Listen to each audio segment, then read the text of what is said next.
Yeah, I have like five knowing it, like Jason, then I'll decide if I don't know it. But yeah, since you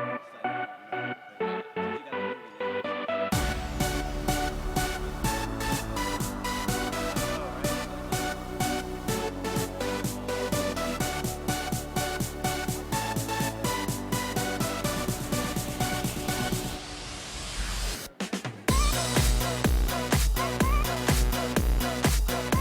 all right. So let's pull up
Ladies and gentlemen, please welcome to the stage Atlantic Live President Margaret Lowe Smith.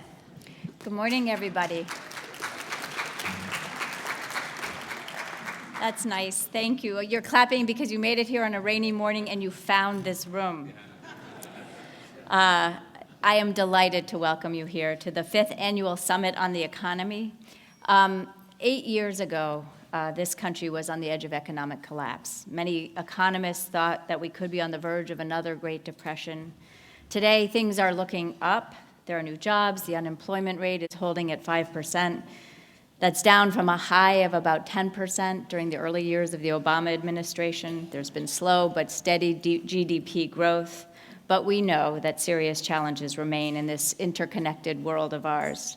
From the rise and slowdown of China, Europe on the verge of separation, a new push for global trade derailed, lots of unknowns, not to mention an election year, make the economic future uncertain. Today, we plan to dig into all these issues. We'll try to paint as clear as possible a picture of where we are and where we're really headed.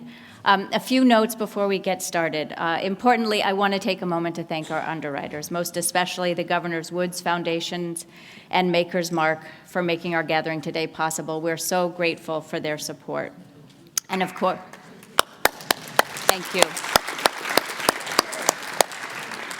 We are on Twitter, of course, at Atlantic_Live. You can join the conversation. Use the hashtag AtlanticEcon, E-C-O-N. And there is Wi-Fi. Use the Reagan Building network. And when you open your browser, this is really detailed information, but I'm sure it's important to a lot of you. The Wi-Fi information is on your agenda. We also want all of you in this room to be part of the conversation. So we're going to take questions after each session. And we thought we should start the morning with a wide-angle look at this country's economic state. And we're going to do that with the help of Jason Furman. He's the chairman of the White House Council on Economic Advisors. Leading that conversation is my great colleague, the Atlantic's Washington editor-at-large, Steve Clemens. Steve, Jason, take it away. Good morning, everybody. Good morning. Great to be with all of you. Jason, thanks for joining us again. I think I should start because we had this picture of the Lincoln penny over there. I'm just wondering, is Lincoln safe on the penny? No comment. Oops.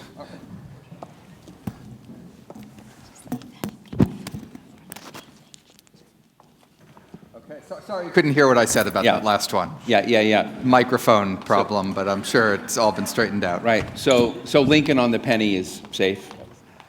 The president had spoken in 2008 and reiterated in 2014 some concerns about the cost effectiveness of the penny. So that's something we're taking a look at. So the penny may disappear, but it has nothing to do with like removing presidents. It does cost more to make a penny than a penny is worth, and there's only no other country in the world, or few other countries in the world. That's a tweetable moment already in this conference, folks. In any case, thank you. So let's get serious for a minute. I want to say, so we had just for a minute. Yeah, just for a minute. We had a primary in 5 states last night, and there was just a sweep for Donald Trump.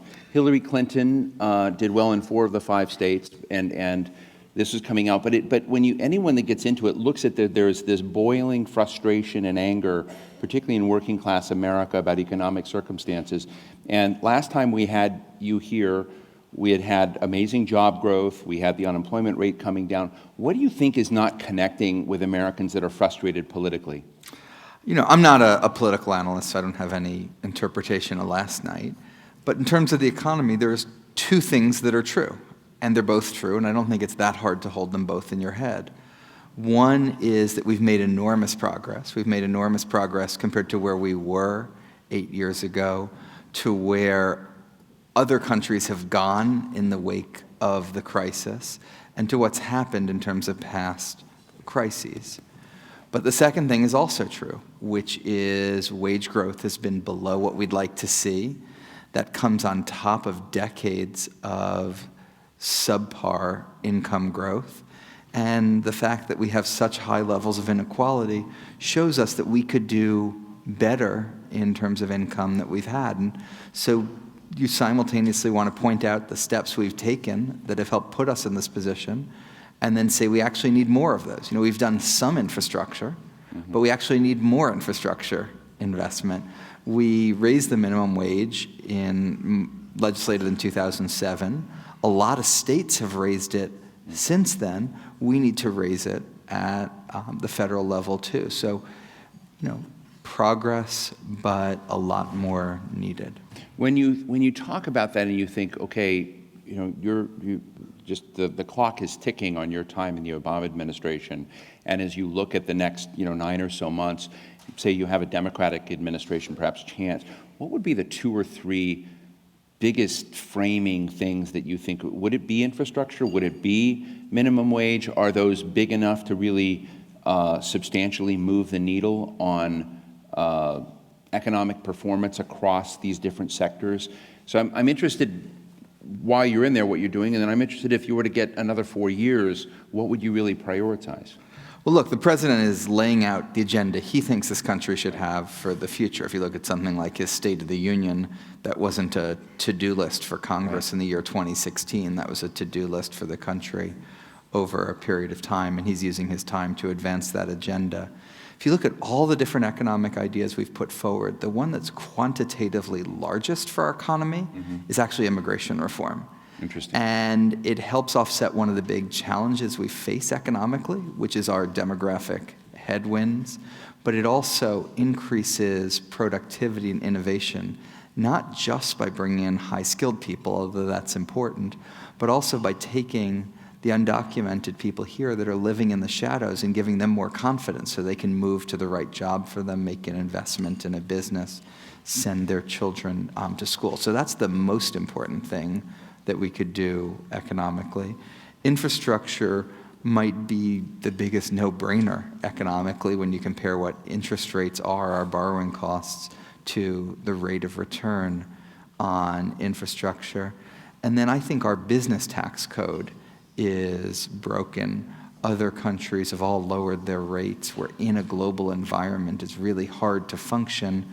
But at the same time, we have tons and tons of loopholes and an international system that collects basically no revenue while causing a bunch of distortions. Now, you've written about the business tax code recently in a really terrific piece that I commend to people, and I guess it's in Democracy, right? Democracy Journal, on what progressive tax reform should look like. I commend it because it's a brave piece, but you really go into the business tax reform in great detail and why it shouldn't be as big a lift as it is. And when you sort of look, whether you take the Republican caucus or you take the Democratic caucus, I know people in the White House, what is the barrier to getting that done? Because we've had a lot of talk about corporate inversions and penalizing companies that go elsewhere and just some very nasty language. But a lot of those companies say the problem is the tax code. Oh, we agree. The best thing to do about corporate inversions would be to reform the tax code as a whole, both to make it more attractive to be in America, right, to make it harder to take advantage of an offshore address and moving money back and forth, and to not allow you to invert in the way that you're allowed to invert today. That comprehensive solution is the best way to do it. Congress hasn't done that comprehensive solution, so the Treasury has taken action where it can act. I think the biggest question is, what type of conversation do we want to have? Do we want to have a conversation about steps we need to take to increase our growth and strengthen our economy? And businesses are mobile. They really can move. And so we do have to take into account rates in the rest of the country. Or that's one conversation. There's a separate conversation of we want to cut taxes for high-income households just because. That second one is not a conversation that the president has been willing to have. It's not one that I expect us as a country to be able to afford to do. But to some degree, it's hijacked some of the business tax agenda, tax reform conversation by talking about lowering the individual rate too. And when you're lowering the individual rate, you're basically cutting taxes for high-income households. Can you de-link them? I think as an economic matter, you absolutely can de-link them. In fact, you should, because corporate taxes, you pay at 2 levels. A corporation pays a corporate tax, and then the dividends or capital gains get taxed at a second level. So you actually should have a different corporate rate than individual rate and should have a lower one.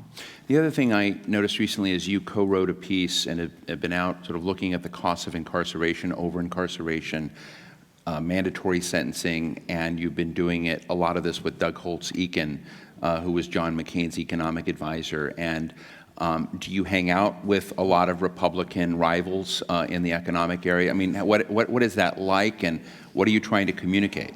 Look, I think one of the great things about economics is it creates an environment in which you have a conversation based on data and based on certain theoretical ideas.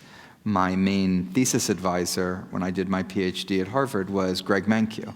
Greg Mankiw had my job under President Bush. I worked on economic policy on the Kerry campaign while Greg was advising President Bush, and we would regularly have lunch or dinner together and talk through issues and debate them. How vigorously would you debate them? I won't say who I think won the debates. But, and I think there's a bunch of issues that are hard to figure out the correct answers. There's a bunch of issues where I think there is a correct answer, and it's frustrating to me that the other side doesn't see it that way.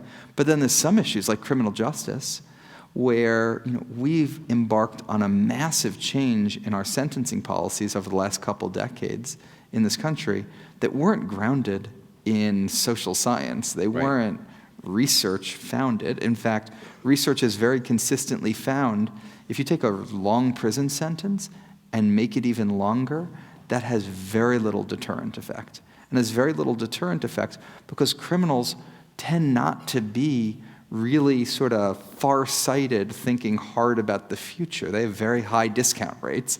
And so you take a 20-year sentence and make it a 22-year sentence. They don't say, oh, wait, as I'm planning the next decades of my life, that would get in the way of it. So adding to sentences, and then you take people off the streets at age 50, they weren't going to be the ones committing the crime. So research was not the reason that the United States got in the position of having more higher incarceration rate than any country in the world other than the Seychelles. It was political reasons. I think research and social science can help counter it, and that's something that Doug and I, in an event we co-sponsored with AEI at the White House this past week. How's the reaction to it been? The reaction's been really positive, and I think there's a strong business case, there's a strong economic case. I don't speak a lot to morality and religion, but people who come from that perspective have made strong cases in those dimensions as well.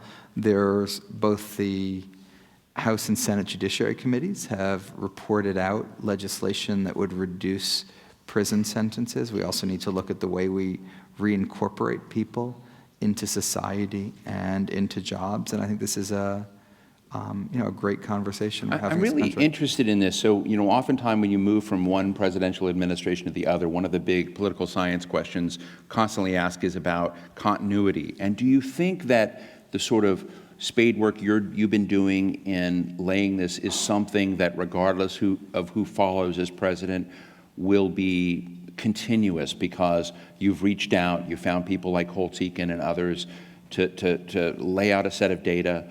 And do you think it is harder to undo this move to basically get great, more sense in sentencing? I think this will make a lot of progress both this year and in the coming years. I think that's only going to grow. Do you think that the example of what you're doing and working across the aisle intellectually and politically is having any effects anywhere else? Or is this looked at as a one-off, like, oh, this is Jason Furman doing his thing with one guy? I mean, in other words, can it go viral in other areas? On the issue of criminal justice, people throughout the White House are working with, the Koch brothers, for example. Could you say that again, please? And, we work across the aisle on the Trans-Pacific Partnership and passing that, which is really important. We've worked across the aisle on immigration reform. You have a coalition of business as well as law enforcement and the faith community. So there's a lot of issues where this has happened, and I think that's great when that happens. I think debates are important too. There's places where the two parties have different views, and we've had debates over what you want to do about the sequester, for example. Let me ask you, a question. Again, another thing that's happening politically right now is there seems to be in both parties a greater skepticism of the benefits of trade. And you're an expert in trade. You sort of look at that. I know you're on board with the administration's plans on TTIP and TPP, and see that. But where do you think those that are skeptics of trade, and you have people like Bernie Sanders, criticizing Hillary Clinton, in a way for saying, giving a wink and nod to the financial industry, giving a wink and nod to multinationals engaged in trade. Where do they have a point, and where are they wrong? Look, I think trade in the abstract is a really difficult issue. It embodies a lot of what's been important and successful about our economy and leading to productivity growth and expanded choices to consumers. But it's also caused substantial displacement and played a role in inequality. The challenge that we have and that we're working on is the question isn't trade. There's no vote in Congress, you're for trade or against trade. The vote Congress is going to have is, are you for the Trans-Pacific Partnership, right, or are you against the Trans-Pacific Partnership? And then you have to look at what's in it. What's in it is 18,000 tariff cuts on American exporters, disproportionately removing non-tariff barriers that other countries have, in a way that we don't have. It's much higher labor and environmental standards than these countries otherwise would have had, places like Malaysia and Vietnam. And it's a range of other measures like state-owned enterprises and the like that set an example for what these agreements should be in the future. So we need to be having a conversation about the specifics and the particulars, not the broad concept. I'm about to interview someone via Skype from London who advocates Britain leaving the European Union, Brexit, and we're going to have people kind of commenting against. But you had President Obama over really telling the citizens of the UK that this could be highly disruptive both to them but also to the global economy. Wolfgang Schäuble in Germany has made some of the same comments. How do you feel about Brexit? Or is it more flurry than it deserves attention? I mean, what do you think would be the real substantive impacts on economic performance globally if Britain were to leave Europe? Right. I don't think there's been a single credible economic analysis put forward that finds anything other than Brexit would be harmful to the UK economy, harmful to the European economy, and harmful to the global economy. You could debate the magnitude of that harm. If you were in the UK, you could debate, is it worth paying an economic price and having higher unemployment and more economic disruption to achieve some other goals? But I don't think you can debate, I don't think you can credibly make an argument that somehow this would be good for any aspect of the economy. And the reason is that Britain would for years be consumed with a disruptive debate over how to structure its exit that could spiral into other debates within parts of the UK or other parts of Europe. And the single market has been very successful. It has powered really strong European growth, really strong UK growth, and the global economy doesn't need that type of uncertainty and disruption, especially at a moment like today. If we were to put you and just make you all powerful and put you in charge of Europe, I've got the Greek finance minister, former Greek finance minister here later, how would you fix Europe economically? One of the quickest and surest tools we have in economics is aggregate demand. And in the Eurozone... Which seems to be collapsing everywhere, right? And in the Eurozone, the unemployment rate is over 10%. When our unemployment rate was 10%, we thought it was the worst crisis we had in this country since the Great Depression, and we wouldn't rest until we got that unemployment rate down to 5%, and we're still not resting. So one thing they need is more demand, and demand is one of the few levers you have that can make a couple percentage point difference in GDP growth on a short time horizon. Within demand, they have underemphasize fiscal policy. So the need for more fiscal expansion in places that have space or slower fiscal consolidation in other places. The fact that interest rates are so low in Europe, lower in most of the countries than we have here in the United States even, suggests that there is substantial fiscal room. The fact that inflation is so low suggests that the risks of overheating are trivial compared to the risks of maintaining this situation. So that's the number one thing that needs to be done: investments in infrastructure, investment tax incentives, and the like on the fiscal side. Structural reform can matter too. That tends to be more of a medium and long run thing. Europe, even prior to the crisis, had a productivity growth problem. We all do. Ours has slowed as well, but theirs has slowed even more to a lower level. I think structural reforms are important, but I don't think we should fetishize them or use them as an excuse not to do the time-tested recipe of more. Let me ask you one other question. I'm going to go to the audience for a few minutes. I guess an area the Atlantic has spent a lot of time writing about this last year is essentially the problems we have, the speed bumps in inclusion. So inequality, but also just the sort of biases built in the system, which just amount to a lot of bigotry and racism.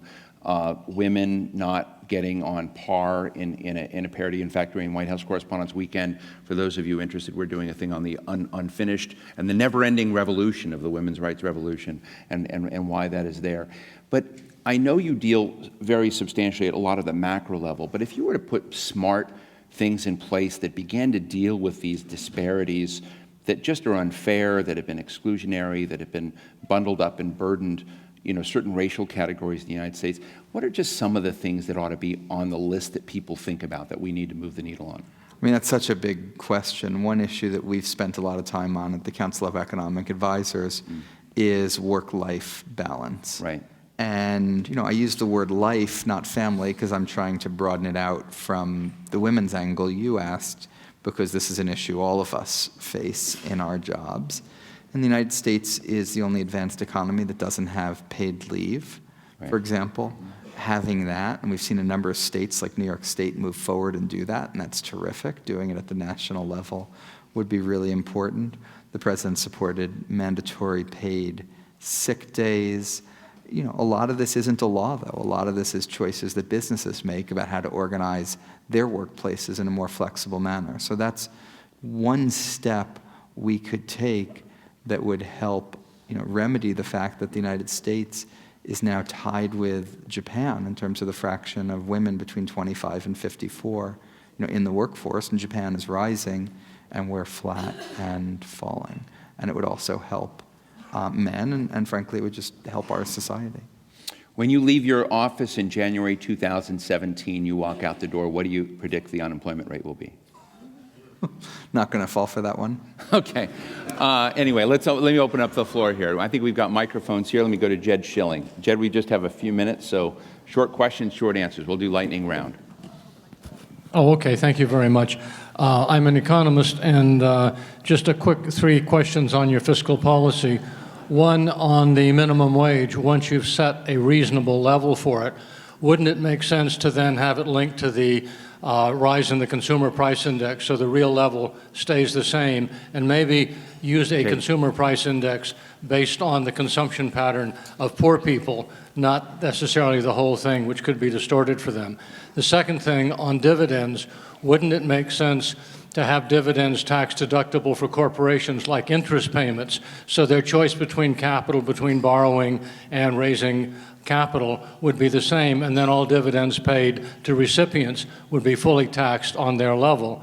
And on the third thing, wouldn't it be good to eliminate or nearly eliminate the benefits to the capital gains tax, which are really primarily on speculation about the movements of stocks and property and stuff? Very little of that is based on original new investment. And if you could prove it was original new investment, maybe get some special deal. Thank you. And this is before 10 a.m. in D.C. Super fast answers. Yeah. Absolutely, the minimum wage should be indexed to inflation once you get it to its proper level. Your second question, there's a huge bias in the tax code towards indebtedness and towards over-leverage. We would address that by actually limiting the deductibility of interest rather than doing it on the dividend side. Capital gains, that was sort of hard to answer very quickly. I think one of the big issues that we've focused on there is the big loophole that you avoid capital gains at death, and that creates a bunch of disparities and locks in investment. Interesting. Right here in the front. And everyone, this is Lindsay Holloway, and just thank her for running around. Yes. Okay. My name is Mark Carr, and I'm the founder of Social Solutions. Right. And we do look at data to try to address incarceration rates. So my question is sort of going deeper into your last question on disparity. And I think you gave a really good example on how you're working to reduce the gender disparity. But can you speak more on, or give an example on how you're working to reduce racial disparities, specifically with the unemployment rates? Thank you so much. So the first thing to understand is that in the recession, the unemployment rate for Black Americans went way up, higher and faster than it did for whites.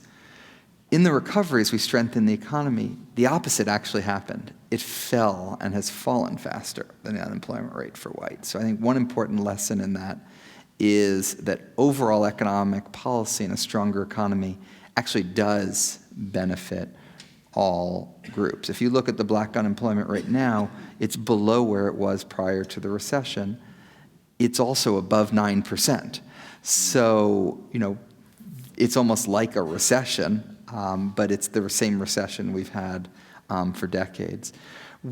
President has an initiative called My Brother's Keeper that you probably know about that focuses on a range of things from schooling to mentorship to trying to also address, discrimination in the workplace and other aspects to address this issue. But it's a big and important one. Do you think, just to wrap this up, because I know you need to get back, a lot of what's been discussed is the need for sort of a second chance economy, that people that have gone through incarceration levels, and I've talked to people that have been trying to sort of train, make lifelong learning real, but oftentimes those people who make the expenditure time, go get trained on something, have a really hard time breaking into human resources departments that don't want to take risks. They want to get person out of college. Do you think we need to do more on giving people an ongoing chance, a second chance to make that lifelong learning concept more real, more than just a catchphrase? Yeah, absolutely. And this is something we need to do at every level. There are tens of thousands of different laws and regulations that prevent ex-felons from getting jobs and starting businesses. In many states, these occupational licensing restrictions are unrelated to whether it was a violent crime, how far in the past it was, or whether it has any relationship at all to the job that you're getting now. So getting rid of some of those restrictions, and then businesses, not at the front end screening and throwing out anyone regardless of what the conviction was, but incorporating that information, if at all, much later in the process when the evidence says, you've decided the person's a good employee, you're willing to hear them out and hear the explanation for what's there. We've made changes in the federal government in the way we do our hiring. We're encouraging businesses to do the same. A number of them have pledged that over the last couple of weeks with something that we've helped organize. But there's also a lot of different regulations that are going to need change. I mean, this is actually a great deregulation agenda that would help give people a second chance. Ladies and gentlemen, Jason Furman, Chairman of the Council of Economic Advisors, thank you very, very much. Thank you, sir. Thanks so much. Okay, I guess I'm staying up here. Great question. And we're now going to, am I being introduced, or God, are you speaking? Yes. Joining us from London via Skype is Gerard Lyons, Chief Economic Advisor to London Mayor Boris Johnson, and author of the UK Referendum, An Easy Guide to Leaving the EU. To lead the conversation, please welcome back Steve Clemons. I'm here with all of you, and we're going to have some fun. Gerald, are you with us? Or Gerard, are you with us? Yeah. Hey, how are you? Were you in Bratislava last week? No. No, okay, never mind. That was not a good opening question, but I thought I saw you on a schedule that I was there for. So Jason Furman, our chairman of the Council of Economic Advisors down the street at the White House, said that he hasn't seen a single serious piece of economic research that shows that a Brexit would be good for the UK on any front. So your thoughts in response? Well, I can actually fill up his inbox on his email quite easily with a number of important pieces of work done on this. It has to be said that many of the official organisations, the International Monetary Fund, the OECD, etc., they're very much against Brexit, but they're the same guys. The last time they were in such unison was before the financial crisis, when they said there wouldn't be a financial crisis. There are actually quite a few detailed pieces of work. Indeed, I myself, at City Hall in 2014, 2 years ago, we did a detailed piece of work, took about a year. We had a number of independent outside forecasters contribute to that to make sure it was viewed as politically independent. And they very much looked at the scenario and said that Brexit was good news for the UK economy. When you think about this politically within Europe, and it's interesting that later today we're going to have the former Greek finance minister here, and he had essentially a gladiatorial battle for some time with Wolfgang Schäuble, the German finance minister. Yeah. And I'm interested in the tension points and the tectonic divides inside Europe between where the UK is and this broad notion of a two-spade Europe. Does it just look too ridiculous from your perspective, and so it's better to cash out and move out? Or do you think if you were to stay in, there are sensible things that can be done inside Europe to decrease the divide between countries like Greece and Germany? Okay, well, your question touches on a whole host of key issues. For an American audience, let me explain it like this. There are 28 countries within the European Union. I would say 27 of those 28 countries view it primarily from a political perspective, including the Greeks, as you touched on the Greeks. Right. Here in the United Kingdom, we tend to look at this primarily from an economic and a financial perspective. But for the other countries who look at it from a political perspective, there's almost no plan B. Now, within the European Union of 28 countries, 19, so the bulk of them, are in the single currency, the euro. And the euro basically doesn't work properly. For the euro to work properly, you need to see it become a political union like the United States of America. The challenge in the euro, which is at the heart of the system, is that economies like Greece, Spain, Portugal are not the same as Germany, and they will never be the same as Germany for many years, if not centuries to come. And the challenge is that all of them are in a single currency block where one size fits all. They need the same currency, they need the same interest rate. And of course, Greece needs a different currency. It needs a much weaker currency than Germany. So the shock absorber for the Greek economy has been rampantly high rates of unemployment. And the challenge in the Eurozone, as well as the European Union, is that the European Union never addresses its big problems. It never addresses youth unemployment. For instance, 1 in 2 young people in Greece are unemployed, 1 in 4 young people in Spain and Portugal are unemployed. It never addresses the mass migration problem, and in your question, it never addresses the depression in Greece. So when we sit here in the United Kingdom, one needs to weigh up the economic as well as the political advantages of being in the EU versus the economic and the political gains from being outside.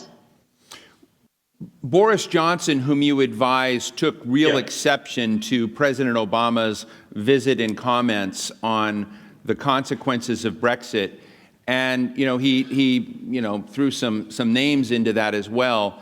Do you think it was inappropriate for world leaders to comment on what they're concerned about one way or the other, whether they're for or against Brexit? Well, I think everyone is entitled to their viewpoint. What it was felt here was that many people felt it was inappropriate for the president to intervene so forcefully in our key current domestic political issue. Clearly, that was the essence of it. Indeed, it seems to have backfired slightly in that, according to opinion polls, and I think you, as well as us, know that you can't always trust opinion polls, but the initial opinion polls after last weekend's visit suggest that the majority of British people thought he shouldn't have intervened so much. But I think it's important to stress that good economics is good politics, but the issue here is primarily a political one. It's about the ability to control your own destiny, and it's about the ability to be able to pull the levers that control your own economy as well. But the European Union has a democratic deficit. That's why there is such a growth of extremist parties across many different countries across the European Union. Here in the United Kingdom, the argument is that we should have Parliament, the UK Parliament in Westminster, deciding what goes on.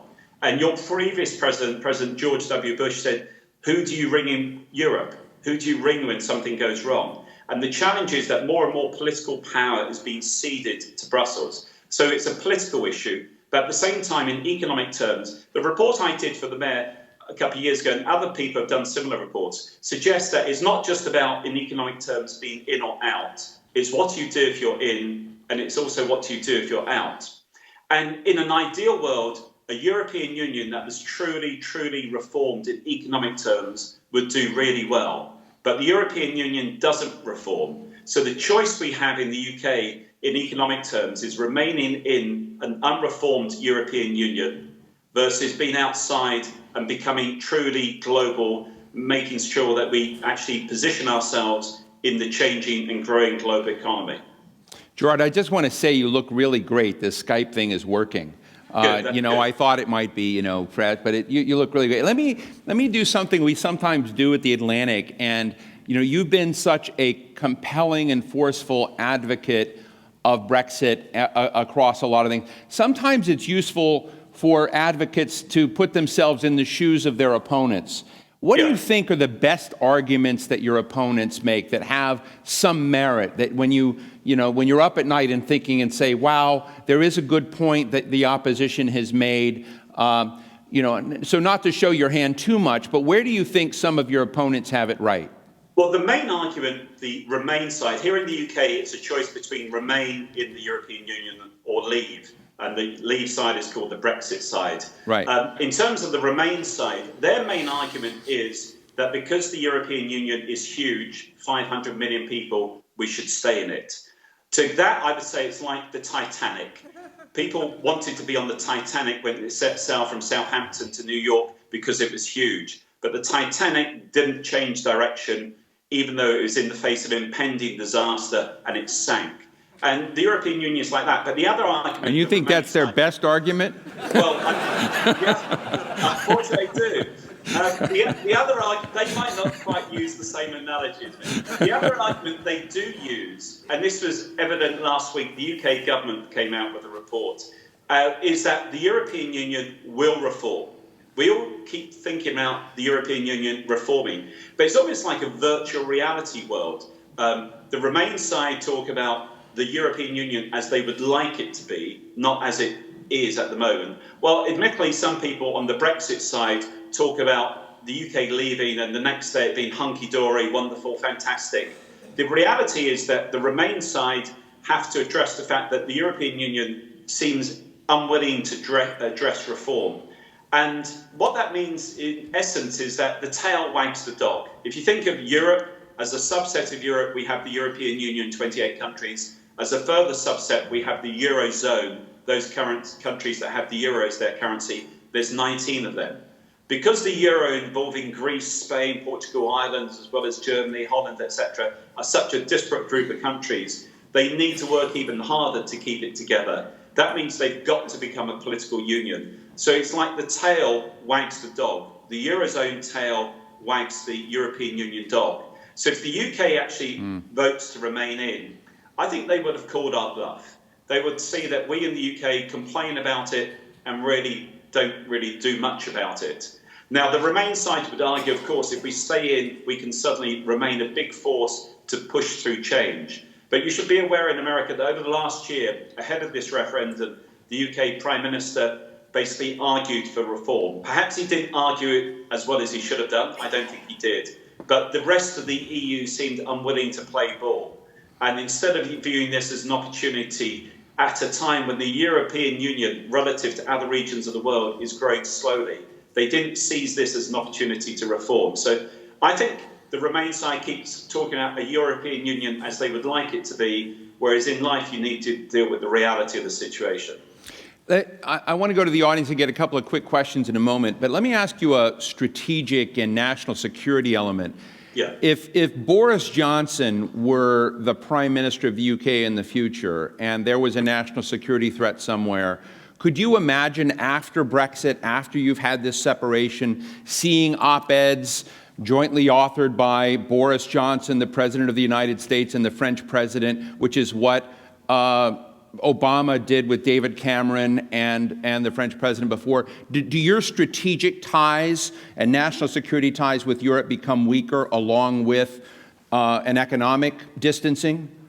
Well, I don't think they change. I would say 2 points. First, in terms of politicians, I think we all know that we should judge them by what they do, not just by what they say. And politicians, whether it's your president, other leaders within the European Union, may say they don't want Britain to Brexit, but if Britain was to exercise its democratic right and decide to leave, then the reality is, whether it's President Obama or whoever's president next year, they would actually deal with the situation. You actually take what other countries do and you move on. And that leads on to the second point. In terms of national security, the UK is half of the defence capability of the European Union.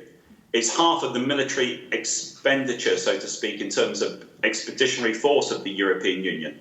So the European Union loses a very key part of their military capability if the UK were to leave. But the reality is that while politically you want to take your own decisions, it's like any of us in life, we want individually to take our own decisions. But we do cooperate with everyone else when we need to. And in military terms, geopolitical terms, we're a member of NATO. We're one of the 5 countries in the United Nations Security Council. So I don't think in geopolitical or military terms, it lessens or changes the picture at all. Fascinating. We have a question in the very back. Sure. Vlad Antiker of the Berea Group. The question is, what changes do you have to see in the next year that would make you change your opinion and turn you to an advocate of Britain staying in the European Union? What are the reforms that you'd like to see that would change? So question is basically, before the referendum, can anything change your mind? Well, the referendum is in 2 months' time, so that question is not going to be answered. But if we go back to last year... But you still got 2 months to shift, right? Yeah, well, no, well, we had...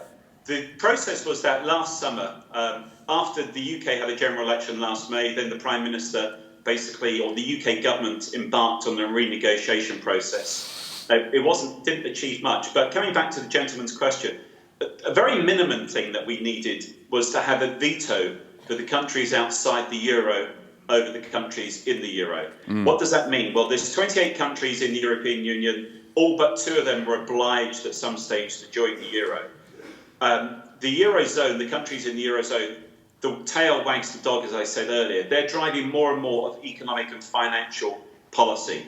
Therefore, we needed to have a veto so that they can't overrule us, even if we as an independent country remained in the EU. We didn't get that.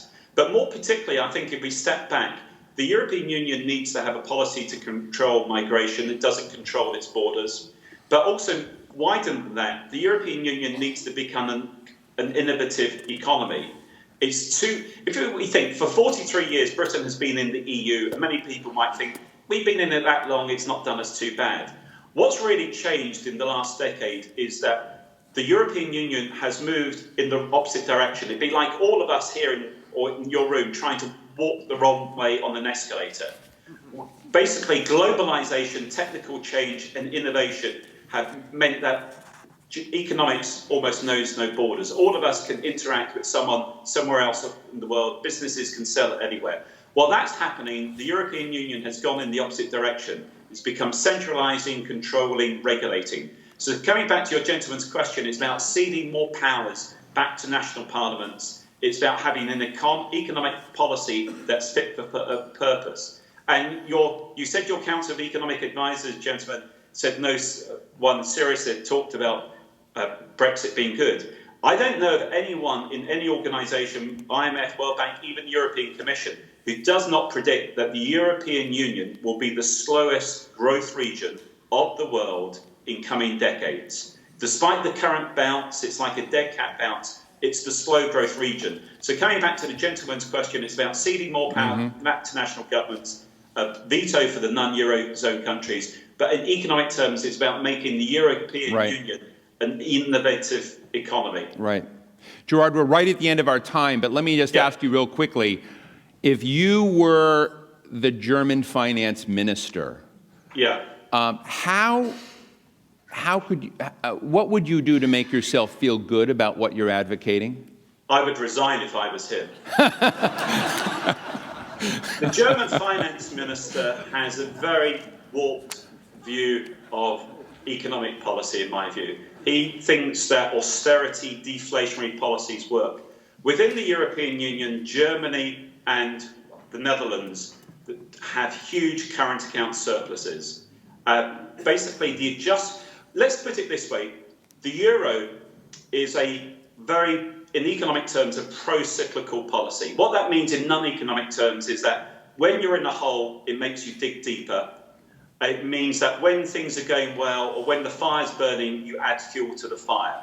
So in the good times, the euro works by encouraging money to go from the centre to the periphery. Hence, it led to the boom and then the bust in Greece, the boom in Spain, Portugal, and in Ireland. In the bad times, the money goes back to the centre. And therefore, in those environments, you need the guys with the big savings, Germany in particular, to spend more. Their view, and the German finance minister policy, is they shouldn't be spending more, everyone else should be spending more, but no one else has any money, so therefore he says we'll spend less. It's like the balanced economy paradox is what I say. If all of you people in your room decided to go to the bar after your conference, but when you got to the bar, each of you individually decided for your own personal finances, you were going to keep your hands in your own pockets or in your handbags and not going to take your money out, then none of you would have any money to buy a drink. And within the European Union, the guys who've got the money to buy the drinks are those with the big surpluses in Germany, Holland, etc. But they, led by the German finance minister, don't want to put their hand in the pocket. So for us in Britain, we obviously can't control what they do. We want to control our own destiny in economic, political and financial terms and basically make sure that we're geared into the growth economies of the future in the Indo-Asia-Pacific region, America, China, India, etc. Thank you. I just want to tell everyone in the room with us, if you're with us at 4 o'clock, we're buying the drinks, so you don't need to be worried at the bar. But ladies and gentlemen, great 15 minutes with Gerard Lyons, Chief Economic Advisor to Mayor Boris Johnson in London, and author, for those of you interested in the UK referendum, An Easy Guide to Leaving the EU. Gerard, thank you so much. Pleasure. Take care. Ladies and gentlemen, please welcome to the stage Alice Rivlin, former Vice Chair of the Federal Reserve and Senior Fellow at the Brookings Institution. She is here with Sidewire's Jonathan Allen.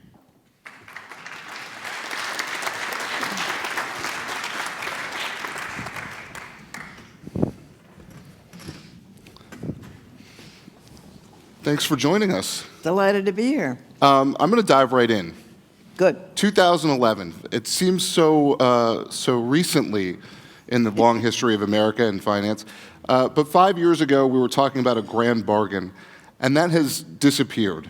Nobody's talking about a huge deficit reduction package that changes the way that we tax and the way that we spend. What's your outlook on that and where we go from here to try to rein in the deficit, to try to start paying off the debt better? Well, for one thing, you may notice we're not talking about specific legislation on much of anything these days. But I think what's happened since 2011, when we had lots of grand bargain conversations around Simpson Bowles and Domenici Rivlin and the Boehner Obama talks, two things have happened. One is the deficit outlook, the debt outlook, is not as scary as it was then. It's still a long-run problem. All right, as you look ahead, if we don't make some changes, and we must, we will have the debt rising as a percent of GDP, starting at the end of starting in the 2020s somewhere, and going up as far as you can see. But in 2011, we were looking at scarier projections than we are now of the debt increase, and that's for two reasons. One is we thought healthcare costs were out of control, that they were going up much faster than the GDP. And they have slowed. So that's made a big difference. We don't know whether they've slowed permanently, but as the Congressional Budget Office projects things, they are not projecting such big increases in Medicare and Medicaid. And the other thing is the Congress took action, the Congress and the President, wrongly, I think, to cut discretionary spending, the annual appropriations for everything the government does except entitlements. And that, if you project those forward, they are quite small, and I think unsustainably small. We can't run our economy on such low government spending. But the projections don't look as scary as they used to. And then the other thing is, I think the current deficit is quite manageable. And a lot of us have gotten focused, including Jason Furman and others, on what do you do now to grow the economy. And that means investment, it means infrastructure and science and technology and skill development and early childhood education, and a long list of things that over time would make the economy more productive. If you're thinking about the debt to GDP ratio, you want less debt and more GDP. So you can work on the GDP side with investment in the near term, which doesn't mean you should forget the long-term debt. But we're not talking very much about that, I think, for political reasons. The only things that you can do legislatively to change the outlook for the long-term debt are control the increase of entitlements or raise revenues. And those are two things nobody wants to talk about in an election year. Well, you mentioned entitlements just locally here. A big Senate race yesterday, a primary between Donna Edwards, Congresswoman from Prince George's County, and Chris Van Hollen from Montgomery County. Van Hollen had just spoken of the possibility of a small change in Social Security benefits called Change CPI and had ads run against him. Now, he won this race, but is it possible in an environment like that to get entitlement reform done? And if so, where can you do it? Was that the wrong area to go after in terms of Social Security reforms? It's sort of an interesting one for an economist, because most economists thought that changing the way we calculate the consumer price index was some very small technical change that nobody would notice is the right thing to do. But if it's part of a package for Social Security reform, which should include increasing the benefits for people at the low income end, and some packages include a bump up at age 85. I've gotten to the age where I think that's a really good idea. But that's to... For your grandmother. Right. That's to protect people who live a very long time and their benefits erode, mostly elderly widows, which unfortunately not. The Social Security package has to include some things like that, some gradual reductions in the benefits for high-income people, or for really middle to high-income people, but scheduled far in advance so people can plan for that, plus some additional revenue into the fund. And a package like that can include this CPI change, but it should never be pulled out as a single standalone thing, because A, people don't understand it, and B, it's the only thing in most packages of Social Security reform that would affect people who are already retired. And that had been in the president's budget, so you would say that was a mistake? I think it was a tactical mistake that the president made when he was negotiating with then Speaker Boehner. He wanted to put something that had to do with Social Security into his offer. That seemed, I think his economists probably told him, that's just a technical change and it won't cause any upset. And they were wrong. It was the wrong thing to pull out of a package for Social Security. We should do Social Security as a focus on Social Security itself and putting it on a firm foundation for future retarees. You've worked with the new Speaker, Paul Ryan, before Yes. on Medicare and some of these issues. What's your hope for him as Speaker? What encourages you about having worked with him, and what do you fear about him and or this speakership? Well, I did work with Paul Ryan and like him a lot. He's a very smart policy wonk,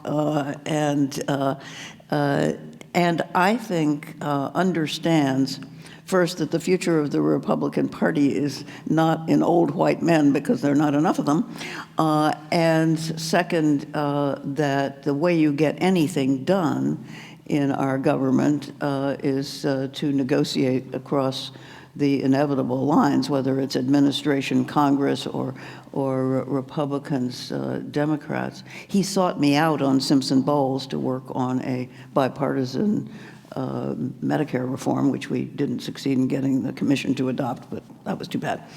But anyway, my hope, and I'm always an optimist, is that if we have a Hillary Clinton presidency and a Ryan continued speakership, which seems likely, that they will be able to work out some of these things which I think need to be done to get the economy growing faster. And Ryan has shown that he can work across the aisle. Immigration reform, which, as Jason Furman said, is a really important part of our grow the economy faster, is one thing that Ryan has worked with the Democrats on, including Luis Gutierrez, who is from Chicago, and they had a big event together in Chicago. Correct me if I'm wrong, speaking of immigration. My understanding is that you think that refugees going into Europe could be good for the European economy. Can you explain that? Well, all this gloom and doom about the European economy has some basis in the disarray over the euro and the possibility of Brexit. But what's basically wrong with the European economy is they're aging a lot faster than we are, and they need young workers. And the Syrian refugees particularly are young and in general quite skilled. They could be the salvation of the Northern European economies that need a younger, hardworking labor force. So it would be interesting to see how that plays out. Yes. I have an infrastructure question, but I think I want to open this up to the audience here for the last few minutes. Anybody have a question they'd like to ask? You have one over here? Sir, right here.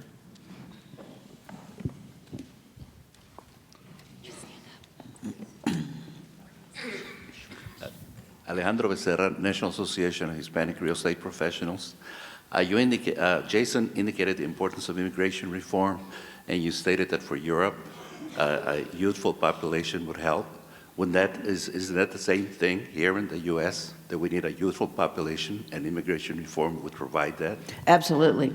And I think Jason put the two reasons very well. We need to control our borders, but we need not only to have young, hardworking people coming in, but we need to legalize in some way the people who are already here and mostly working and paying taxes and paying Social Security, so they can get out of the shadows and get better jobs and support their families better and move up. Anybody else? Ma'am, right here in the front.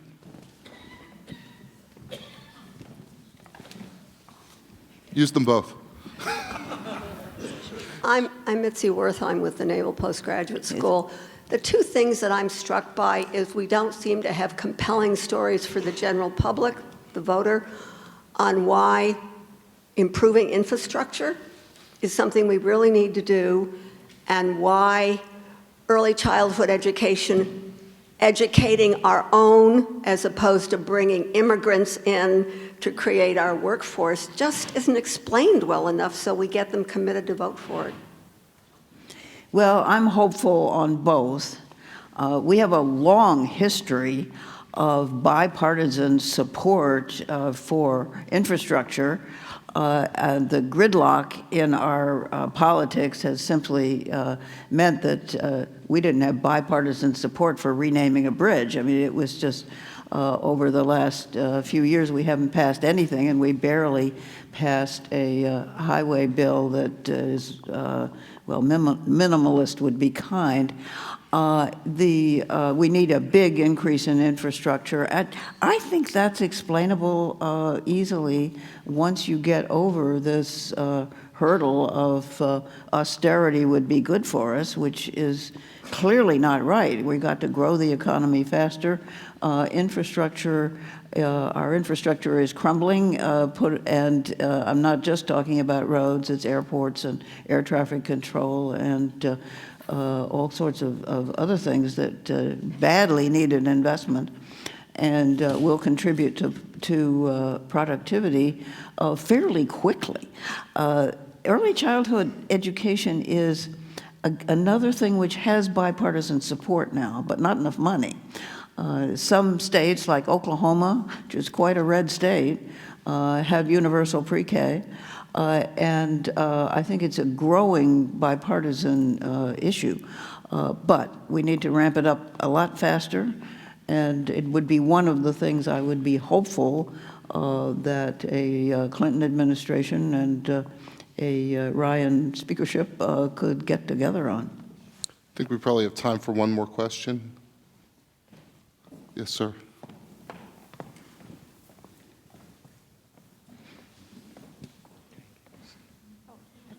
Good.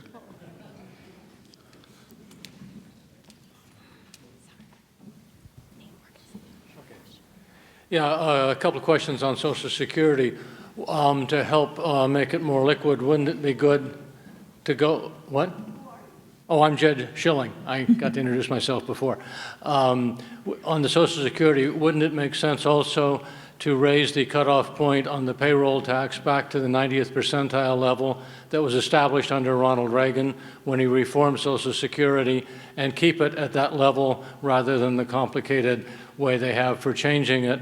And on the Consumer Price Index, it would seem to me fairer if the Consumer Price Index for Social Security were based on the consumption pattern of elderly people, not the whole economy. Your second point, I think that's arguable. It's not very important in an era in which we have almost no inflation. How you calculate it doesn't matter very much. On the tax point, absolutely. We have had such large increases in incomes at the very top that the tax base for Social Security has eroded because the cap hasn't kept up with those high income increases. Yes, I'd be for raising it back to the 90 percentile, maybe even a little higher. You have to phase it in. And I think that's all we have time for. Thank you very much. Really appreciate it.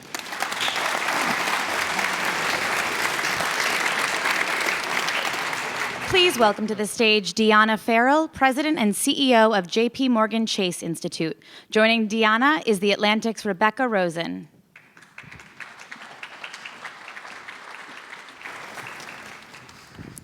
Hi, Deanna. Hello. Thank you so much for coming and joining us here today. Indeed. Thank you all.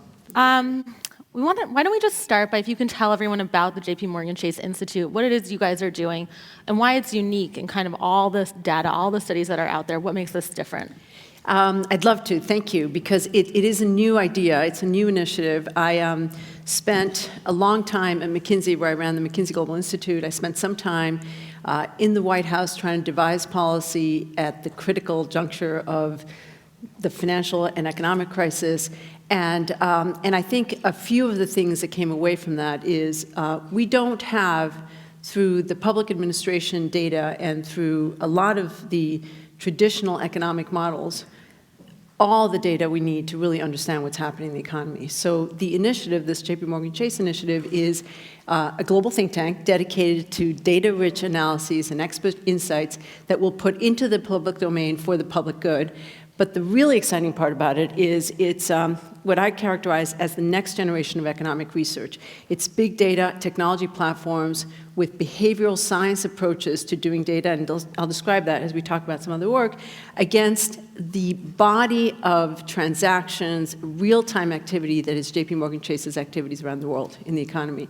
And so we really have a pulse, obviously fully stripped of personal information, anonymized, a pulse on a lot of real-time activity that helps us understand the economic and financial well-being of households, individuals, families, of small businesses, of financial markets, and that's the core idea, which is now a year old, and I think demonstrating that we're really finding some pretty interesting things that are not possible to see well with the traditional data sources we have.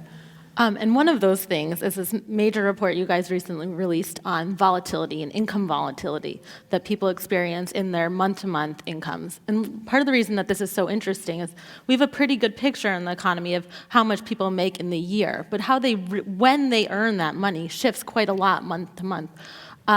What did that allow you to see, and what did you guys find when looking at income at that kind of more granular level? So one of the important things we need to understand about how we even think we know what income and consumption of individuals are is how those data are collected. And typically, there's survey-based data that occur on an annual basis sometimes, on a slightly less than that, not necessarily longitudinal, so it's not the same people who are being interviewed over time, but very importantly, not the timeliness of it. So we get an annual view at best, sometimes a quarterly view.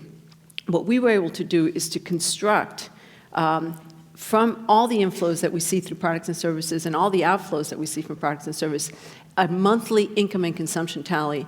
And we were surprised, even relative to some of the academic literature out there, to find how extensive is the degree to which Americans across the board are facing volatility.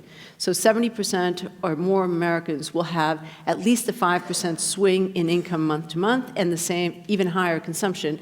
And 30% of people, a quarter of people will have a 30% swing in income month to month. It's a very different dynamic than a steady sort of increase or flattening of wages. And what was, I think, most interesting is that in the field that looks at low-income communities, this is well known, that it gives rise to really serious liquidity issues, meaning that people can't match income and consumption. What we found is this level of volatility is true across all income quintiles. First, second, third, fourth, fifth, and it's only the fifth quintile that is able to withstand it. So we conducted, in effect, a stress test on households to say, imagine the stress that comes from a household if you have unexpected drop in income, unexpected increase in consumption, healthcare, or a car breaks down, and think about that as the volatility you could be exposed to. And so we map up from the observations, and we find that vast majority of households are not equipped to deal with that volatility. So median individual should have $4,800 a month to withstand, in liquid assets, to withstand that volatility. Typically, they have $3,000. This is true for every quintile level except the top that actually have enough of liquid buffer to withstand volatility. So it's a source of real anxiety you can understand, not captured by the traditional data sources, right.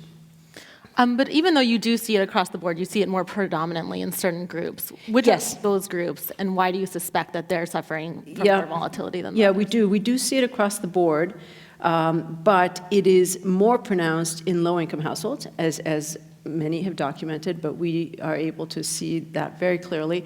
It's younger people, and those often go together, lower income and younger, but not always. So even after you hold everything constant, lower income, younger people will experience more volatility regardless of income level. And regionally, you have a concentration in the West. So people on the West Coast will typically have higher levels of volatility than in other parts of the country. And you had asked me earlier, do we have insight into that? I think on the West Coast, part of it is that you have higher incidence of contractor work, and that tends to drive more volatility. And some of that is by choice. People want more flexible arrangements, and other is just by necessity. And you have an industry mix that lends itself much more to that model on the West Coast. And one of the things you found is, I mean, volatility goes in both directions. There's downward dips, which are more common than the peaks, but the peaks are of greater magnitude. Exactly. Can you talk about what causes the downward dips versus what causes the peaks and why we see those patterns? Yeah, so I think one of the things that we decided to double down on is told you the extent to which people experience volatility. You said, what's going on? First hypothesis was, oh, it must be all the churn in jobs that people have. And it turns out, we document this with our data, but the census would say the same thing. 4 out of 10 individuals will face a job transition over the course of a year. They'll lose a job, they'll gain a job, they'll switch a job. And it turns out those people do experience quite a bit of volatility as a result of that. But that's not the story. The real story, the vast majority of the volatility across months is within job volatility. And that was a big surprise to us. And that has 2 components. One, you might not be so worried about, but it's interesting, which is paycheck frequencies. So some months have 5 weeks, some months have 4 weeks, and you never know which months those are. So that gives rise to some of that. Maybe you don't worry so much about that.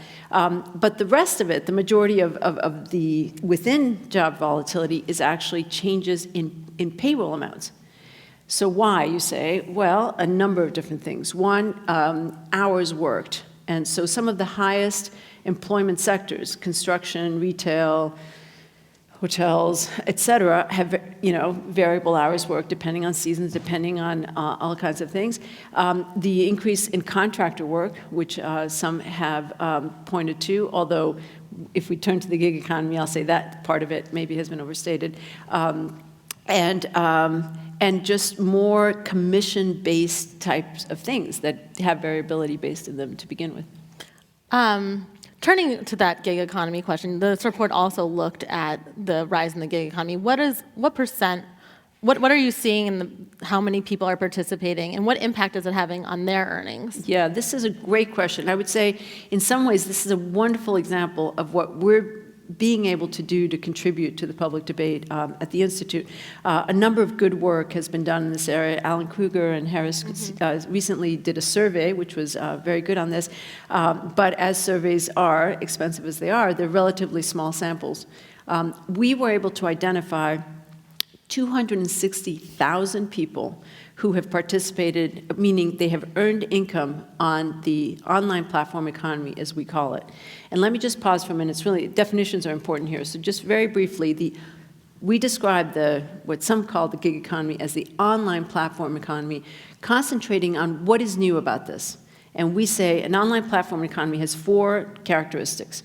One, it connects buyers and sellers directly, so through a platform. So when you want to go get a car on Uber or Lyft, you go on there, Airbnb, et cetera. It is work that the worker decides when they do it, not the employer. That's very important to how we think about this. It's piecemeal. You get paid for a task or a product or a rental of a room, not on a retainer basis of any sort, and it's intermediated by the platform. So the payments in both directions are actually centralized, and that becomes important for different reasons. And so that's our definition, online platform economy. And one more distinction, and then I'll get to your answer, is labor platforms. So you're providing a task or service. You're driving somebody, you're walking their dog, you're shopping for them. That's labor platforms. Capital platforms, you are renting an asset like Airbnb, you are selling a product like Etsy. And it turns out that distinction is really important to answer your question. Mm-hmm. So what do we know about, first of all, the growth? It's phenomenal. In the last 3 years, we've seen a 47-fold growth in the number of people who participate. And a lot of people get excited about that number, as we should, but calibrated by, even when all is said and done, by the last numbers we saw, it's 1% of adults have participated on either labor or capital platforms. And it's more capital platforms than labor, but both are growing pretty significantly. It was 1% in a month, right? In the last month that we saw it. Right. So that's 2.5 million people in the US. Over the last 3 years, It was 4%. 10 million people have earned income on the online platforms that we looked at based on our study. And so that's important, and I think it's the growth that's more important than the base, because the base is still pretty small. But that's the first thing I've noticed. The second thing I'd say about it is that for the vast majority of people, it's supplemental income. Most of these have another source of income. So depending on whether you're talking about how much of the income is in that month or how much of this income was over the course of the year, you're talking about 20 to 30% of income comes from these platforms, which means people are really relying on another job for the most part. Supplemental, people come in and out of it. So the difference between the 2.5 million and 10 million is that people don't necessarily do it every month. They will do it some months when they want. And now we come to an important distinction between labor and capital platforms. Who participates, who earns income matters a lot. There's a big difference between labor and capital. So labor, it's younger people, it's lower income people, whereas capital, it's actually slightly higher income than the census population as a whole, and there's really no age difference. You have age groups across the board. One distinction which you asked me about, Rebecca, was different between the two also. Labor platforms are predominantly male, 67% male, whereas capital platforms are evenly half and half. So I think it's still small, growing phenomenally fast. It is a supplemental form of income that people come in and out of. And I think maybe to the income volatility connection, which is an important one here, we found that in the case of labor platforms, it is serving to offset income volatility, so that we see if the traditional source of income is dropping, people are more likely to go and earn income on the online platform economy, and it's more likely to be the extent to which the fall hits. So it's offsetting that. And in that way, it's a very positive development, because we are very, and I think should be concerned about this income volatility question, and to the extent that it's providing a mechanism for people at their choice to offset it, it's good. We don't see that offset on the capital side. It's just supplemental. People are sort of getting a little extra cash to go with it. But on the labor side, it's an interesting dynamic. One thing I've been thinking a lot about since the Atlantic cover story came out this month by Neil Gabler, and he'll be speaking later today, he has this statistic that kind of frames up his piece that 47% of Americans couldn't afford a $400 payment, emergency payment, if they needed to. And I looked into that statistic a little more, and one of the things that I found that was really shocking, it's a smaller percent, but 27% of people earning $100,000 or more couldn't come up with $400 in a month. So what we see here is that even at higher ends of earnings, spending and consumption really catches up to people. So when you see this supplemental earning from something like Airbnb, do you see people, and you guys have looked at this in other reports as well, yes. Do you see people saving that money, or is it going into consumption? So let me come to the first part of what you said, because I think it might answer the second. One of the most interesting things about the initial report that we did, which was mapping income volatility and consumption volatility, was that we thought that people would be highly responsive, meaning a drop in income would result in their curtailing consumption and vice versa. And what was surprising is to learn that these two do not co-vary. So you could have a simultaneous drop in income and an increase in consumption. They actually don't move in tandem, which is why the stress test concept I mentioned before is really meaningful. It means you could simultaneously experience a drop in income when you saw an income in consumption. Long way of saying, no, people do not seem to be systematically saving their rise in income, but they also don't seem to be systematically spending it. It's kind of all over the map. Overall, what we see is most people, not just low-income people, but a large number of Americans are living paycheck to paycheck. Right. Which is why even at the $100,000 level, they don't have that $400 emergency fund. You see that people are using platforms like Uber to smooth the income volatility shocks that they are experiencing. But overall, there's a footnote in your report that pointed to that overall economists believe that income volatility is increasing in the economy over the past several decades, 4 decades, I think it was. How much of that is just our ability to see it better because of better data versus is there something actually changing in the economy? Do we even know? Yeah. So the first thing I would say is that this dynamic of the online platform economy is really important because it's growing so fast. But let there be no mistake, at 1% of adults on any given month, it's not what's driving the volatility at large. There's a much bigger phenomenon. And we see over the period of time that we've been observing this now, we have the data asset for 3 years, the volatility has been high throughout that period. As you mentioned, there was work by Karen Dinnan and others that suggests that since the 70s, we've had increases in income volatility. I don't know that we know that, because the measurements back, apples to apples, we don't know. And I think we were always looking at annual numbers that are sort of aggregating a lot of volatility. We see that, for example, in a lot of the work we're doing more broadly on the consumer side, on the consumption side, which is that almost by definition, a lot of economic estimation models try to smooth out volatility. Say, oh, we're going to take out seasonality, we're going to take out, this particular weather pattern. And our view is, well, the way people live is the take-home paycheck. Mm-hmm. And so we're not interested in only in the macro picture. We're actually interested in the economic and financial lives of people. And we haven't had these measurements before now. Right. I'm going to give you one more question, and then we're going to open it up to the audience. But can you just tell us some of the things that you guys are looking at doing with this data in the future? What are other kind of areas of our knowledge about the economy that are still fuzzy, that can benefit from this level of granularity? Well, you can start imagining all we could do, and as you can see, I'm so excited about it. But there are questions that we've tackled but will continue to tackle that are very hard to answer with the aggregate data. What are people doing with the savings at the gas pump?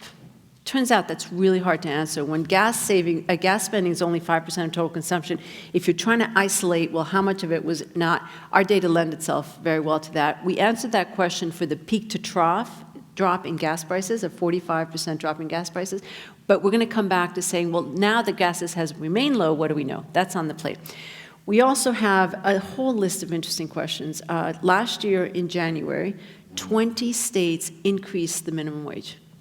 And as you all know, there's a huge policy question, which is, which wins out? Is it the increase in price that kills supply and demand, and therefore you're just going to create unemployment? Or is it you got to pay people for them to spend, and the demand side that dominates? And I think in some ways, that's a debate that's playing out in many states and many cities, and I think we're going to be able to provide some real fact base to that, we hope. That's on the plate. More generally, we will continue to build the full range of assets around income, consumption, balance sheet issues, liabilities. Student loan is a big question. How does the burden of student loans affect long-term consumption for individuals? I think we can answer some of those questions. So that's all in the vein of what do we know about the household sector, individuals, families. But we also want to inform other sectors of the economy. So we've launched a new data asset on small businesses, which I would argue is another area where there's a lot of political narrative, but not a whole lot of facts. And we hope we can really contribute to that through the window that we have. And we are beginning to explore what we might do on the market side. So financial markets, for those of you who live in that world, the data at a global level are really, they're good, they're better than nothing, but they could be dramatically improved on. And I think we can answer some really interesting questions around what do we really know about the investor landscape and how big policy movements, QE, otherwise sort of shift transmission mechanisms across investor positions and investor activity, which will be really important for questions of monetary policy and even fiscal policy. All right, we'll open up for questions for Deanna. I see one back there. And please introduce yourself. Thank you, Joanna Brignolo.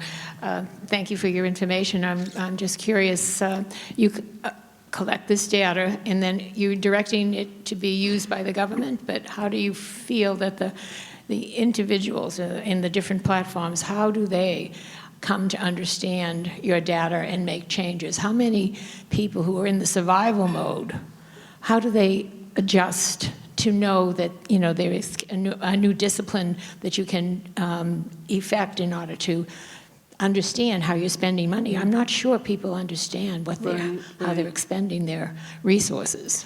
No, you're right. I think a lot of people don't, and we are definitely trying to contribute to an effort to disseminate this information, not just to policymakers who need to know it, and there are things that can be done, but also through efforts, for example, our foundation has been working with CFSI, which is the Financial Services Innovation Group. It's a non-NGO here in DC, that to set up a program to help find solutions to this liquidity issue. And so we've issued prizes to business entrepreneurs that have come up with applications that, for example, one called Even, that helps people match their income, and they take these highly volatile income and consumption flows and try to smooth them by alerting people as to where they are in the cycle, for example. So there are interesting initiatives like that, and I think we're working very closely with a number of partners here, Pew, CFSI, others, to help reach out on this issue.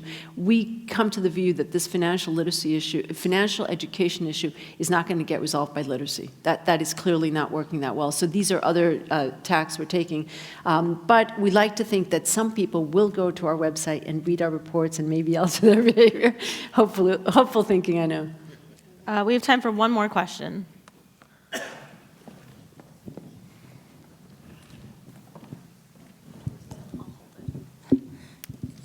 Thank you. My name is Li Yang. We always talk about economy. We always talk about a balanced budget. The problem now is we never talk really about how individual employee or the new labor force, they are really contribute to the productivity, or the existing labor, they would contribute to their productivity. I really mean good service or good product, not the disservice or dysfunction. Currently, now, Department of Labor, they try to promote apprentice or promote the IT. The problem is now, you can see almost every agencies, they create a website with almost restricted input. So you don't allow people to contribute or comment the problem of our economy. So could you tell now, when we have a job there, could you tell just how much percentage of who are the new workers, what occupation, or who are their employers, and whether employer receives special subsidies?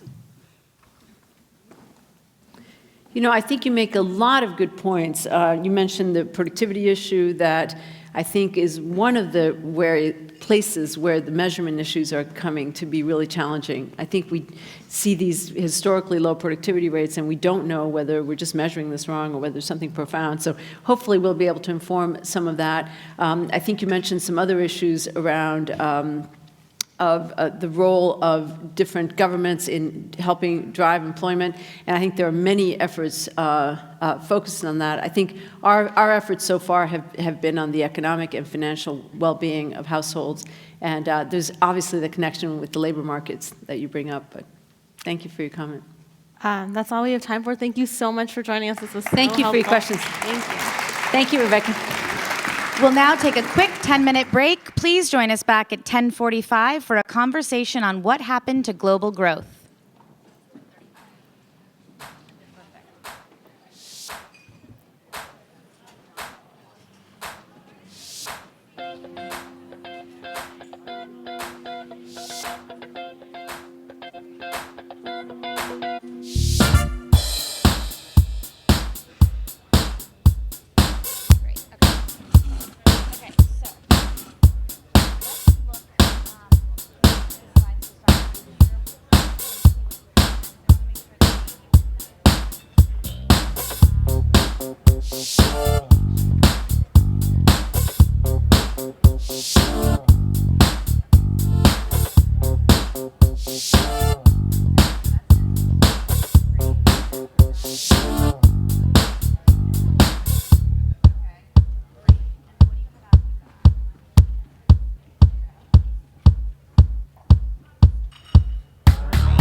Please welcome to the stage Stephen Ratner, former Obama administration Treasury official and chairman of Willett Advisors, along with Bloomberg View's Margaret Carlson.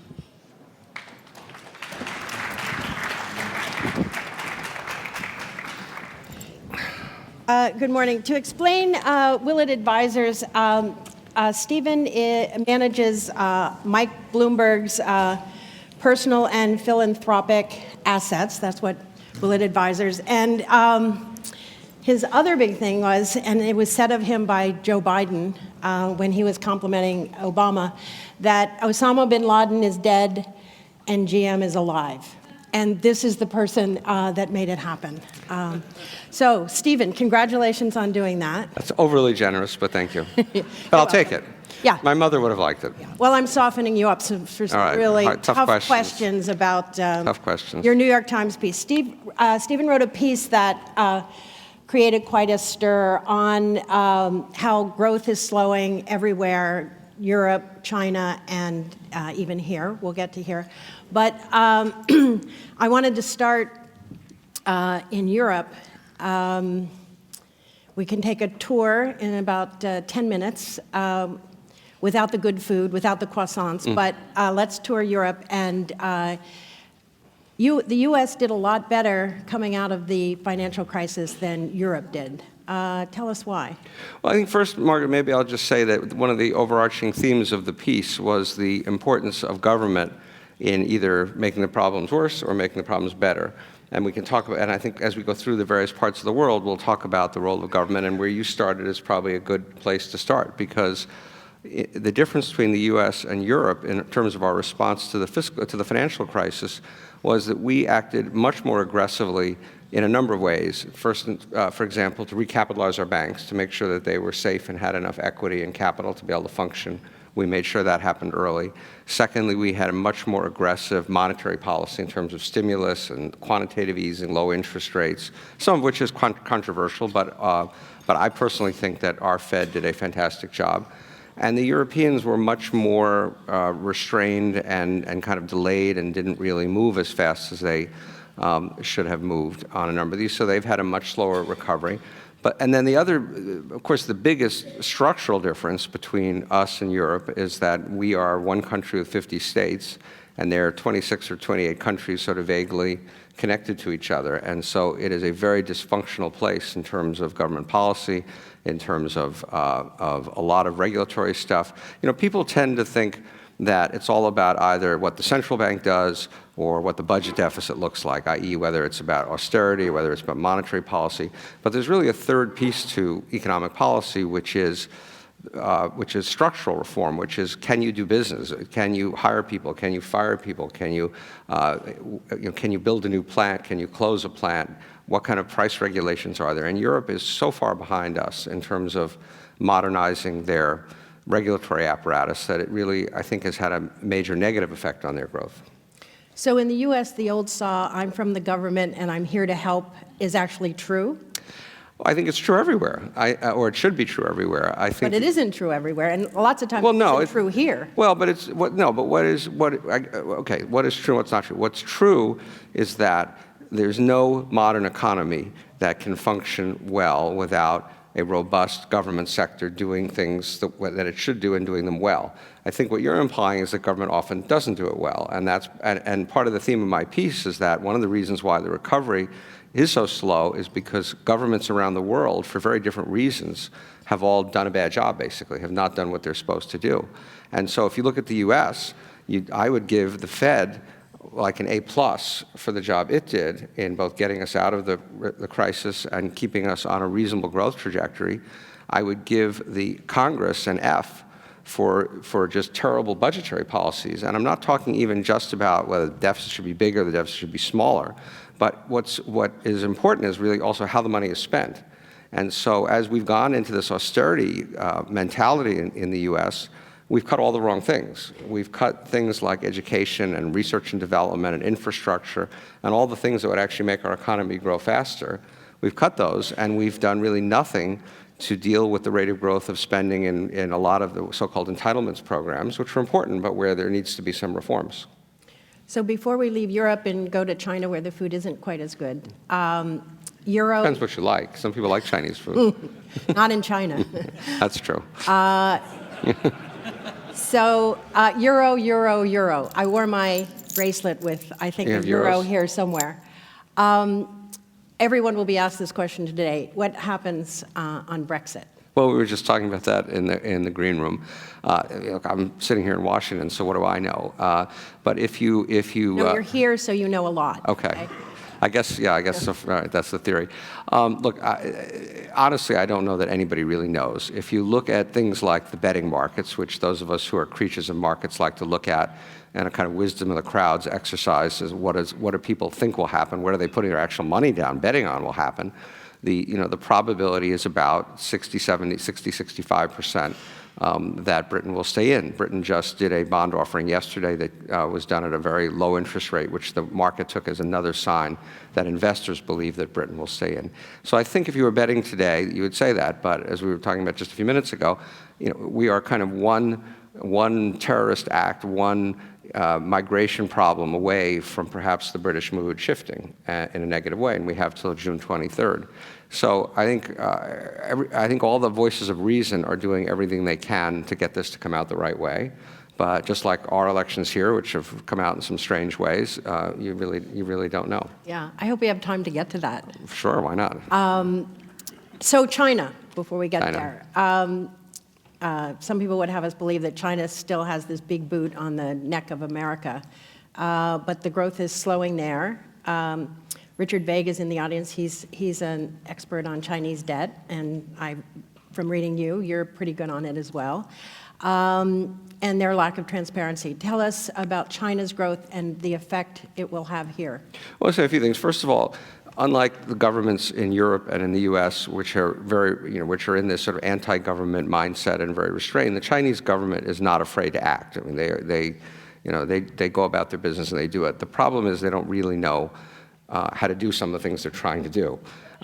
For example, they have been liberalizing their stock markets and all their financial markets, but they don't really know how to manage markets. And so when stocks were depressed, they told all the Chinese to go out and buy stocks, and so stocks roared up, and then they told all the Chinese to stop buying stocks, and so they all kind of collapsed. And it's not, they're in a learning process, shall we say. The second problem with China, which you alluded to, is that it's very opaque. Nobody really knows what's going on there. Nobody believes, including me, the economic statistics. And so when you don't trust what you're being told, you tend to assume the worst. And that's part of why investors and commentators and policy people have always been very nervous about China. Personally, I think China is not growing at the 6.7% number they say. I think they're probably growing somewhere in the 3 or 4%. I would say in the last month or so, I think the sort of sensibility of the rest of the world about China has moved slightly to the more positive side of actually believing China is not in some kind of free fall and that it's going to continue to muddle along with reasonable positive growth, more growth than we have here. And that's my view of China. We are heavily invested in China. We do believe that China is a great success story and will continue to be a great success story. There is the question of the debt, which is high. It is not ridiculously high, and we don't even, again, know exactly what it is. It's what we call in investing like a tail risk. It's something that we can't really quantify the risk of it happening. If it does happen, in other words, some kind of a debt collapse, it would be really terrible. But I think the odds are against it happening myself. I think they have enough assets and enough momentum in their economy that they can manage their way through it. So on austerity as a theory of fixing things, you tighten your belt and the elites or the wealthy or whatever will be looked after. As a theory of government, has that worked? Austerity? Yes. Look, it is important in the fullness of time for governments not to live beyond their means. And there's no question that when you look out a distance... But it's who suffers from government not living beyond its means? But as I said, it depends. There's two separate issues, right? One issue is, in terms of the size of the spending pie, the size of the overall budget is, what's too big, what's too small, the deficit. And then the second is what should the components be and what kind of spending should we have? So in terms of the overall size of the deficit and where it's headed, right now our deficit is quite manageable. It's below 3% of GDP, but because of the aging population, of which unfortunately all of us are part of that, because of the aging population and the costs of Medicare, Social Security, and so on, there's no doubt that down the road somewhere we will have a lot of debt, probably more than we should have. And that's an argument for trying to keep deficits at some reasonable level. On the other side of the coin is the fact that our deficit has come down enormously, our economy is weak, interest rates are low, the federal government can borrow 30-year money at a little over 3%, which is like really low, right? And so why would we not at this moment in time when we have crumbling infrastructure and we have education system issues, when we have R&D issues, why would the government not go and spend another, pick your number, $100 billion on some of these critical needs to try to get the economy growing faster? So that's the yin and the yang of it, and I think a lot of us believe that in the short run, government should be doing more to try to get the economy going by spending intelligently, but in the long run, we have to be aware of the fact that the debt burden is getting higher. So at the end of The Big Short, Steve Carroll says, everybody was in on it, and nobody really wanted the housing bubble or the lending to stop. And that's why we got where we were. And then in the end, the banks and the financiers were protected, but not the little people were protected. Which gets me back to the United States, and which gets me to our current, the trust in government factor. You had a beautiful chart in your piece, and the arrows, or what do you call them, the axes, were down. There were little upticks here and there, but mostly we're way, way down in trust in government. So I'm from the government and I'm here to help you doesn't work for a lot of people. Yeah, it's a real problem. Look, the anti-government, so look, I guess my sort of view of the whole thing is that, and this does relate to the politics of what's going on at the moment, the typical working class American has had a really rough time from the standpoint of incomes over a long period of time. Median family incomes today, when you adjust for inflation, are about 7% lower than they were in 2000. So in the last 16 years, after you adjust for inflation, incomes have been going down. And so people are really unhappy. And they should be unhappy, and they're right to be unhappy. And that reflects itself in our politics, like some of the primary results that we've seen. But it also reflects itself in people's view of government, because they do look at government, or they used to look at government as basically part of what was going to help them, that the government was there to help them. And now here we are in 2016, and so many Americans are worse off. So they say, well, okay, the government didn't help me, so let's get rid of the government, let's try it some other way. And so all the people who argue less government is better, let's just unleash the free enterprise system, whatever, have been sort of gaining political currency because they have an alternative that people think might work, but they think that the traditional alternative of the government actually stepping in isn't working. Right. So we have a traditional now Speaker of the House, and yet we don't. Well, we don't really have a traditional Speaker of the House. I mean, look, he's a good guy. Compared to what the Freedom Caucus would want, we are now back with some sort of regular order in the Congress. Yes and no. I mean, if you, I like Paul Ryan. I worked with him on the auto bailout. We had a couple plants in his district up in Wisconsin. He's a really good guy. He's trying to do the right thing. But if you actually read his policy proposals when he was budget chairman, they are as draconian in terms of cutting the size of government and cutting spending, and cutting, in fact, the stuff that would help the little people that you have talked about so much, and cutting taxes for people like me who don't deserve a tax cut. He's well out on the right fringe in terms of what he actually left to his own devices would do. Is he all the way where the Freedom Caucus is? No. But, okay, fine, they're a little further up. But he's way out there. And so it's going to be very interesting to see, regardless of who's president and all the rest of it, how next year, whether we can make any progress on these issues, and whether all the people who have very strongly held ideological views, not just Paul Ryan, but people on the left as well, are going to be able to compromise and get something done, because we haven't gotten anything done in a long time. And sorry to interrupt, but one of the reasons also that maybe this is like a circular thing, but people don't trust government So people like the Freedom Caucus are there. So government has literally stopped doing anything. If you look at the number of bills that Congress passes, it's like at an all-time low. And so then people say, well, government doesn't do anything, so they're all useless, we should get rid of them. And so it's become this sort of downward spiral for government as a positive force in the eyes of most Americans. I was just looking for a glimmer of hope so that you're not Dr. Doom the entire time by looking to, the prospect of maybe Paul Ryan getting hold of things. But we don't have a budget. We don't have tax reform. Rand Paul took a chainsaw to the tax code, but it hasn't been prominent in this election so far. Well, this election so far really, especially on the Republican side, I don't say that as a partisan comment, really hasn't been about issues. I think Bernie Sanders has been very clear about some of his issues. I think Hillary Clinton has put out a lot of policy papers, which nobody's written more than 5 words about. And on the Republican side, it's been more emotion than actual specifics. So yeah, we don't really have those yet. But we will, I think, in the fullness of time. And I think it's going to, as I say, be really interesting. We're going to have divided government next year, right? You're not going to have one party control all the House, the Senate, and the presidency with filibuster-proof majorities. This is not going to happen. So there's going to have to be compromise to get something done. And it's going to be really interesting, again, to see whether people who have pretty extremely divided views are going to be willing to compromise or not. So Donald Trump swept the primaries last night, and it looks like he'll be the nominee.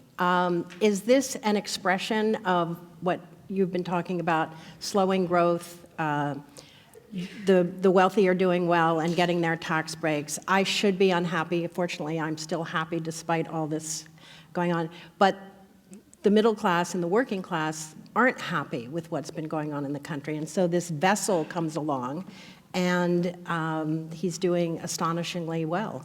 Yeah, look, the phenomenon of Donald Trump is not inexplicable. And again, the political scientists, the pollsters have all shown that his largest base of support is among white, middle-aged, working-class males. And that is the demographic that has suffered the most. I like to blame men for everything, so this fits my view. Fair enough. I'll take my share of the blame. And that is the group that has probably suffered the most. Look, if in 2004, a manufacturing worker in the state of Michigan made $27 an hour. Today, after you adjust for inflation, a manufacturing worker in the state of Michigan makes $21 an hour. So they've taken over a 20% inflation-adjusted pay cut. The number of manufacturing jobs is also lower than it was then. So why is it such a surprise to see the way the Michigan primary voters voted? They're unhappy, and they have right to be unhappy. And when Trump bashes Mexico, we can get to China, but he bashes China too. But when he bashes those two countries, because on the trade side, put aside the ethnic stuff, but on the trade side, when he bashes those countries, it's not irrational. Trade agreements have meant a huge benefit to the U.S. as a whole. All of us probably in this room have been huge beneficiaries of buying less expensive goods that come from those places. But there are people who've gotten the short end of the stick, and there's heavily people in our manufacturing sector, which has really been decimated. And we shouldn't kid ourselves about that. And so when he talks about 35% tariffs on Mexico, or he's going to have new trade deals with China, we don't even have a trade deal with China. He doesn't seem to know that. But nonetheless, he wants to have a new one. Yes, he wants to have a new one. But what he's saying, people do sort of understand. They can connect those dots. They understand that imports from China, imports from Mexico have benefited again a lot of us and cost a number of jobs. So, in our 40 seconds remaining, you're Secretary of Treasury in a Trump or Clinton administration. Let me just fast forward here. What would you do to speed up growth and make the middle class our cover story in The Atlantic this year? This month. What would you do? I would try to see if it's I don't know if I'm a Republican or a Democrat in your scenario, but whichever I am, I would try to see if I could get business done with the other side. I would say I don't think you're going to be chosen in the Trump administration. Whatever. It's a bipartisan conference. Look, the point is that I would try to get business done. I would try to sit down. I do think Paul Ryan wants to get business done, even though I do think he's got a strongly ideological position. I would try to sit down and compromise. We need tax reform desperately. We haven't hadn't had tax reform in 30 years. And Trump is right, the tax code is riddled with loopholes. So we on the liberal side need to be willing to compromise on things like corporate tax reform, and the people on the other side need to be willing to compromise on some of our issues. So I would really try hard for tax reform, and I would try hard for some spending on things like infrastructure, R&D, and education that I think could get the country growing a bit faster. Secretary Ratner, I thank you. Thank you. Up next is Karl Theodor zu Guttenberg, former German Minister of Economics and Technology, and now chairman and founder of Spitzberg Partners. He is joined on stage by the Atlantic's Steve Clemens. Thank you, everybody. And Steve, I just want to say, I'm seeing Donald Trump at noon, so I'm going to drop your name and say you really ought to be in contention. Yeah. And you will do a column. KT, have a seat. Thank you. Thanks very much for So I just learned, I need to make an announcement here. Despite the crafted cocktails at 4 o'clock, we are then going to, for those of you who make it through the day, we'll have fun time with Yanis Varoufakis, who's the former finance minister of Greece, because he chose to take a plane from New York this morning rather than a train. I don't want to judge anyone for that. But that plane is not going to fly, and so he's still on his way down, but that means we get a little bit more time. But you said you've had some fun with Yanis in the past, that you interviewed him. Well, first of all, the Greek are always a bit late. Yeah?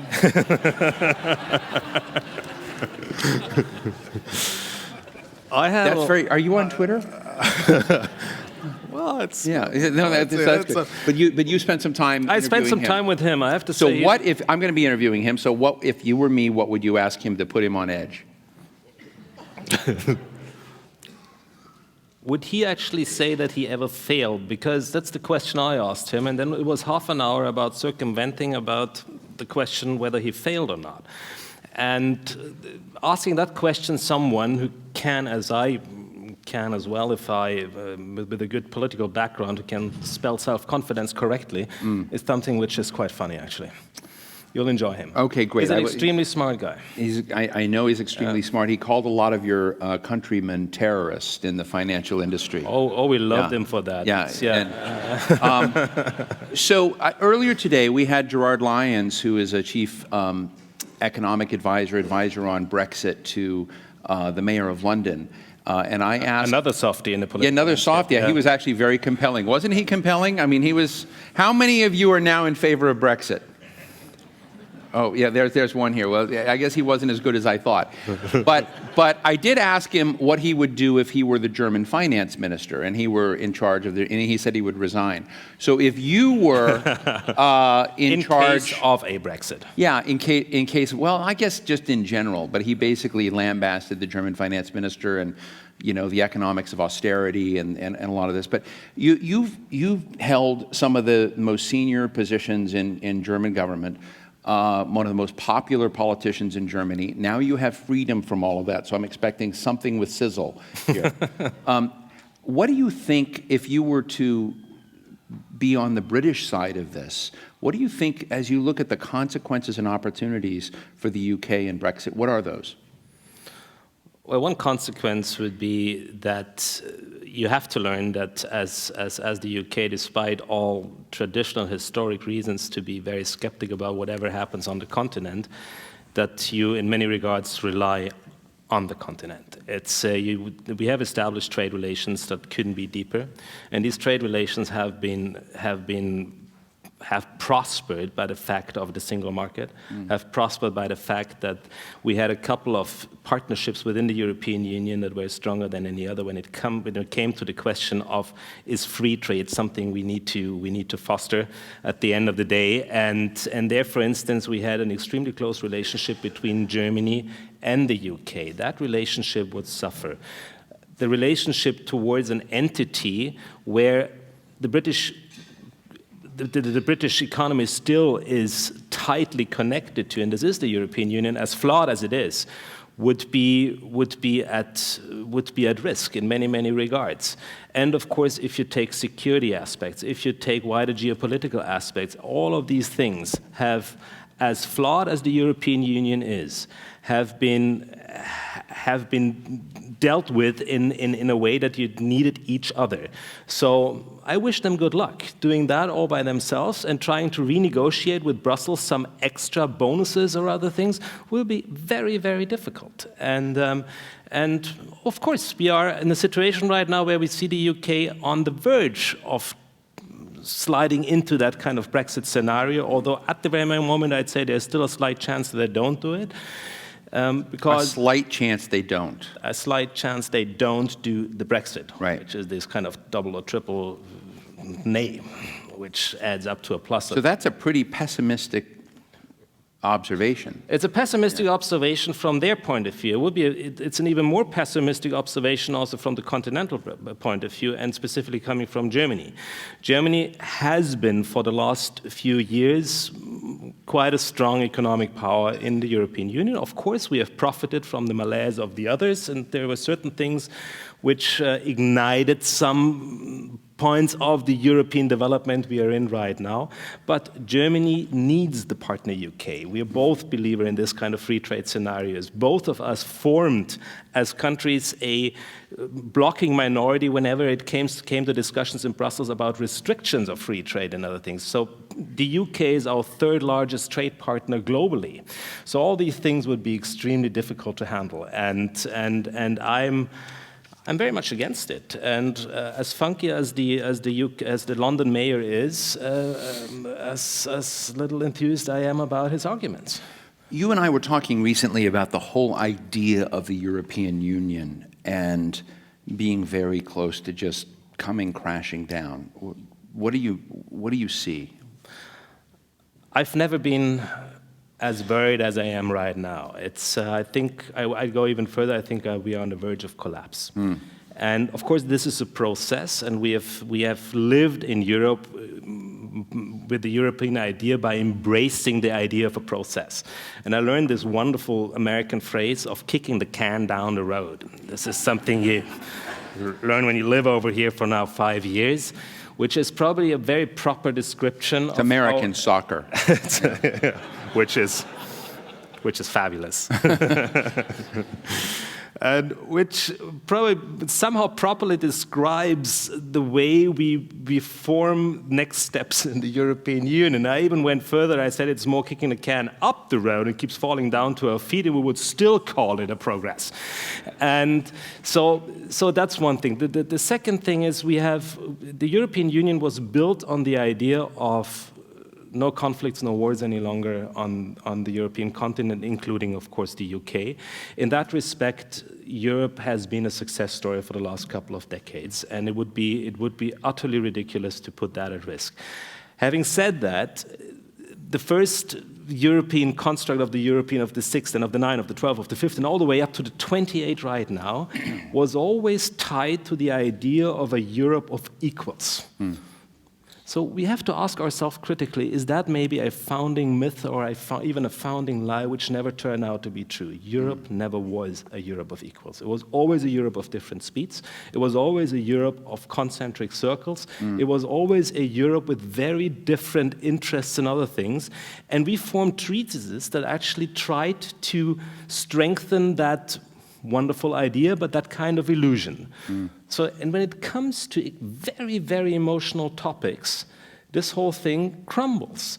And now we are overwhelmed by emotional topics. Refugee crisis, Euro crisis, Greece, we'll talk about that later. The different speeds we have in Southern Europe and in parts of Northern Europe. It's the idea of the Europe. All this is already existing concentric circles. So if we don't tackle that, and if we have at the same time, and that's the most important point now, the undermining of the second great idea, which is solidarity, then the project is at great risk. We have probably the most developed desolidarization we have ever faced in Europe. And this is not only a fact that some players don't like the way Germany acts. Germany has had its role as well in the last couple of months actually to foster desolidarization. What has Germany gotten most wrong over the last few years in play? Martin Wolf has said Germany has not realized its hegemonic responsibilities in Europe, that And then, when you, to be quite blunt, if you look at, not just in the last few months, but over a lot of period of time, there's a kind of arrogance that Germany has had with regard to its partners in Europe, that they're not quite German, that they're not fiscally responsible, that they don't work as hard, that they don't keep their accounts in gear. And so I'm just interested in whether you think that's been a mistake, or is that just the way it is? It is an outcome of a certain development. There is no German politician who actually ever wanted a German Europe, a German European Union. This is due to our own terrible history of the last century. Nobody would actually ever dare to do that, and to impose the German whatever grand idea to other European partners.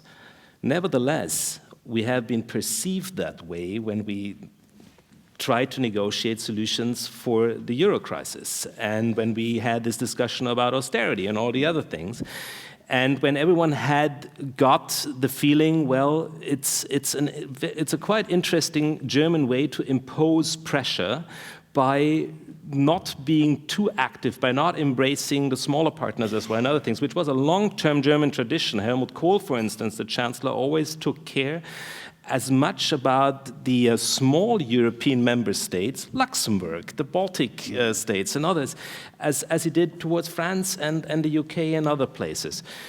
Second thing, I think when we talk about the question, what have we done wrong from a German perspective, it's an argument which comes from the other side.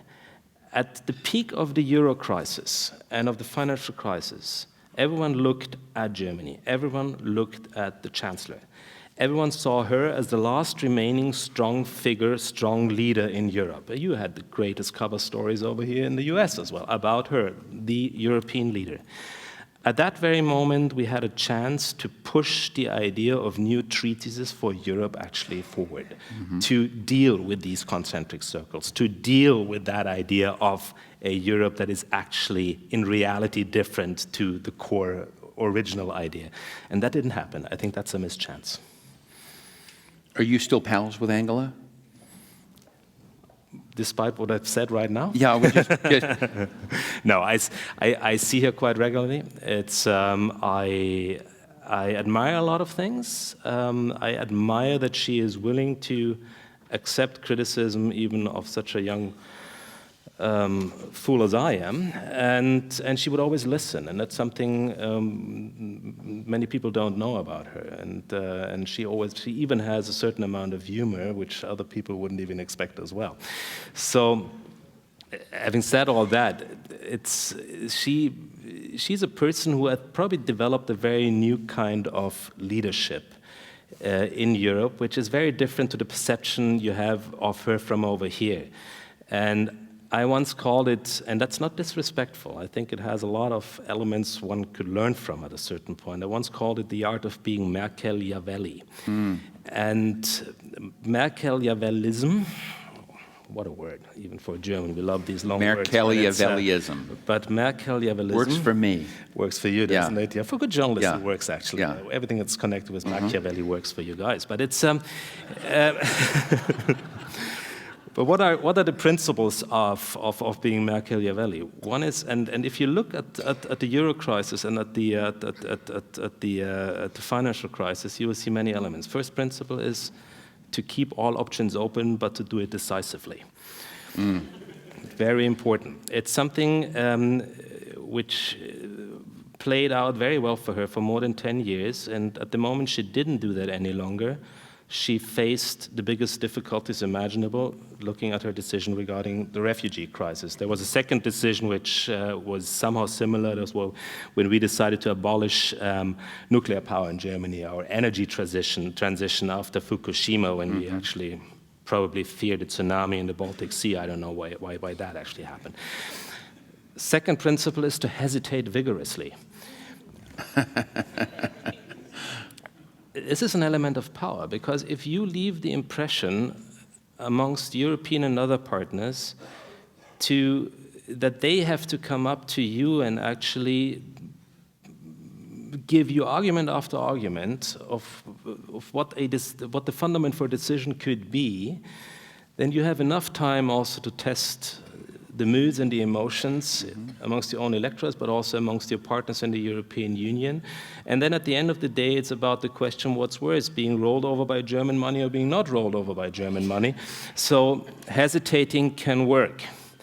Third principle, and that's something you see all around the globe, but it very rarely works out properly, is to keep things as complex or complicated as anyhow possible, and to build up a facade of complexity, and then you can make your 170-degree turns behind the facade of complexity without any journalists or any other politician or any other noticing it. It has to be 170 degrees, because if it's 180 degrees, you would land on the same spot. If you do it the second time, it's too obvious.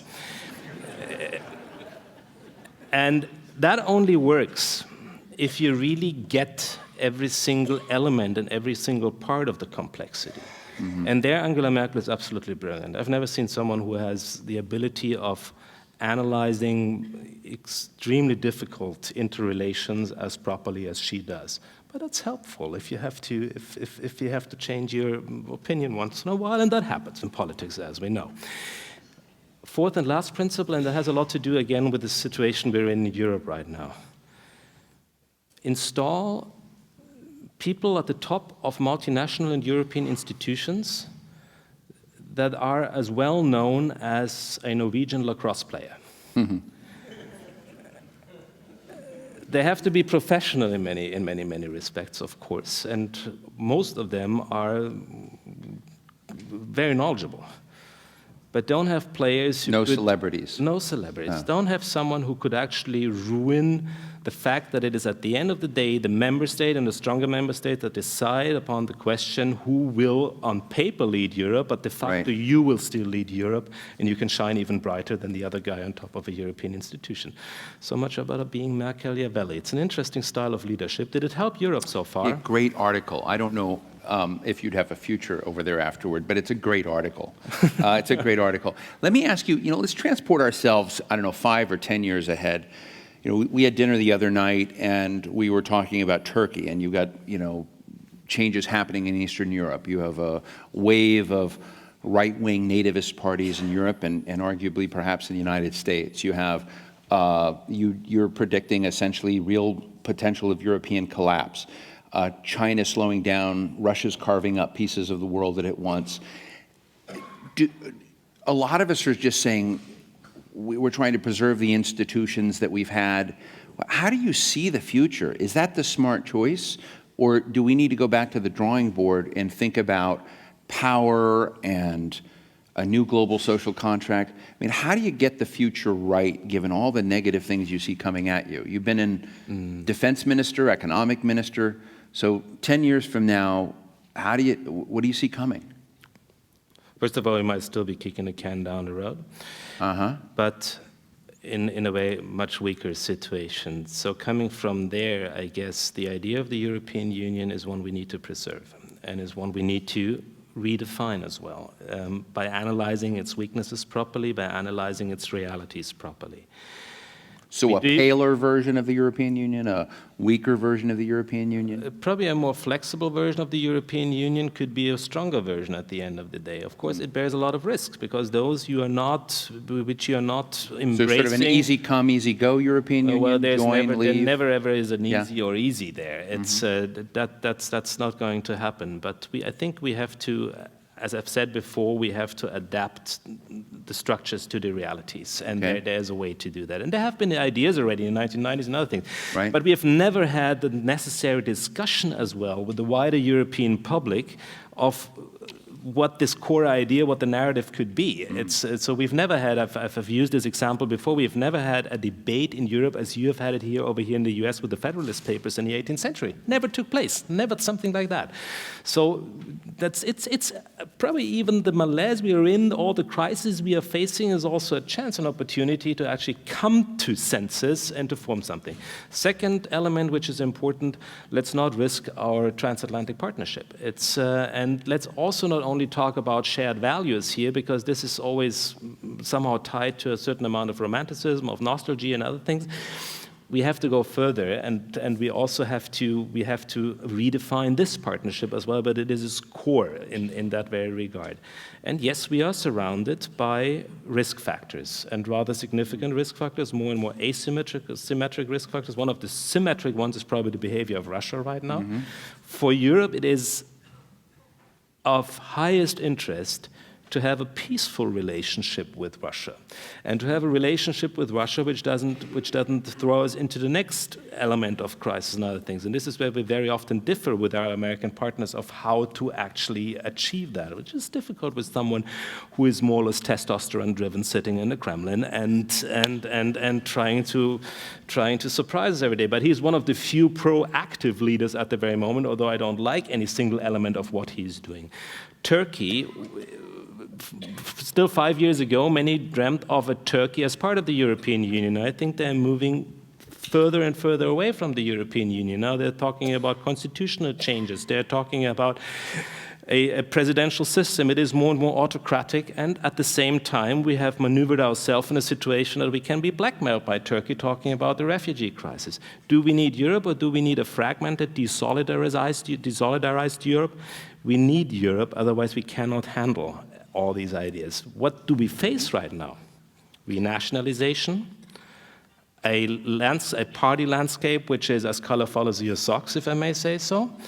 I thought you would bring more of a socks game.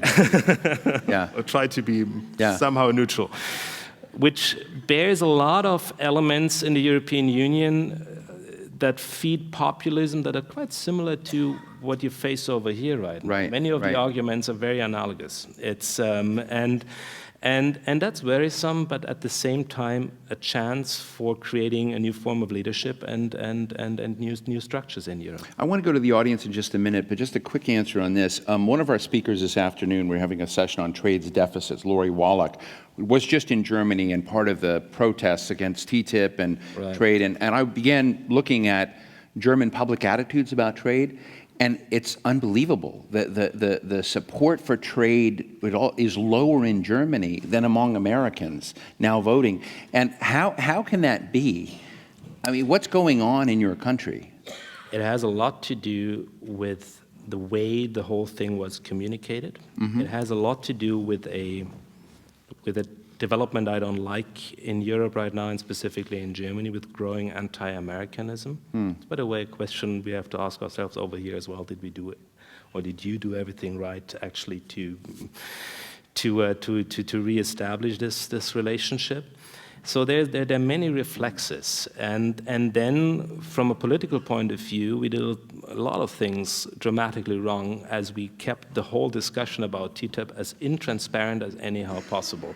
So that leads to a situation where you discuss with the big industry players in Europe, with the Siemenses, with the DAX companies and all the other things. But the small and medium-sized entities in Germany, which are the backbone of our economy, they felt left out. And so they became more and more skeptical. They didn't get the answers. They are the ones that are influencing local papers, that are influencing the Rotary Club around the corner, that are influenced. So this is how a certain opinion gets its traction, or finds its traction. And I'm rather pessimistic whether we will see the fantastic idea of TTIP prevail at the end of the day. Of course, at some point, our leaders will stand up and say, oh, we have succeeded, fantastic, we have a TTIP here, but it probably will be a skeleton of the original idea. Fascinating. Let me go to the audience. We just have a couple of minutes. Yeah, right here right over here. Hi there. My name is Stephen Yin, and excuse me, and I go to Georgetown University. And my question centers on trade agreement. Recently, the U.S. and 11 other countries signed TPP in New Zealand, and to my understanding, Canada and the EU already have CETA. And as recently as, I believe, Sunday, President Obama tried to get support for TTIP in Hanover. So going back to the original topic of Brexit, if Brexit does happen, how do you think this would affect TTIP negotiations? Thank you. Thank you. It would dramatically affect TTIP negotiations because, as I've said before, the idea of of having strong proponents within the European Union for free trade was always tied to strong relationship in that regard between Germany and the UK, and some other players, of course, in the European Union. You have mentioned CETA with Canada. We are not there yet. We are further. We have achieved more with Canada than with the US in that very respect, and I see it as a very positive development that the outgoing president, Obama, has put it on top of his agenda, at least in his relations with Europe, to achieve something here. And that he used his visit to Hanover and to Europe to get back to that idea. However, I think it will be extremely hard to come to a conclusion during this year. And in between, we will have the decision about the Brexit. So if the Brexit comes, I think this will be a major blow for the idea of TTIP. If it doesn't come, it is still very difficult because we are now in a discussion others will have as well. So if the Brexit doesn't come, we'll probably have again discussions about what could we do to keep the Brits as stable as we can in the boat and not to provoke another debate and another discussion about further referendum and so on and so on. So the current environment is not the healthiest one for a quick decision on a substantial TTIP. KT, just as we finish up, I see Mark Zandi and Maya McGinnis, and they're amazing, and we should all we should invite them all up here and continue discussion, but I don't think we can do that. But to wrap up, if you were German Chancellor, just think about for a minute. And, no chance. Many people don't. But if you were German Chancellor and you were meeting... Not after my remarks. Yeah, and you were meeting President Donald Trump, what would you want to put on the table? Trump is in town. He's speaking a couple of blocks away. What do you think, either a question or the most important thing you would like a President Donald Trump to know about that you think he may not? Short form. First of all, you are asking for two preconditions that I very much hope will never happen. Secondly, I won't ask him a question because I probably will get only an answer that will not relate to the question but to the person I ask. And thirdly, I would strengthen his feelings that it's worthwhile listening to others and act the way they tell you. We will end there. Ladies and gentlemen, KT Gutenberg, thank you so much for joining us. Very much. Ladies and gentlemen, please welcome to the stage Maya McGinnis, President of the Committee for a Responsible Federal Budget, and Mark Zandi, Chief Economist of Moody's Analytics, here for a conversation with The Atlantic's Gillian White.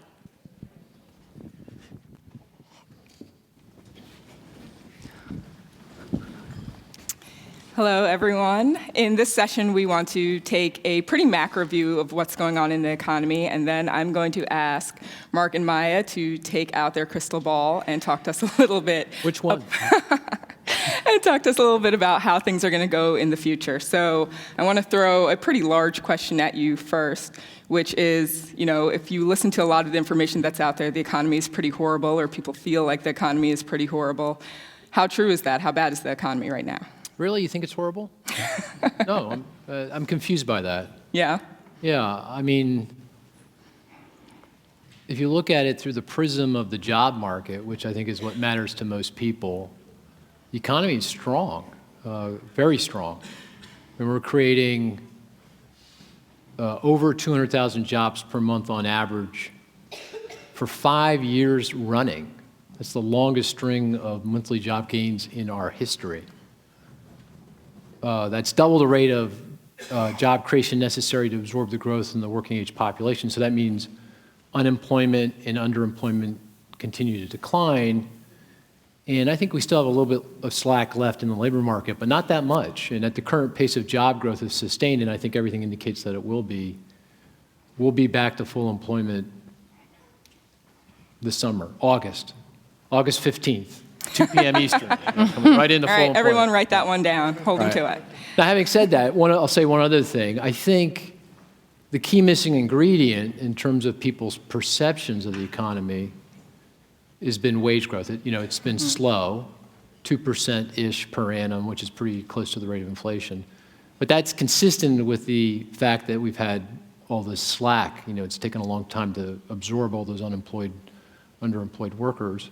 But now as we come into full employment, wage growth is picking up, and I think everything indicates that, if you look out a year, my crystal ball, or two, wage growth will be meaningfully stronger, and I think, people's thinking about the economy will be very different. So I think our economy is performing well, and it's certainly performing better than any other economy on the planet.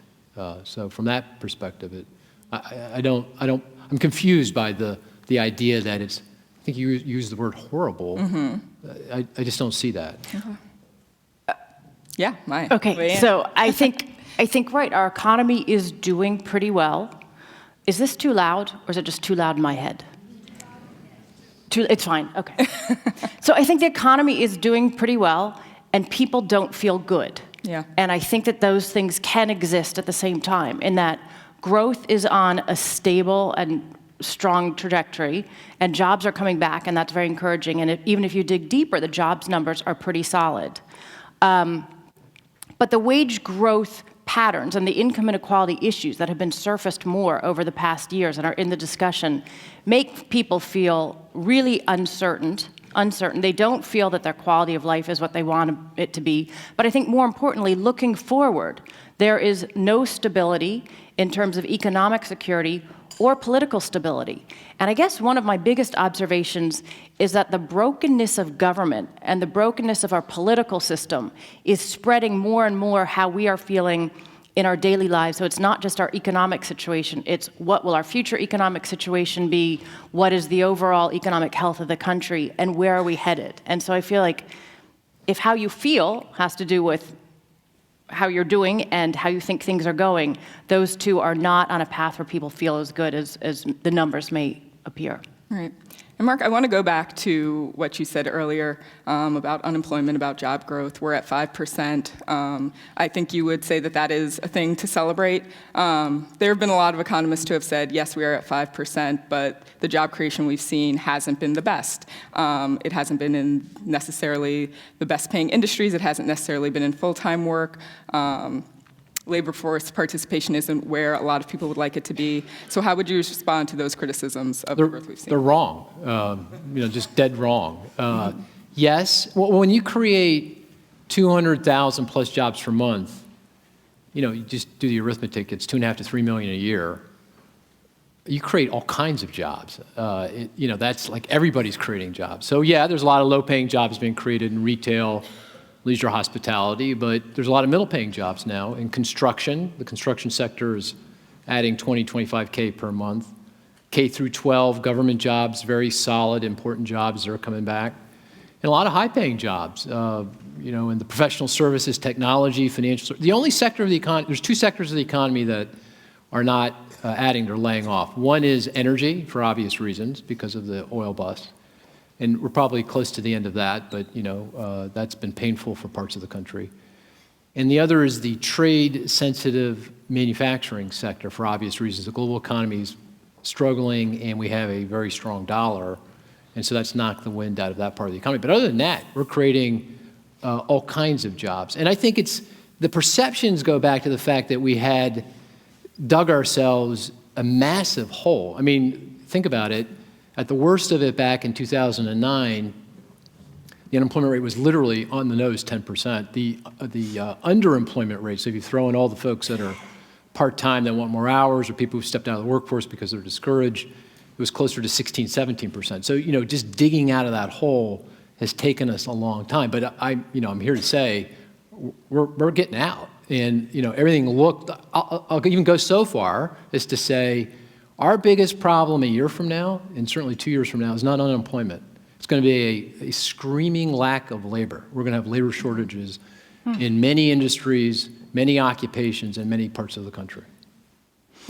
Did you want to respond to that? Well, I feel great knowing that. That's sort of more encouraging than I was feeling. I'll rent my crystal ball to you, and No, so I'm not as good at predicting. I'm actually I'm a terrible predictor, but I sort of think about themes that I think are emerging. So I'm going to ask a question. Can I do that? Yeah, But so another piece of what I think about sort of where some of the economic insecurity is coming and what people are concerned about, another trend that I'm observing, it's the kind of thing the Atlantic writes about, but it's that we in this country used to always assume that every year or every period of our working careers, we would be making more and more money. And one of the new trends that I'm really observing is people no longer being confident at all that you will be continuing to, your standard of living will be growing throughout your working life. And this combines with the fact that people aren't saving enough when they're younger. But you're seeing all over the place people in their 50s losing their high-paying jobs, and in many ways people realizing that they're not as able to do that job as younger people, that sort of the kinds of jobs that we're having are putting the old economic bargain, which was you'll make more money each decade than you made before, in jeopardy. So I think that there are these bigger macro trends about what work looks like, about how we deal with the competitiveness that we're entering into, a lot of the bigger, globalization, technology, all those pieces adding into, again, I'll just go back to a feeling of economic insecurity which will persist even as things get better because the different pockets are so different from each other. Mm-hmm. Oh, so that's a question. Oh, mark. geez, okay. Yes. Yeah? So the conversation, I want to move it to the Fed right now. What does the Fed need to be doing? What should the Fed be doing at this moment to ensure continued economic growth?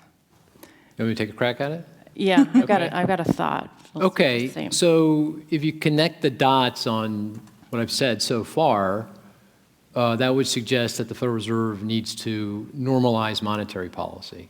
So what that means is interest rates today are 25 to 50 basis points, 0.25 to 0.5 percentage points. That's obviously very low.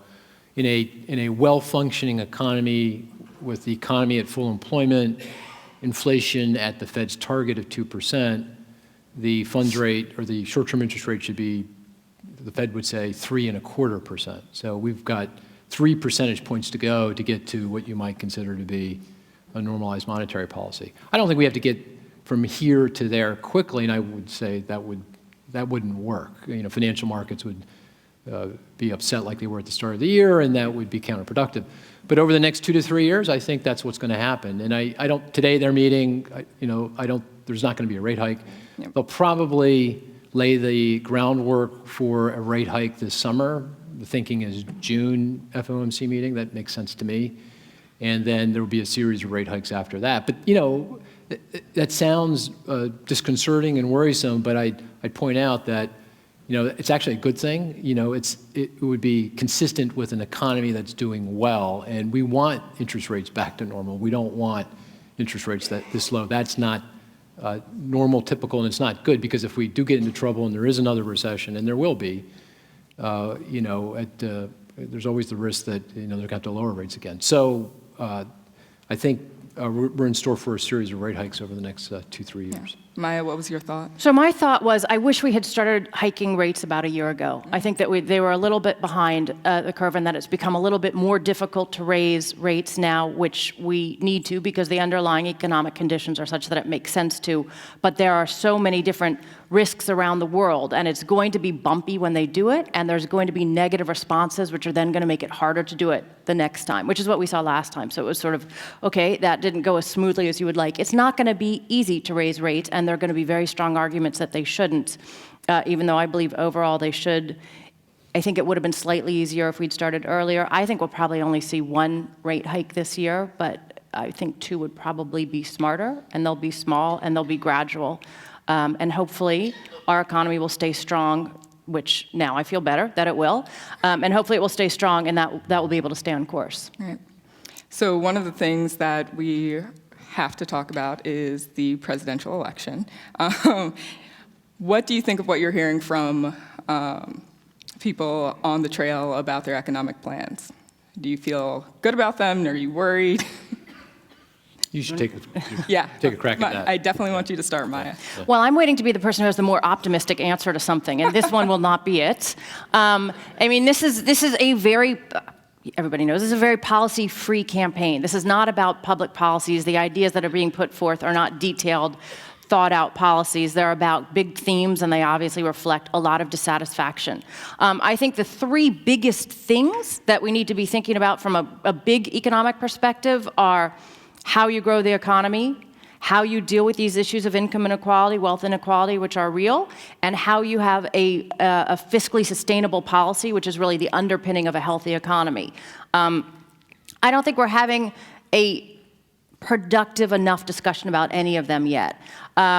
In terms of economic growth, one of the things that really scares me is that people are tossing out promises of growth that are astronomical, completely unrealistic, and it's kind of the magic answer to everything. So growth is going to be hard. We should be putting a lot of energy in how to grow the economy and what's going to create productivity increases. It's not an easy thing to control. The president doesn't control it. And we're not going to have magic growth rates. When we started hearing some campaigns talking about 4% growth rates, we were saying, whoa, we haven't seen anything like that in quite some time. And now that seems downright modest compared to some of the 6 and 8 and 10 promises of 10% growth. So there's crazy, unrealistic promises there. On the fiscal front, and this is the area I focus on the most, we've taken so many steps backwards in terms of having a realistic discussion about fiscal policy in this campaign. Just to set the stage on fiscal issues, our debt is at record levels that we haven't seen since right after World War II as a share of the economy. It's twice where we were when we went into the economic crisis of 2008, and thank goodness we are at healthier levels then, because that allowed us to borrow, which is what we needed to do. Our debt as a share of the economy is twice what it's been historically as well. And more importantly, looking forward, it's projected to grow as a share of the economy every year forever. The deficit is also projected to grow every year forever. And what we heard over the past couple of years was the deficit was coming down, and that's been used to kind of paper over the issue. And that was true. That was normal and expected as we were coming into the economic recovery. But if you think about 4 years ago, when we were talking about tax reform, we were talking about revenue-neutral tax reform. We do need to reform our tax code. And we do need to find more revenues to help bring that debt under control. We're going to have to look at spending. We're going to have to look at revenues. There's no getting around. They will all have to be part of it. And now we're hearing, I guess I'll overgeneralize, but on the Republican side, from the candidates, we are hearing a lot of talk about deficit and debt, how much it matters, and then policies on the revenue side that would add trillions and trillions and trillions of dollars to the debt. A far cry from revenue-neutral tax reform.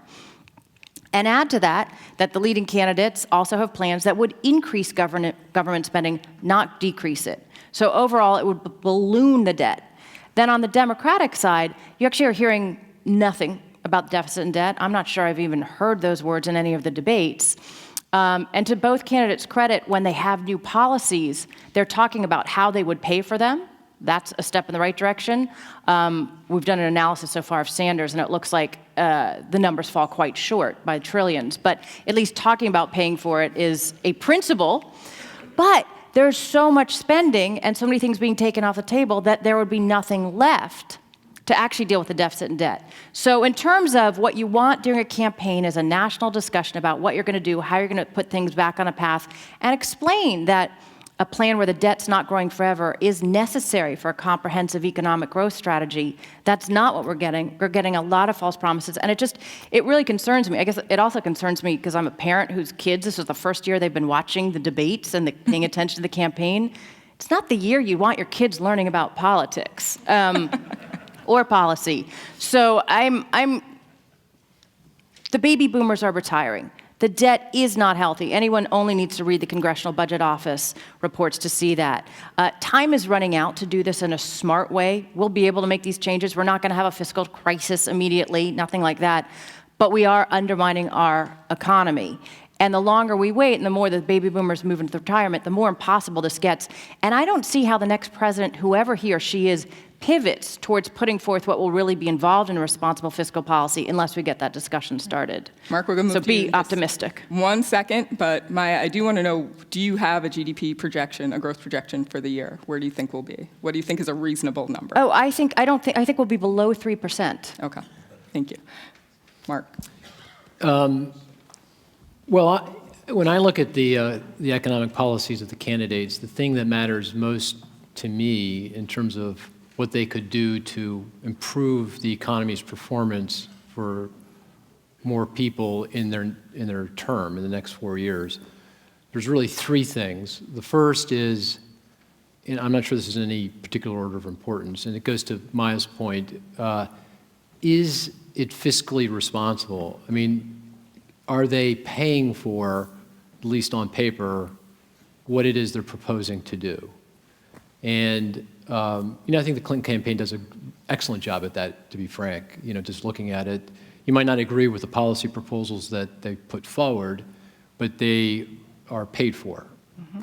I don't see that in the other proposals. I haven't seen it.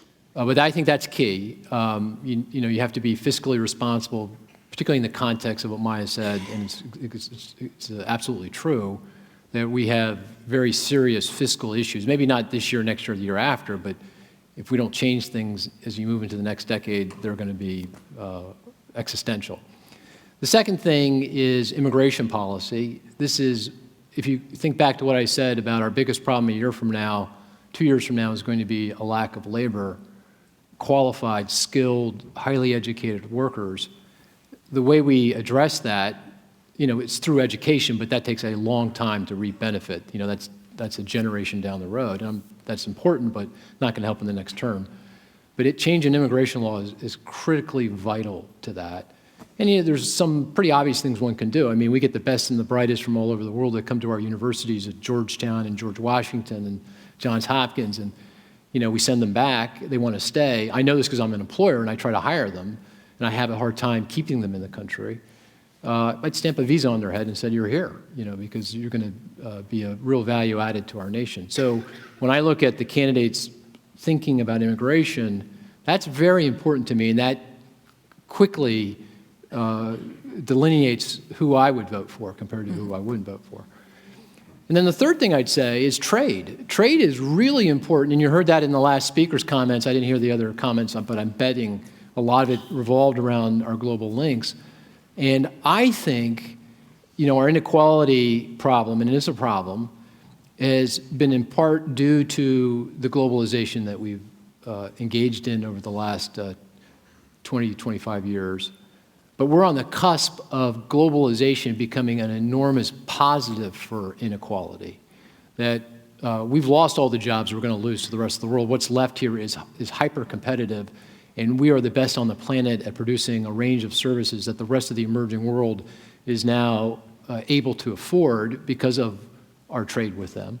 And we're going to create a lot of jobs related to that. So globalization is key to growth, and it's key to inequality.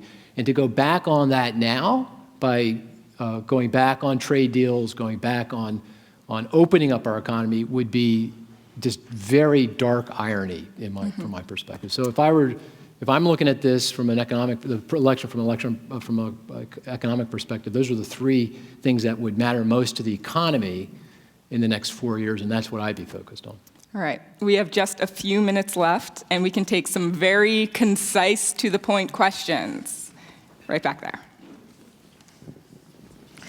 My name is Elizabeth White, and I'm the author of a book called 55 Unemployed and Faking Normal.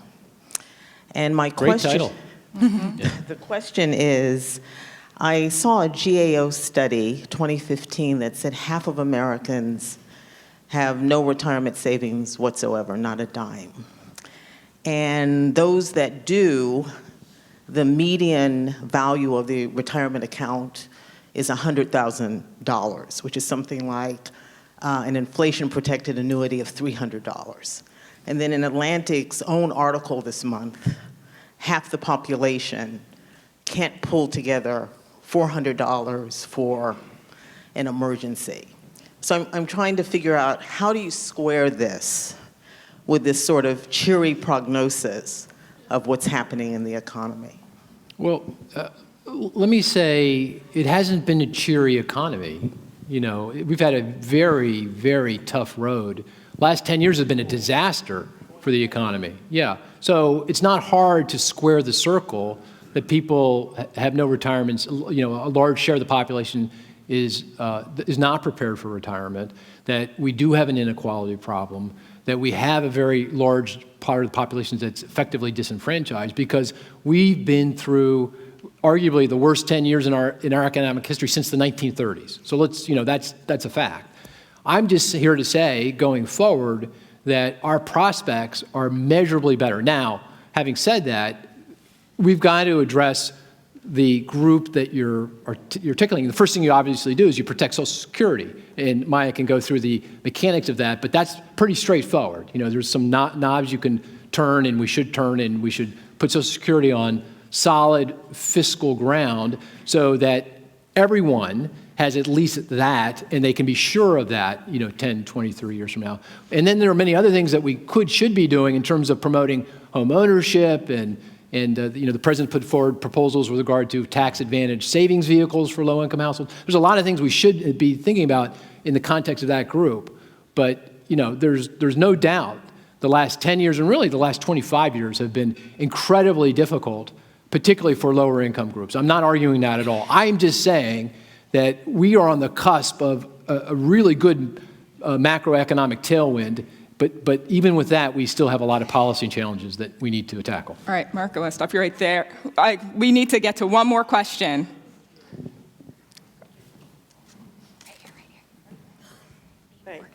Yeah, I'm Paula Stern. I have my own consulting firm, used to chair the U.S. International Trade Commission. I have not heard y'all on this panel talk about the role of infrastructure. I heard immigration, all the other things, which were all very helpful. But it seems to me that that is something I'd like to hear you address, particularly given the fact that you seem to think that, Mark, that we're in full employment, or will be by June. And yet... No, I said August 15th. 15th Write it down. Of August. 2 p.m. Right. 2 That's p.m. right. It 2 was p.m. the Fed. All right. It was the Fed's rate in So June. you want to know? You want but I'd like an answer on infrastructure? on I'm very precise. Yeah. I'm really concerned about whether we are doing enough here at home and going forward to get, I think, adequate growth. Because I know you say it's full employment, but I don't think it's enough. All right, we need a 30-second answer on that. Which one of you would like to do it? We'll each do 15 seconds. So Okay. I think there's no question that the growth is the least of my concerns. The income inequality is a huge part of my concerns. The fiscal sustainability is massive, and a big piece of that is how we're spending our resources in our budget. And it is a consumption-oriented budget, and we have programs that are squeezing the budget regularly, more and more. And as a result, our public investments are being squeezed or squozen, whichever is right. And we are very short-term oriented in our fiscal planning instead of medium and long-term. And if we were doing that, it would be flipped on its side. Much more would be investment, infrastructure, research and development, worker retraining, education. That's what we should be focusing on. Mark, any additions? Well, I gave you three policies, only because that's a speaker's crutch. Say three things because people don't remember the fourth thing. If I could have said the fourth thing, it would have been infrastructure. All right. That is all we have time for. Thank you guys so much. Thank you to Mark and Maya. Thank you, Jillian. Joining us now is Richard Vague, chairman of the Governor's Woods Foundation, along with Joey Chen, formerly of Al Jazeera America.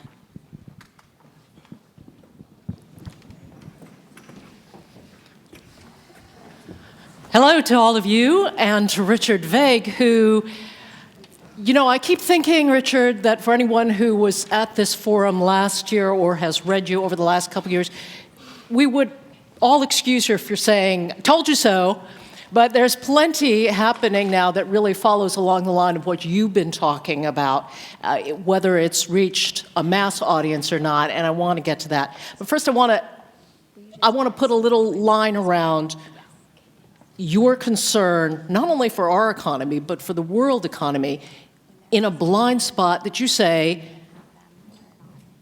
even the best economists in the world aren't paying attention to. And that is this, that private debt is the thing that might be sending us toward greater economic calamity. How is that? I thought the private debt was supposed to be the thing that encourages investment, that growth would come from that. Well, private debt is great if it's at low levels. It's when it grows too rapidly or gets to too high levels that it's a problem, which is intuitive. That's true whether you're a business, an individual, or a country. It was private debt that brought our 2008 crisis, Japan's 91 crisis, Asia's 97 crisis, and there's a crisis unfolding in China right now, which we talked about last year, and that's based on precedent-setting, never before in world history, private debt growth in China right now. So the example of that really is China at this moment, which just this week we heard that the debt ratio has reached 237% of GDP at best, because there is a good possibility that it's actually much higher than that, depending on how much information you're getting out of the Chinese. Why is that so calamitous? I mean, it sounds like a massive number, but the Chinese, don't they have the capacity to just fix it? Well, there's two, China has demonstrated expertise in propping up banks and masking over problems. So, there's no doubt that they'll be able to do some of that this time around. But there's two things that are inevitable in China. One of them is they have produced way too much of everything: building, steel, iron, copper, aluminum. The list goes on and on and on. And when you have way too much of everything, and I mean, by the way, they've been producing 50% more steel per year than the world needs, there's going to be continued long-term sustained downward pressure on commodity prices. That's going to be with us for a while. So that's one thing. The second thing is, when you have way too much of everything, you don't have the need to continue producing, and you have to slow down to let demand catch up to supply. So we are going to see China continue to decelerate. I think it's going to be a low single-digit number. Keep in mind that Japan, which was growing at 10% per annum or more during the 80s, had their crash in the 90s. They've been growing at essentially 0% for the last 25 years. I think something like that is possible in China's case. All right, you have recently been in China yourself, and you had the experience of seeing what that actually looks like on the ground when you've overbuilt everything, not just raw commodities, but you actually lived in it as you were there in China. Yeah, it's pretty spooky if you go to some parts of China and see entire cities that are empty. That have never been inhabited. Or barely inhabited, and have hundreds of thousands of empty condominiums and homes. And where you stayed yourself, I mean, you were sort of the honored guest, I guess. Well, they do have some pretty fancy places, and they do take care of folks. But you stayed in a place that was essentially empty, again, because of this overcapacity. That's right. That's right. China is, and by the way, one of the most amazing things about it is it's really not slowing down. They're continuing to amass trillions of dollars of new private debt and continuing to amass overcapacity in all these product categories. They aren't slowing down. What that really means is the problem's going to be bigger when we finally reckon with it. And the example that you looked really into history, and if you read your book, you have looked into history going back basically forever, looking at what causes these economic collapses and that relationship to private debt, which I got to tell you, in the United States, we talk about the federal deficit, we talk about the government's debt, but we don't talk about private debt. Yeah, the private debt is much more important factor in determining economic outcomes. It's a much more important factor in determining crises, and yet 95% of all the dialogue is around government debt. So the private debt we talk about in the U.S. most often, I guess, would be mortgages. That's right. What would be the prescription for that, even in this country? What would be the prescription for healing that? Well, again, things like mortgages are fundamentally good things. It's just when you have too many, it happens too rapidly is when you get into problems. Right now, there's 52 million mortgages in the United States. About 8 million of them are still underwater. Those families are struggling. They're not taking vacations. They're not buying new cars. They're not participating vibrantly in the economy. We think there's an easy way to deal with it. You could go in and let financial institutions write down those loans, tear up the contract, rewrite the loan with the borrower at 75% LTV, give those financial institutions, including the GSEs, dispensation, which has been done before. Give them 10 years or 30 years to write that off. And by the way, ask the borrower to give the lender a certificate that gives them 50% of the upside when they finally sell. you'd have 8 million households participating in the economy vibrantly that are not today if you did that. I think it's the single most important idea that you could have for reinvigorating an economy like here in the United States, but also in Europe and Japan. This is particularly important that you say this because you are well known as an innovator in the financial services industry, what you did with the credit card industry and so forth. You are a voice that certainly I would think a lot of people in the financial services industry ought to listen to on this. What sort of reception do you get to this proposal that let's look at just mortgages? You know, when I talk to folks in the business community and the financial institution world, I get a lot of receptivity. However, our two main schools of economic thought are kind of entrenched in the way they've been thinking for decades. You know, they've got careers built around ideas that really never included focusing on private debt. So it's a little chillier when you talk to those folks. What could be done, though? I mean, besides sort of that incentive, right, to let me as a borrower, for example, give you some share when I finally do sell mine. What else? I mean, what could the government do, for example, to push forward this kind of an idea of really restructuring a lot of mortgages? Well, I mean, it's worth reflecting on the problem just a bit. In the United States in 1950, private debt to GDP was about 50%. Today, it's 150%. It has tripled pretty much in my lifetime. Right. In Japan, it's 170%. They're still lugging around record levels of private debt 25 years after their crisis. In China, as you just said, it's either 220% or 237%, or who knows. It's a gargantuan number. In Europe, it's similar to the United States. It's gone from about 50% to about 150% in the last couple of generations. So the problem is pervasive. And so I think one thing the government can do is just bring attention to the problem. But do you see that happening? I mean, look, I listen to the politicians. I guess the closest thing I've heard to anybody talking about how to readjust private debt is Senator Sanders talking about student loans. Do you hear anything? No, but it's increasing over time. And let's put student loans in perspective. I think student loans are a problem. But we have about $26 trillion in private debt in the United States right now. About $14 trillion of that is consumer. Only about $1 trillion of that is student debt. So student debt's going to be a problem. It's not going to be a systemic problem because it's not big enough relative to the whole. Why don't economists talk about what you're saying here? Why don't we hear more explanation of that? We talk about that a lot, but I think historically, there's been the presumption that government debt is we the people's problems. We're supposed to collectively manage that. And the private debt is laissez-faire. That's the private sector's business. We don't want to muck with that or mess with that. So I think that's part of it. I also think there's multiple generations of economists that come through the Federal Reserve or influenced by Federal Reserve or work under grants from the Federal Reserve and look at the world through the Federal Reserve's lens. And that really is one step removed from private debt. So it's not naturally the turf or the domain of the Fed. So I think there's a few things that contribute to it, but it's there and it needs to be paid attention to. And real people could actually grasp that. I mean, people understand, I understand my mortgage, I understand whatever student loan debt, I understand my credit card debt.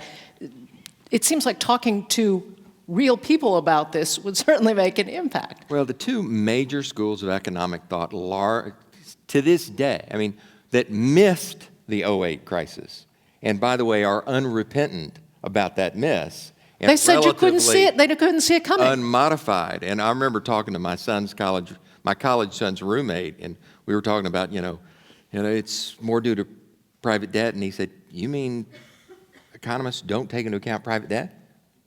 It's kind of to the man on the street. It seems obvious that a number that's way bigger than federal debt ought to be central to the way we think about and understand the economy.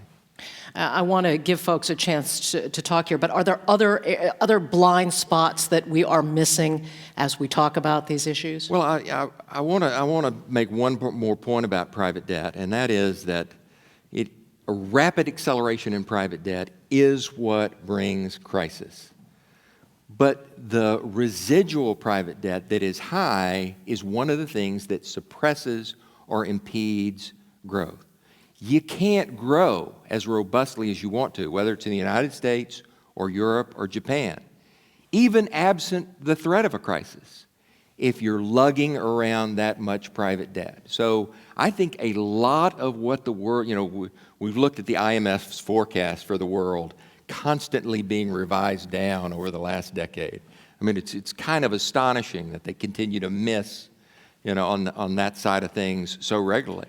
I think it's because they're not taking into account the fact that the middle class and the lower classes have to spend so much of their income to service and pay down debt that otherwise would be spent on goods and services and push GDP forward. It's just something that's underemphasized. And when we look at, the consequences of trying to, say, reduce interest rates to the point where, people certainly borrow more money, but there actually gets to be a point where people don't borrow any more money. Yeah, Richard Koo in Japan has pointed this out, that, lower interest rates aren't an incentive to borrow if you are already burdened with too much debt.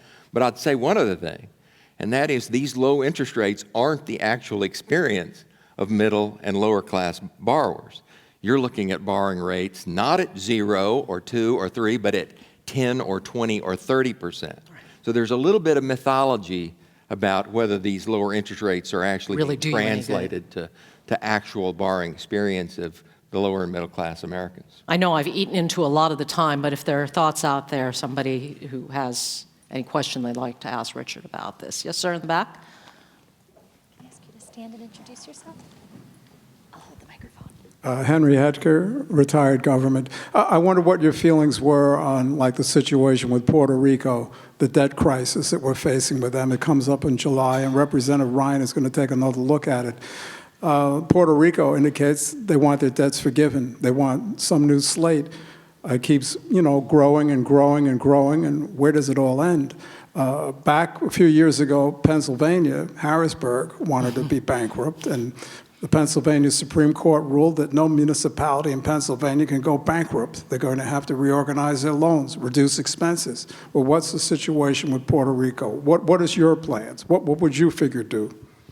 Well, let me be real clear about this. The situation in Puerto Rico that is a problem is not related to private debt. We're kind of back into the domain of government debt. And I think their government debt to GDP ratio is 60 or 70%, which it's a big number and it's a problematic number. And, there's going to be a lot of pushing and pulling there, and I think both sides have to give for their situation to be rectified. But beyond that, you really do have instances of municipalities and states that are getting into issues, and I think the place that's going to show up most dramatically over the next generation is in pensions. State and municipal pensions, which are not governed by ERISA, now have an unfunded position of somewhere between $2 trillion and $5 trillion. That's a big issue. It's kind of a cousin to the Puerto Rico issue. It's the kind of thing we're going to be dealing with more and more regularly as we go forward. Yeah, and Illinois is... Illinois, Kentucky. Yeah. Sir? Yeah? I suppose you could yell real loud, but... My name is Samar Chatterjee, Safe Foundation. Mr. Vague, you've been very clear about the private debt, not as vague as your name indicates. Now, we see Donald Trump incurring private debt to buy his way into the White House. What do you think about its implications, both for the country, both for the economy, and future leadership of the United States? I would say that Donald Trump has been one of the most visible beneficiaries of debt restructuring in my lifetime. So hopefully he will be sympathetic to the issue. Thank you very much. Unfortunately, we run straight out of time. Thank you all for participating in the discussion. Please welcome back Margaret Lowe Smith. Thank you, Richard Vague and Joey Chen, for that very clear-eyed view of our blind spots.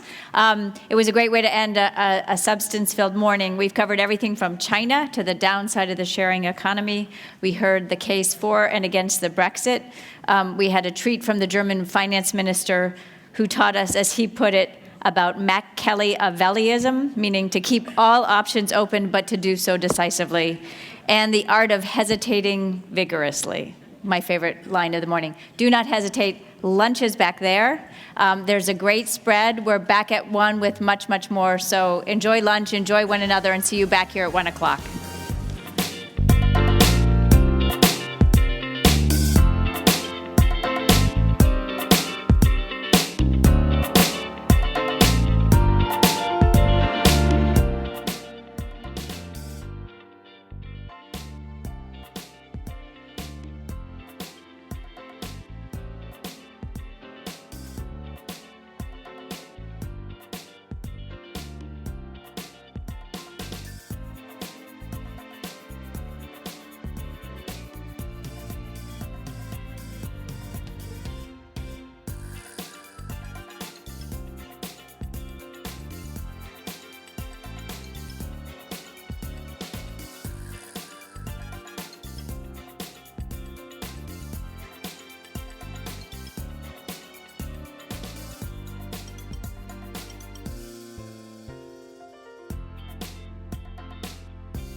David, let's go to the hold slide. Is this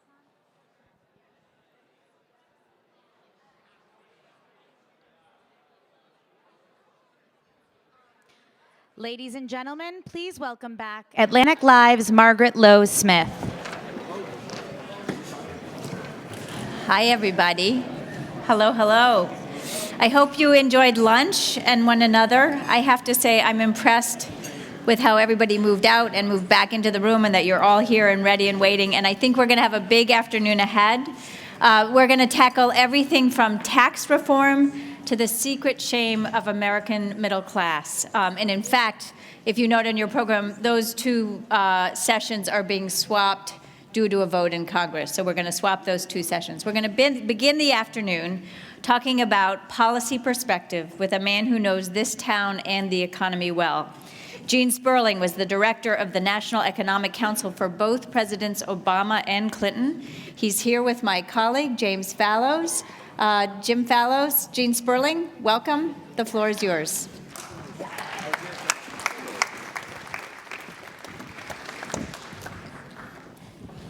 Thanks very much, Margaret. Thanks, Gene, for coming. Thank you all for being here. We're going to mainly talk economics, of course, but I can't resist seizing on the news the last 10 minutes. Who was listening to the Donald Trump rational foreign policy speech so advertised in the last half hour? I'm going to ask you, Donald Trump, in a written red speech, said that the name for his policy was America First. This wasn't something he was winging. Stipulating you don't have any official role with any political campaign right now, but you're a long-time Democrat, how should the country think about America First being the label, that dating back to the isolationists before World War II? How would you attack that? How should we think about Donald Trump's role in our public deliberations right now? Well, it's an interesting thing because there's no secret. I go back with the Clintons 24 years now, and I'm a outside advisor to her campaign now. So, all disclosure out there. But a lot of people come and tell me, well, you should root for him because he'll be an easier general election candidate. And I cannot root for him no matter what. So I've been really happy to learn that before I was a Hillary Clinton supporter or a Democrat, I was a human being, and still am. And I'll tell you why. Everybody has Twitter, right? Gene Sperling, human being. Yeah. I'll tell you why. I worry about what he does to our national discourse.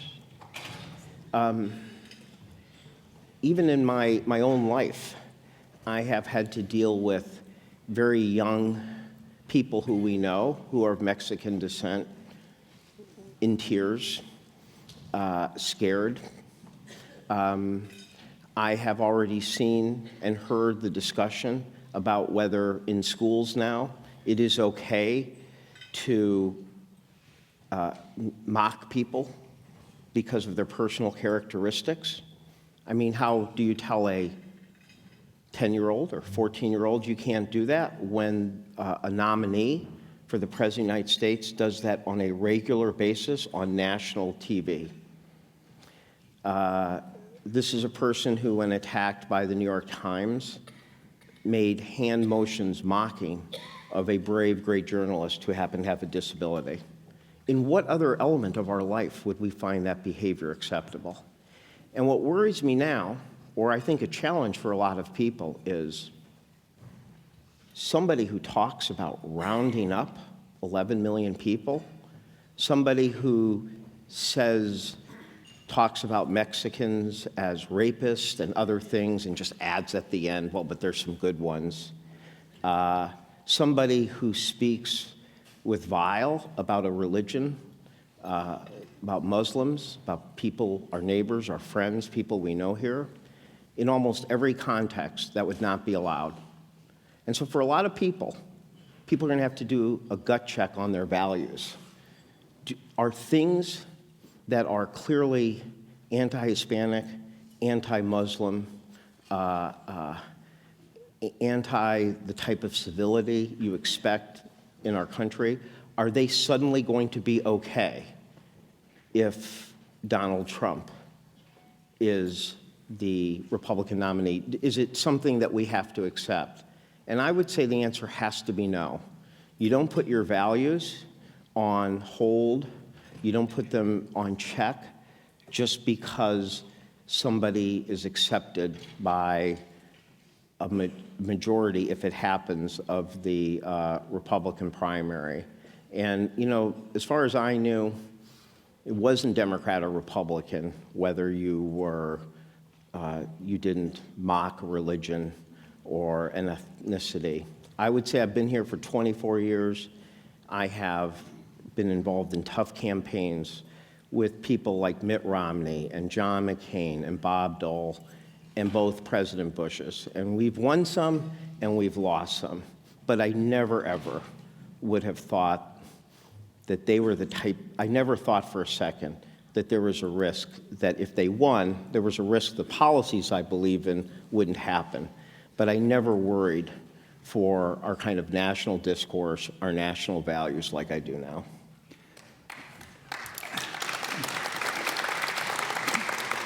So we could spend the rest of this day and many days on this theme. Let me just ask you one follow-up about it. It does seem very, very likely now, as of last night, that the race is going to be Hillary Clinton versus Donald Trump as the nominees of the major parties. As somebody who is friendly to, though not officially part of the Clinton team, would you suggest she make this, she have some, this be the major theme of her campaign, the need for tolerance and American inclusiveness, or how frontal do candidates become in opposing what you're talking about? Well, you know, I'm one of many people who offer advice, and that list will get bigger and bigger. But I think if you've already heard if you already hear what she says now, I think she's been sounding this theme for a while. That in the middle of all this, she's been talking about the importance of bringing people together. She's been talking about kindness, about what kind of society we want to be. So I think she's already been doing that, and I would expect that she would continue to do it. Because again, she's been somebody who's, you know, has very strong, passionate, progressive values, but also understands that we're a country that's very diverse in so many ways, and we got to figure out a way to grow together as a country, not grow apart. Let's talk economics now. There are two contending, almost separate world economic narratives in this presidential election. The one from the Obama administration is that there's been slow, steady progress in job creation, in every other way that you could measure things economically. The Republican narrative is that essentially things are bad and getting worse and about to go off a cliff. Of course, we know that the point of presidential elections is the out party always says that things are bad. What is your how do you put the improvements that have happened since the crash of '08, how do you put them in the same perspective as all the things that are still wrong and failed about the economy? Well, now I'm going to, my previous comment probably put me at odds with any Trump supporters here. Now I'm going to put myself at odds with anybody who's from Columbus, Ohio. I'm from Ann Arbor, Michigan, and I'm a very big Michigan football fan. And we have a new coach named Jim Harbaugh. And before he came, we were 5-7, didn't even make a bowl game. The very next year, we were, I believe, 11-2, 11-3. We're in the top 12 in the country, won our bowl game. There is no Michigan football fan, really, on the planet that has any trouble recognizing at the same time that under Jim Harbaugh, Michigan football has got dramatically better, but still not good enough because we lost Ohio State for the 10th out of 11 years. Now, I don't know why it is, but for your average football fan, they have no problem in recognizing things have gotten dramatically better. That coach has done a good job, but things aren't perfect yet. Somehow in the economy, people have a harder time. They want like either all's great or all's terrible. So what's the reality? The reality is that when we came into office, it was one of the most scary times in our country. I mean, I can't tell you the clenched stomachs you had when you went in. You know, if you remind people what the numbers were back then, it looks like you're being, must be being political, but just grasp this for a second. Right now in our economy, when the jobs number comes out, if it comes out at plus 220,000 jobs up, everybody says, that is terrific. Numbers go up. Stock market goes up. If it was at 160,000, people would say, disappointing number. So the difference between being up 220,000 or up 160,000 is considered significant. We were losing 800,000 private sector jobs a month when we came in office. I so remember being in the Roosevelt Room in a meeting with the president and looking, sneaking a peek at my phone and seeing that the Dow was under 7,000. There was a 20 to 30% chance it would go to 5,000. That's not a Wall Street issue. That is a pension savings issue. So there was a real chance that we could go into a depression. We were doing absolutely brand new things that nobody had tried before. And I give credit for, let me strike a bipartisan note. I think that everything that had to do with the financial crisis was terribly unpopular. And that's why you got to give, I think, President Bush a little credit for letting Hank Paulson do things that were very, very unpopular, like start the process on the auto rescue.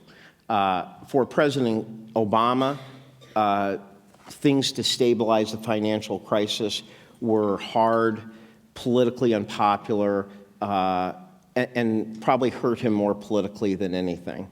But this was doing the right thing, and as a result, we did not go into tailspin. By the way, the $800 billion stimulus was actually signed into law on February 17th. Now think about that. He came into office on January 20th. There was no demand anywhere in the world, and within a month, with everybody from both sides screaming and unhappy, you launched a financial rescue program, you launched an $800 billion Recovery Act, and America never did go into a tailspin. And in fact was in recovery before the end of 2009, and no other of our peers have recovered as fast. So now, here's a question for you. When Mitt Romney was running for president in 2012, what was his big economic promise? He said that by the end of his term, if he was elected president, he would bring unemployment to 6%. That really shook up that table there. They were like, no way. He said 6%, and it's 5%, and actually it's been 4.9 under Obama. Why are people not, building, some statutes for him? No, but the point is that had anybody at that time said, in early 2009, hey, 6, 7 years out, would have turned out that all the TARP assistance to banks, et cetera, was paid back, actually with a profit, that unemployment was 5%, had dipped into the 4s, that the deficit had gone to 10% to down to below 3%, I think people would have thought that was, quite a strong performance, especially because, and this is important, most people accepted the Ken Rogoff, Carmen Reinhart view, which is that when you have a devastating financial crisis, it's really terrible for two reasons. One, the crisis itself, but second, it's harder to have a strong recovery. Why? Because when you have kind of a pent-up demand recovery, as soon as people feel good, like in 1983 and 84, they go out and start buying cars and houses, and you get the pent-up demand in the Great Recovery.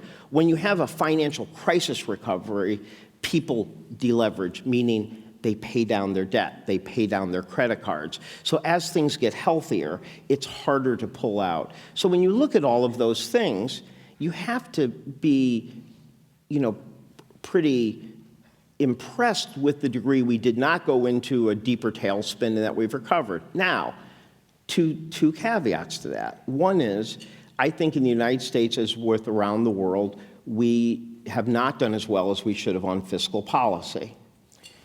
We have in our country hundreds of billions of dollars of deferred maintenance. I don't mean like new beautiful toys or great new things you want to build or buy. I mean bridges that are going to fall down, broken windows, asbestos in schools.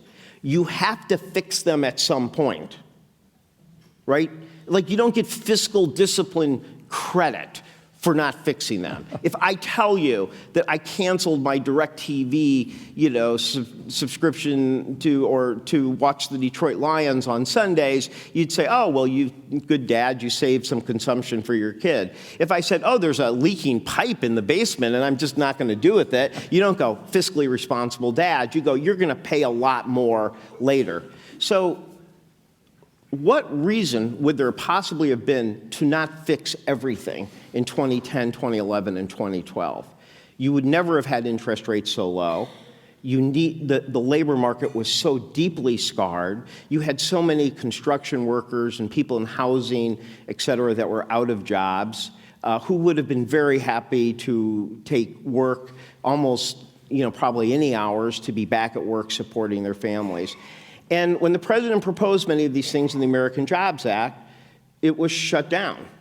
So when people judge President Obama, you have to remember that he did not get to implement his full fiscal policy, which would have had a lot more demand. And as a result, what you're seeing around the world is, in the United States and other places, monetary policies who've gone from being the lender of last resort to kind of the economic savior of last resort. And at every point, they say it would have been better with stronger fiscal policy. And which goes to my last point, which I think is extremely important, which is the wage issue and the income issue is much longer trend. When I left if you look at my last year as National Economic Advisor for Bill Clinton, 2000, till today, the typical family, in real terms, is making $4,000 less. They've gone up a little the last couple of years, so things are getting better. But over 15 years, the typical family is struggling. We also have an issue that when you have the kind of scarring that you get from the Great Recession, you have more people who are long-term unemployed, more people who may be now stigmatized from being out of the labor force. We already have people who have struggled to get back in the labor force, like people leaving, coming out from prison where there's more focus on. There's no program that is as good as a tight labor market. So the reason why I believe that we should have had more fiscal impetus, more demand, the reason I opposed the Fed even raising rates when they did, is because I still believe right now that a tighter labor market, both because of what it would do for raising wages and incomes for families, and because it would give more incentive to give people who've been out of the labor force and want to get back in a chance in, is one of the most important things we could do now. So a specific and a general follow-up from that. The specific one is about whether a substantially higher minimum wage, let's say $15 nationwide, would that be a practical way to remedy some of these problems? More generally, if this is a second Gilded Age, economically and yet politically it's a time of paralysis, what can any next president actually do to offset some of these economic trends? Well, I believe that the challenge of our time, the economic challenge of our time is the change in technology, finance, and globalization strengthening or hollowing out middle classes? I mean, that is the economic challenge of our time. And I believe it's not just in the United States. I believe virtually every country is wrestling with that. In the last 6, 7 years of the 90s, it looked like the answer to that question might be on the positive side. Our small businesses seemed to adopt the internet quicker. Our productivity was higher. You actually had 6 or 7 years where wages went up for all 5 groups. They went up faster for African Americans, et cetera. And I can't blame this all just on the next administration. I don't think they did the right things, but I think there are a lot of bigger things happening. And now you have seen a return to stagnant or even falling wages. And I think that has to be the great challenge of our time. Now, I think some of that has to be, I don't think there's a silver bullet there. And people want silver bullets, but there's not probably a silver bullet. I think, one, you push for more tighter labor markets, which is first point. That will help with wages. That will help getting more people in. That will help with rising incomes. Number 2, I think you have to have an agenda that looks at how you can attract and maintain value-added jobs in the United States. And I think that means having a smart manufacturing innovation agenda. I think we should be creating jobs by renovating and bringing energy efficiency everywhere we can. I think we need a dramatic new progress in how we help people match skills and credentials to jobs needed. So I think there's a lot that we have to do. But I also think there's a role for public policy. And raising the minimum wage is one of the most direct ways to ensure that people who work full-time live in dignity. Bill Clinton's great line from the '92 campaign, if you work full-time, you should not have to raise your children in poverty. A lot of Americans believe that.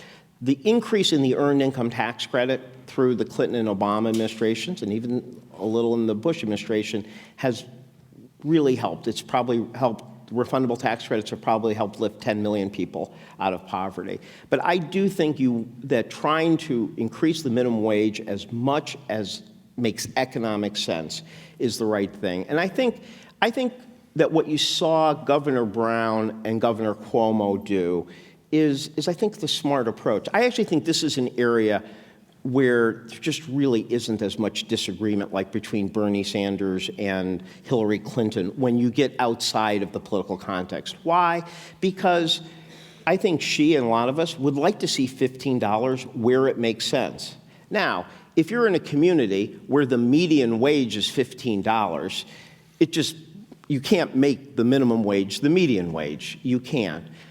Smart progressive economists, often Larry Michel at EPI, others talk about trying to get the minimum wage to 60%. So I think the idea of aspiring to $15 everywhere you can, as soon as you can, is a very admirable goal, and the movements that have led to that are just inspiring. I mean, people taking action, improving their economic lot, improving dignity work is I think, inspiring. I think at the same time, allowing governors to have some adjustment for parts of their, for either smaller businesses, as Jerry Brown did, or as Andrew Cuomo did, looking where, a state like New York is like a country. There are some places it makes sense and not. So I think we should be pushing the envelope. And I think the fight for 15 has been a very powerful thing. And I think the key is now to do it in a way that's sensible, that raises wages as much as possible, but doesn't end up hurting some rural community somewhere where it's just too high related to the median wage. So just one more question from me before we have time for one or two from the floor. Another great central theme in the political economics of this cycle has been the crookedness of the financial system. Mm-hmm. It's rigged against people, et cetera. Not going back to whether people should have been punished in different ways 8 years ago, how should we think about the Dodd-Frank bill and its consequences, and what more needs to be done? Well, I think Dodd-Frank was a very significant piece of legislation and achievement, and it's made progress. Like any major piece of legislation, I'm sure we're going to find areas where it didn't go far enough. I think there's probably some places where there maybe has been unintentional negative effects, perhaps on community banks.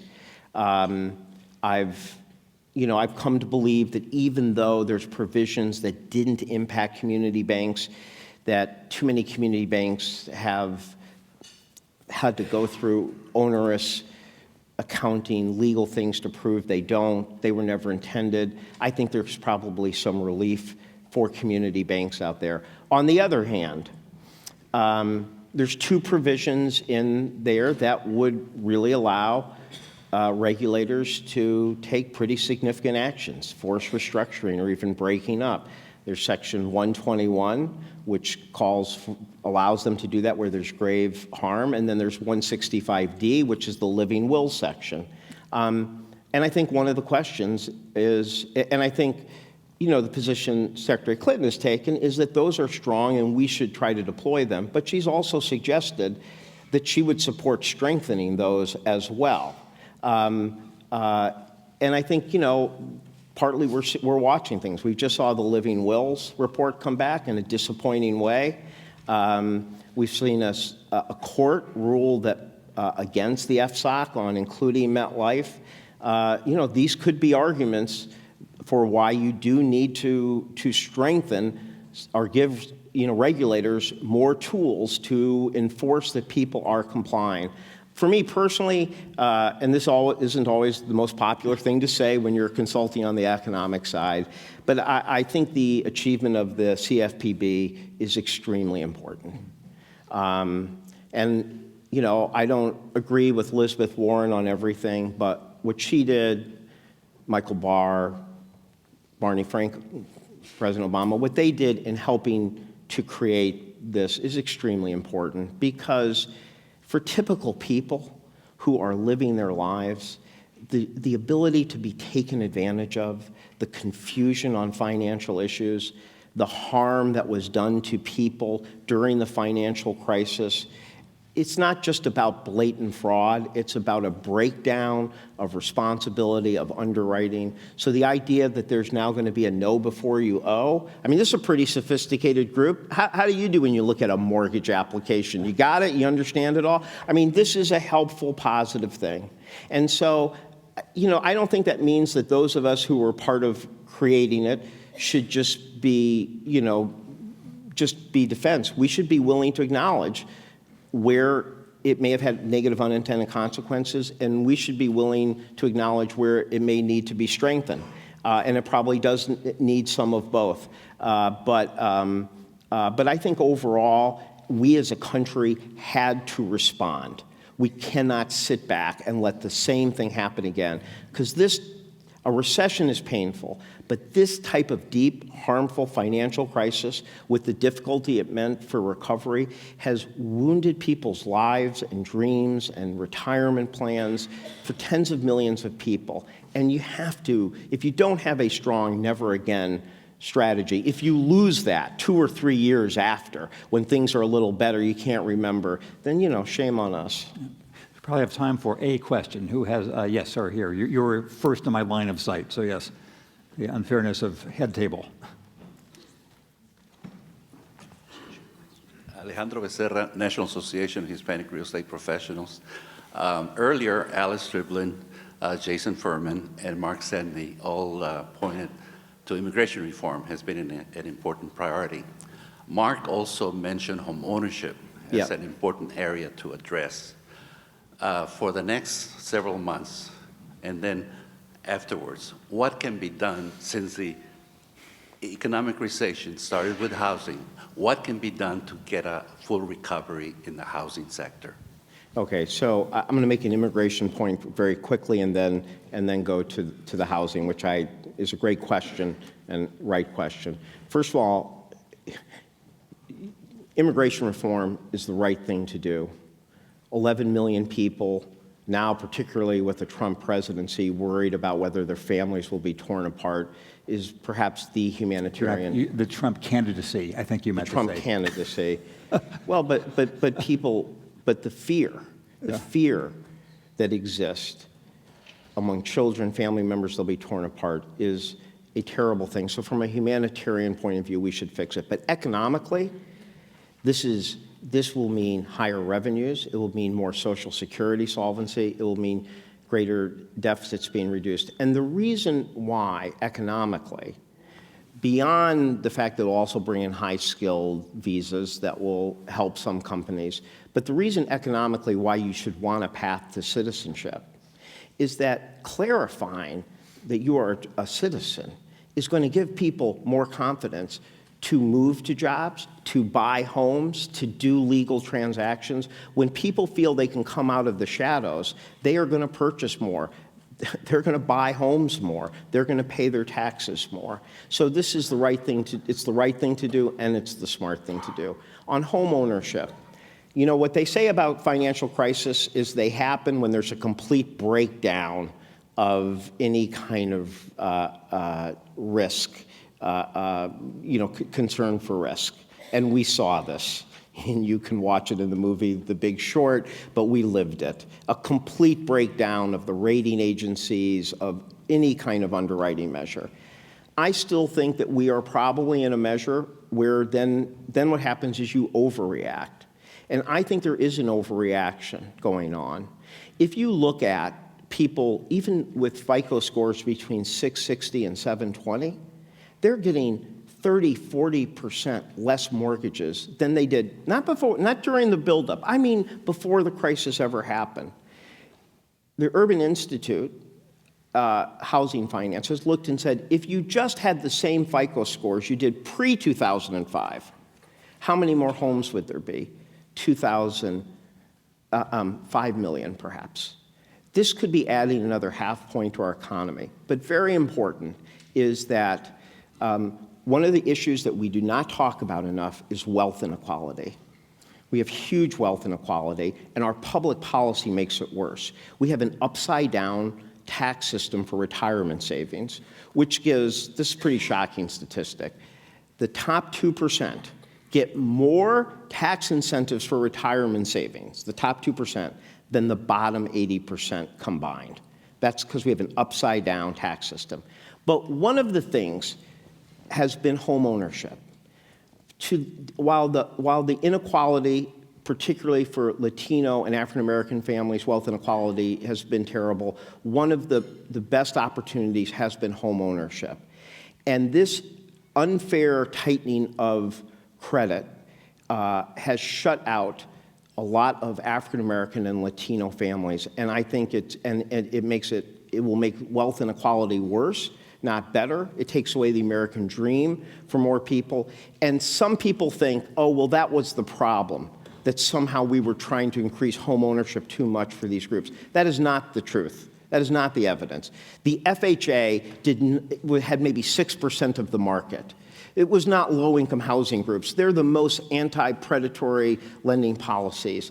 That was not. It was the policies, whether you call them greed or herd mentality, but the breakdown. And the worst thing we should do is now punish hardworking families who are creditworthy, who are often Latino or African American, from their home ownership aspirations. Great. Thank you very much. There's many more questions we could ask, and I promise you Gene could answer all of them, but please let's thank him for what he's done right now.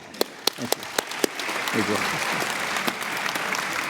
Please welcome to the stage Bill Bishop, publisher of Sinocism China newsletter, Michael Green, Senior Vice President for Asia and Japan Chair of CSIS, and Chair of Modern and Contemporary Japanese Politics and Foreign Policy at Georgetown University, Deborah Lair, CEO of Basilina, and Jonathan Wetzel, Director of the McKinsey Global Institute. To lead the conversation, please welcome back James Fallows.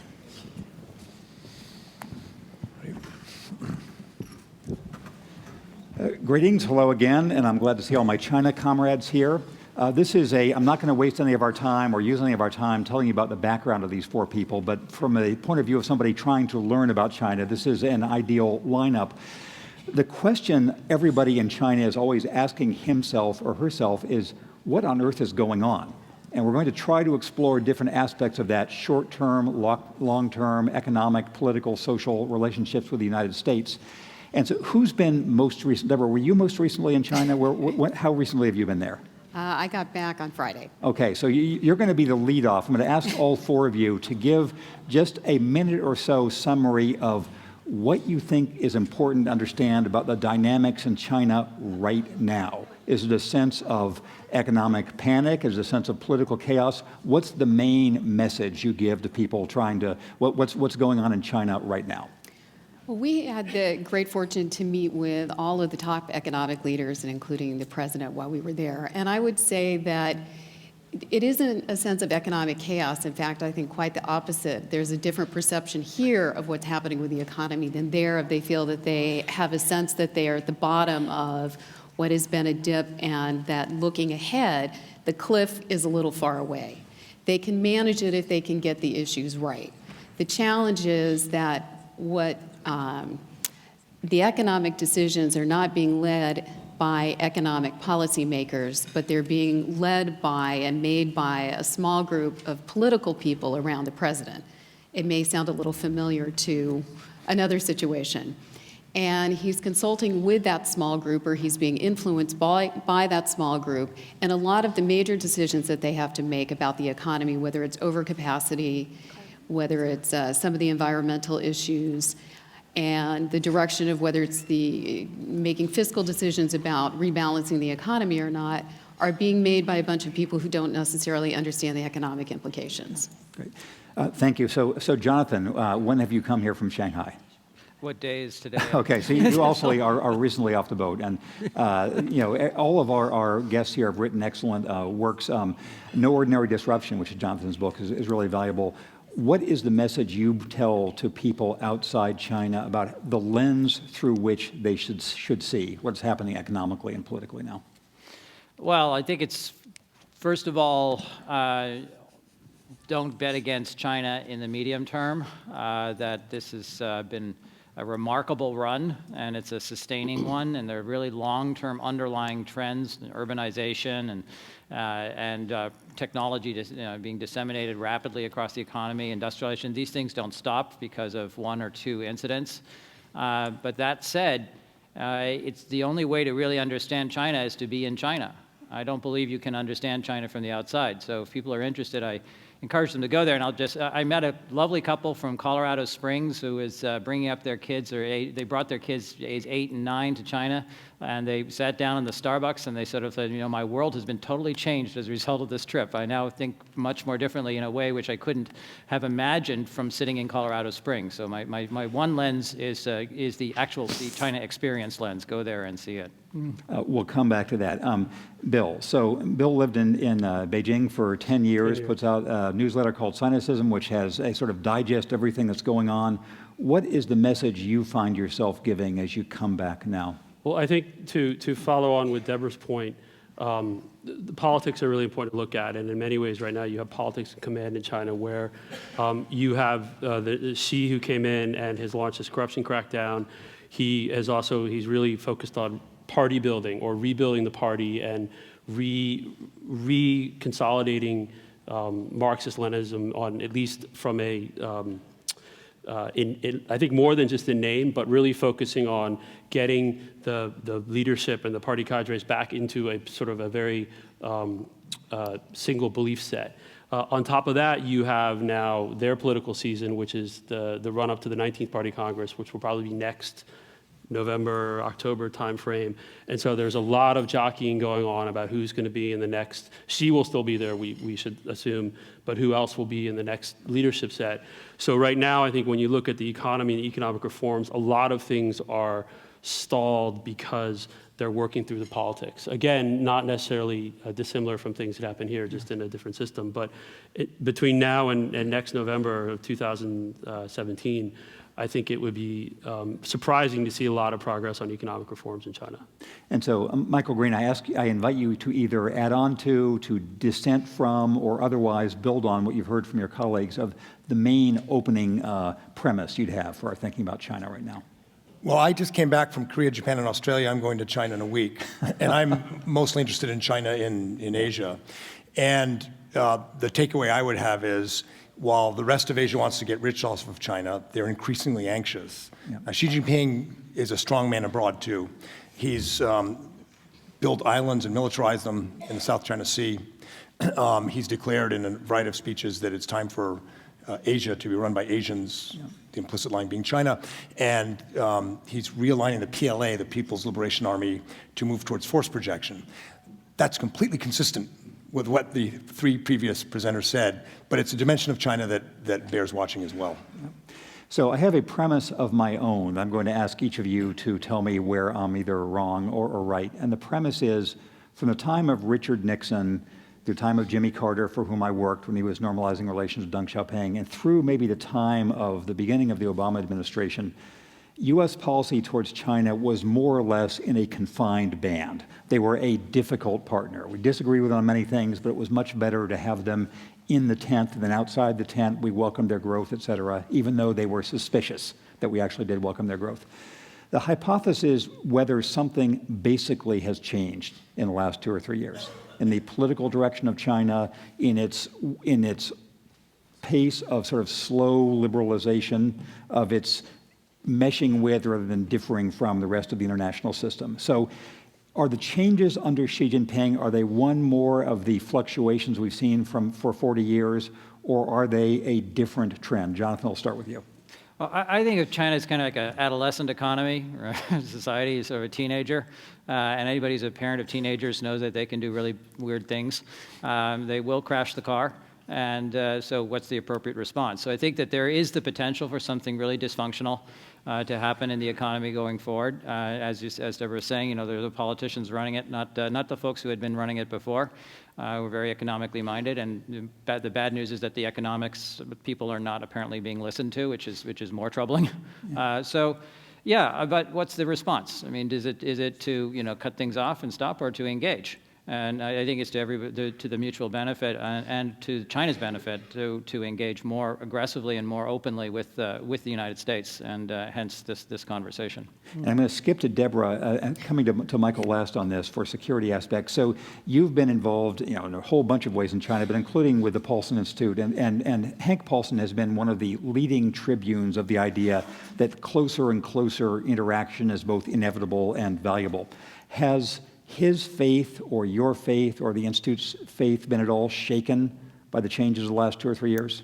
I think that Xi Jinping is a global game changer, and that he is fundamentally changing China both inside and outside. And if you look at what he's trying to do, and one of his biggest challenges, he's trying to do it all at once. He's looking at changing China militarily.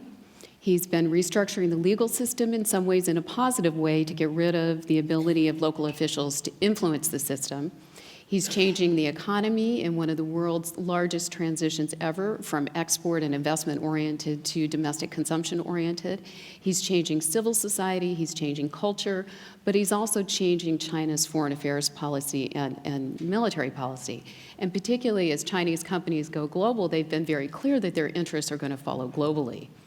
So I don't think Hank's view has changed at all. And when he started the Paulson Institute, one of the first speeches that he gave actually was at SAIS. And his recommendation was, building on your premise, that our China policy hasn't changed fundamentally since we first started having one under Nixon. But China is a very, very different place. And under Xi Jinping, whether he's successful or not, will be a very different place than it used to be. And we need to change U.S. policy to adjust accordingly. Great, and we'll come back to that too. So, Bill, I'm going to ask you again about whether things have changed. We've all had the experience in China of the internet is more controlled, our friends are more careful, lawyers are going to jail, publications are being closed down, people are being arrested, et cetera. What is your observation of the sensibility of normal Chinese people about whether this is some political rumbling far away from them, or whether they feel a change in atmosphere too? Well, it's hard to answer. I left Beijing about 8 months ago, and I'm always reticent to talk about what Chinese people think but from my sort of small circle of friends, and many of whom I still talk to on WeChat, there's definitely a sense that things have changed, and not for the better in terms of speech, the internet, et cetera. Back to your other question, I think you're very correct to point out sort of the way U.S. policy has basically stayed in a specific band. Certainly one of the things that I've noticed being back here was a lot more questioning of the basic premise of engagement with China and whether that makes sense. At the same time, I think you're seeing that to some extent in China, because a lot of the crackdown we're seeing, and don't make no mistake, this is probably the biggest ideological crackdown since the Tiananmen Square in 1989, is I think you could argue in some ways it's a reaction to the success of the engagement policy. And so one of the questions would be from the U.S. side is, do we then change the policy because it's going the wrong direction in China, or do we double down because they think it's going the wrong direction too from their perspective? And just to reassure you all, we're going to get to a what do we do round of questions later. But I'm going to now ask Michael about another visible aspect of apparent change is military policy in the South China Sea, the East China Sea. And there have been a lot of hypotheses in the U.S. about the danger of sort of unintentional spiraling conflict. How do you see the change in Chinese behavior there and this possibility of unintentional escalation? There are debates about this. Some people will argue these are just a bunch of rocks. Why should we care whether the Philippines can control them or Japan can control them? And the answer is we should care, because this is about fundamentally how order is sustained in Asia. And the islands that run from Japan through Taiwan, the Philippines, the so-called First Island chain, have not been under contest since World War II. And from the perspective of all those countries I just mentioned, China is now trying to incrementally establish dominance. So this is a much larger thing than a bunch of rocks. But because it's a bunch of rocks and there are a lot of ships on all sides, there is a danger of an accidental collision or conflict. Less likely to be our planes or our ships, more likely to be the Philippines or Japan. The answer to that is not stand back. The answer to that, I think, is work with the Philippines and Japan, make them feel more secure, have a little more control over where this goes, and demonstrate to Beijing that we want a good relationship, but we're not going to tolerate coercion against traditional allies or friends in the region. And do you think, for example, The Atlantic had a great article a few months ago by Graham Allison of Harvard about the Thucydides trap of each nation talking itself into a showdown. Is that something you spend time worrying about or not? Not too much. I testified with Graham in the Senate on this actually not too long ago. I think to your earlier question, President Obama actually had one of the best lines about U.S.-China policy. He said, China has a stake in the U.S. success, and the U.S. has a stake in China's success. That's been the underlying theme since Nixon. Right. That hasn't changed.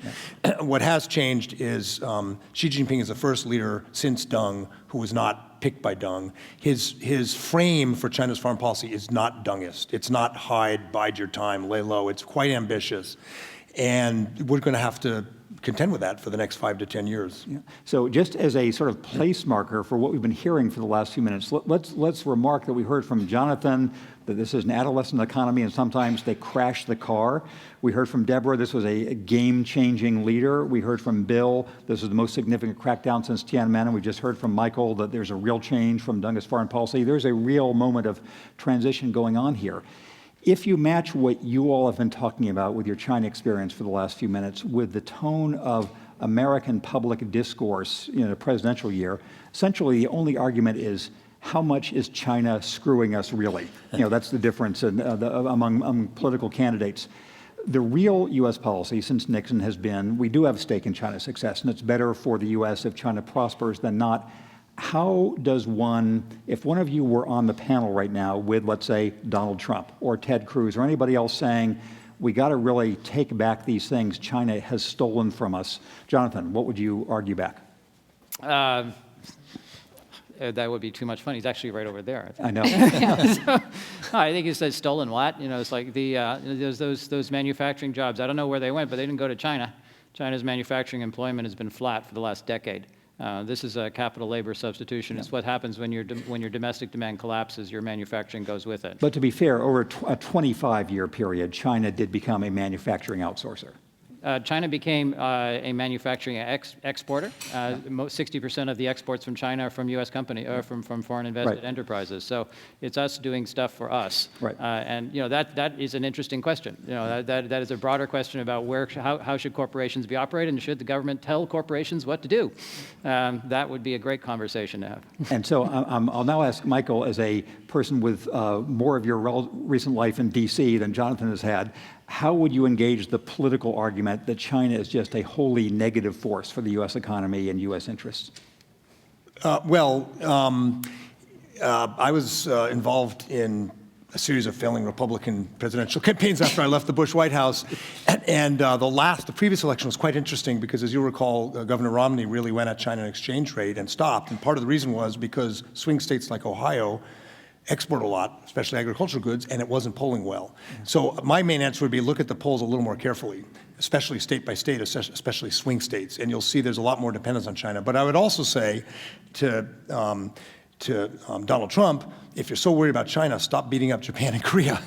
And I would say to Hillary Clinton, if you're so worried about China, support TPP, because that's how the next administration will get leverage for negotiations to take care of the problems we have with China. But I think the Chinese are used to this kind of discourse in Washington around this time of year, and we'll see how quickly we recover from it, but they've seen this play before. And so, Deborah, Michael queued up the topic of TPP, which on a pan-party basis now is seen as this toxic thing nobody wants to endorse. Tell me how you see it and how you think it's seen in China and the rest of Asia. Sure. Well, I served in the Bush and the Clinton administrations and was involved in some of the early trade negotiations that we did with China. And it hasn't been since China's WTO accession that we've actually engaged them seriously on trade since. We haven't had a major trade agreement. We've started a bilateral investment treaty recently. So if you look at the four candidates, it's astonishing to see that they're so anti-trade. When you look at the benefits, not just to China, but to the United States and to American companies that came out of the WTO. And I would argue that there's a real benefit in both the TPP as a way to leverage China, which is very interested in participating and would force them to consider some very serious challenges that they would need to make internally to try and meet that, but also to be pushing really aggressively to get a bilateral investment treaty, that is going to benefit China and the United States. And the benefit also of it, going back to the arguments that we were making earlier about the politicians making the decisions, is these kinds of trade agreements actually support the reformers in China who we should be interested in supporting, because whether we like it or not, we do have a big stake in China's success, and we benefit when they do well economically. And do you agree with my impression from traveling in Asia that in the rest of Asia, including China, TPP is seen as a clear increase in U.S. leverage relative to China's over the rest of Asia? Is that your impression? Yeah, definitely. Not how it's seen here. One other point just before I turn to Bill, talking about, you all have been talking about the Midwest.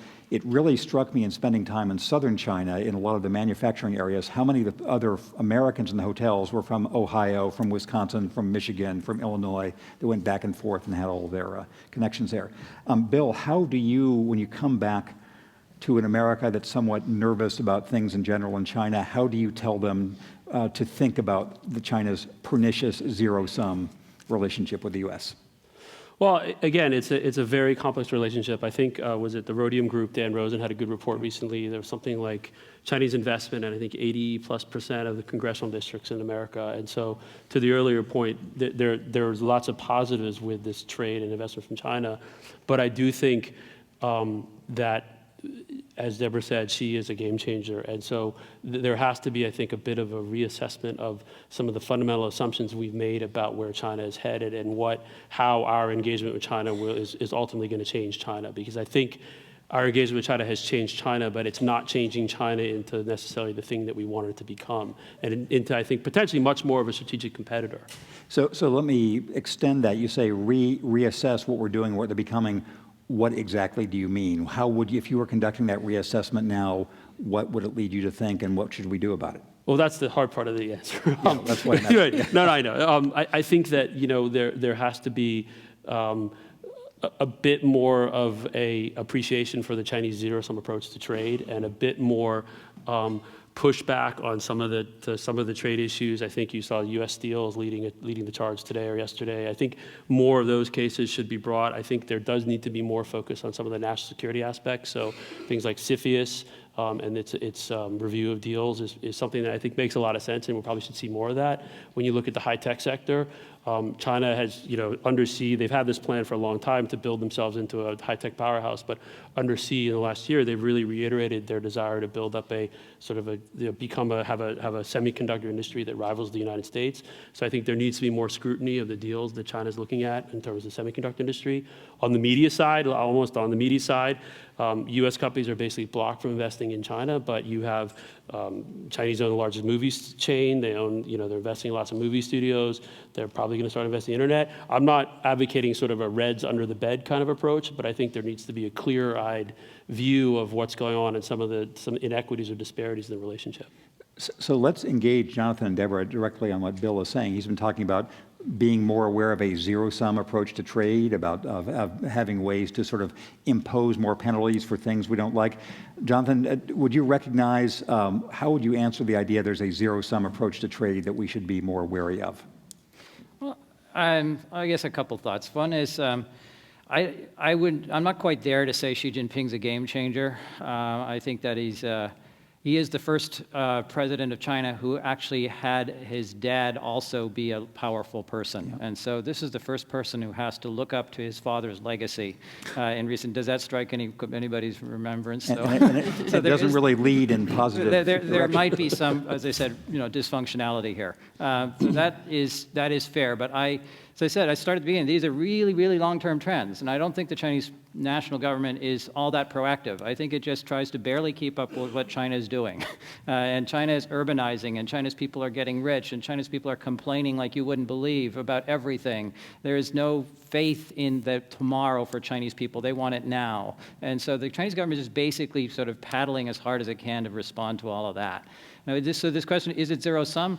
Yeah, I don't know. I think that it's certainly very transactional. I think Chinese trade policy has always been very transactional. You should see back in the day where you would Chinese trade negotiator would line up 17 companies and go through, his price was this, what's yours? His price was this, what's yours? His price was this. It's very transactional. So always been that way. I think the U.S. policy should likewise be consistent. It should be consistent around market opening, should be consistent around the enablement of a productive private sector in the Chinese economy, and should be consistent around the rights and responsibilities of the individual in Chinese society. And those 3 points, the individual, the company, and the market opening policies, they have been the bedrock of U.S. attitudes towards China, and we should continue to do that. Deborah, agree? Which of these two gentlemen do you agree with more? Oh, well, I don't know about more. I agree with a lot of points of both of them. And I think going to Jonathan's analogy of them being sort of as a teenager coming out, dealing with 2 teenagers of my own, they deal best when the rules are very clear and you stick to them. And I think going to this issue of transparency and being clear what the rules are, and we lose sight sometimes of the fact that we have a lot of leverage still with China. There's a lot of things that they want from us, both in terms of respectability of our market. If Xi is going to make a lot of the changes that he needs to do, he can't afford to have a big battle with the United States, whether it's on trade or the military or some of these other issues. Small ones maybe because they may work for propaganda purposes, but he needs the consistency of growth in his economy to be able to make the changes. So I think we have a lot of opportunity to push the Chinese, and I think there are some things that we should be more aggressive about doing. They certainly don't hesitate when it comes to our market. If you look at anti-dumping cases, we will bring them, and I hope I'm not going to offend anyone, but they tend to be in industries here in the U.S. that aren't our cutting-edge industries. Whereas what China does is it looks very politically in retaliation at some of the top export markets and decides that's where they're going to bring their cases so that they have some leverage over our markets. And thinking strategically about how we're using some of the rules that we have at our fingertips, but also where we might introduce others. For example, we were discussing earlier about when we were in the Clinton, Reagan, Bush, and Clinton administrations looking at Japan, even though they were members of the WTO, we still were dealing with them on a bilateral trade basis to try and bring about certain changes. Even if we didn't have some of the trade tools available, we used our leverage to do that. And there's certainly ways to be engaging with China on the same thing. And if you're not engaging on some of these issues, if we're not engaged on a bilateral investment treaty, for example, we aren't creating both positive momentum, but we're also not creating leverage.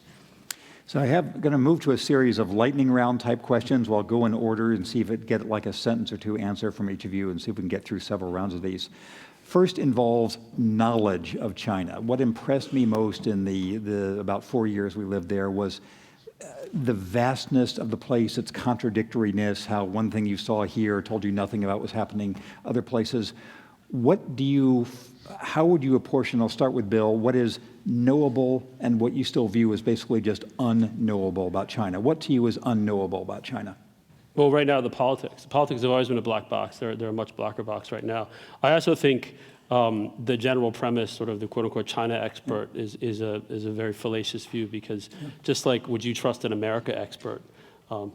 Underselling myself, right? Yeah. But to be perfectly honest, it's such, as you wrote so eloquently, so often, it is just such a diverse and complex place that it is, in many ways, it really is unknowable. Yeah. Deborah, your unknowability. Well, I would totally agree with that it's very difficult to call yourself a China expert because there's so many different things that you're not going to know about. And I think as we look at, again, picking up on one of Jonathan's themes, I think one of the biggest challenges that Xi Jinping has is that it's unknowable in some ways for him, and that he doesn't actually have the levers of government to rule on a consistent basis to ensure that any policies that he makes at a central level are actually implemented on a consistent basis by a local mayor or a governor. And that's a very scary feeling. Michael, unknowability. Decision-making at the top, not just on the economy, but on security, and especially in a crisis. I was in the George W. Bush White House when the EP3 crisis happened. One of our planes was rammed by one of their planes. Jiang Zemin wouldn't pick up the phone call after 12 attempts. President Bush finally tracked him down in Latin America and got another leader to put him on the phone. It's not much better today. The opaqueness is a problem across the board, but in an acute crisis, it's worrying. Jonathan. I think we agree on the politics. My political science joke is when people studied the Soviet Union, learned to hate the Soviet Union. When they studied China, they learned to hate themselves. I add one thing to that. I think the geography is true. It's a continent, not a country. And last point, culture. I'm not Chinese. And without being 4,000 years of DNA in the Chinese culture, you just don't get it. I mean, we come out of a different philosophical tradition. And so the responses, how people will gut reaction to something, that's not something you can get unless you actually are Chinese. On the comparison with the Soviet Union, my impression is that most people who have spent time in China, while they hate many things about it, they love the experience and really enjoy most of the people. Next lightning round. My premise in writing has been the gravest threat to the Chinese entity's survival is pollution and sustainability in all forms. Therefore, there should be an avenue of our working together. Agree, disagree? What would you have as a bigger threat than pollution? I would agree. I think if you look at actually a bigger threat than the air is both the water and the soil. The water is, I mean, there are cities that really may run out of water in the next 30, 40 years, including Beijing potentially, and they're just undertaking a new soil survey. The last one they did was not complete and was classified. And I think the extent of they have multiple environmental disasters on a scale that we've never experienced in the U.S. Cancer villages, et cetera. Yes, Deborah, environment or any other existential threat? No, I agree. And although as one Chinese official explained to me in that equation that they have to breathe the air, they can grow food other places or get it other sources and get water from other sources. So politically, the air is the most complicated for them, I think. But I would predict that this is their potential competitive advantage given all the investment they're putting into renewables and other issues related to the environment. Michael, your sense of existential threat? I think water, especially, but all issues associated with climate change and pollution are at the top of a list of issues, including nationalism, religion, and so forth, that threaten the legitimacy of the Chinese Communist Party, which ultimately, for the regime, for the party, is an issue of real concern. I think I'm closer to Michael, actually. I mean, I think sustainability for China is an obvious thing, but I hesitate to call it a threat. I think they would view it as an opportunity.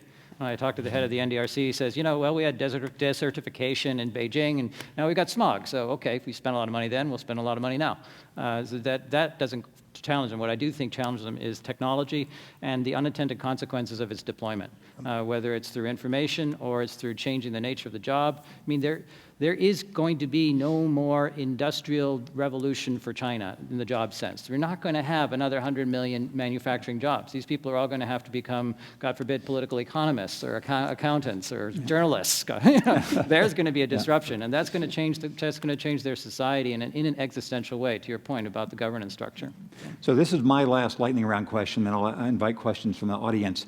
I always wondered when seeing the heavy-handedness of various kind of Chinese officials in cracking down on the internet or speech or whatever, from my perspective, it seemed an irrational response. So I often wondered, is it a matter of their knowing less than I do about how much their people could actually take, or do they know more than I do about the threats to continued Communist Party success? So Jonathan, I'll start with you this time. Do they know more than I do about the fragility of their hold on power? And then the follow-up is, what are the odds of Communist Party leadership 20 years from now, starting at 100 and going to some lower number?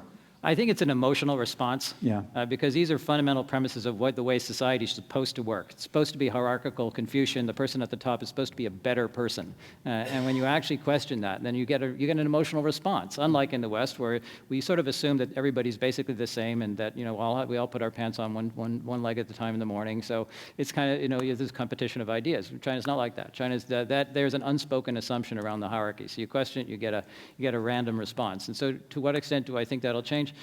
I can't see how China becomes, I think China with urban characteristics is a different China. So I would say on a 100 scale that the governance model has to evolve. Whether we're going to wind up still calling it communist or not, I don't know. But it's not going to look anything like it is today, and that would be 100 out of 100. Yeah. Michael. Well, they know a lot more than you know because Yes. they have tens and tens of thousands of officials in the Ministry of State Security monitoring the internet. So just in terms of volume of information, you lose. Yeah. But what's always struck me, especially since I left government interacting with Chinese scholars and joint research, is how few windows they have on their own people. We'll do research and I'll employ public opinion polls. China scholars don't. We have elections, we have by-elections, we have a free media. There's so many ways to monitor where the American people are, and it strikes me how blind in a way Chinese leaders are about where their own society and people really are. And always, this is not just the Chinese Communist Party. This has always been true of China. And that, that's got to keep you up at night. Yeah. So, Deborah, how do you stand on this? Is their repression rational, irrational, blind, instinctive, and will they still be in power?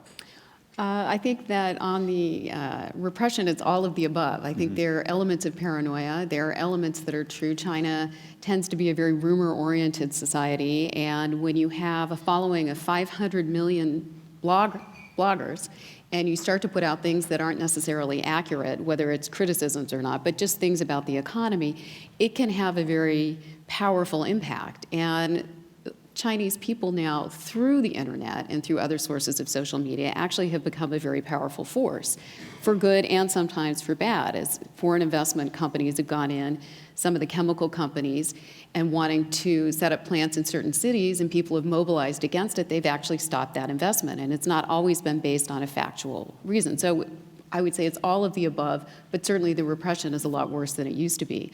I would agree with Jonathan that one of Xi's big challenges is that he does want to rule through the party, and he has to clean up an exceedingly corrupt party that's the size of the population of Germany. It's a huge task. And China's going to look very different in 10 to 15 years through evolution of the party and how he's going to get these levers of power that he needs to actually implement his policies. Bill, last word for you. So I think that they know a lot. What I had heard under the last administration was that each of the Politburo Standing Committee members, among their cadre of secretaries, they each had a social media secretary who every day had a brief on what was going on online. In many ways, what you're seeing, I think, was Xi's policies over the internet, and he gave a very important, as his speeches are always important, but this one was actually important, speech last week about the internet. They're in many ways evolutionary and very consistent with the way the party's been trying to work the internet over the last decade or so, which is very clear. They want to harness it for the economic benefits and the governance benefits while controlling public opinion. And you got to remember, this is a communist party, and one of its pillars of rule is ideological control and propaganda work. And so the internet, and specifically social media, had disintermediated the party propaganda apparatus from its ability, from the people, and they were in a position of, the party was in a position of actually reacting as opposed to setting the agenda, which is nothing, no party likes that, especially a communist party. In terms of paranoia, the party has always been paranoid. The party has always seen threats everywhere. So the fact that they seem paranoid now, is it necessarily an indication that things are worse than they were 5 or 10 or 15 years ago? As to where the party's going, Mark Zuckerberg would certainly recommend Xi's book on the governance of China. I think in there, though, he does lay out a vision for how he wants the party to evolve, and it may be something that's not going to be achieved, but if it is achieved, I think the odds are relatively high, well above 50%, that 20 years from now, that something called the Communist Party will still be running China. Great. So a question, yes, sir, in this shirt here. Yes.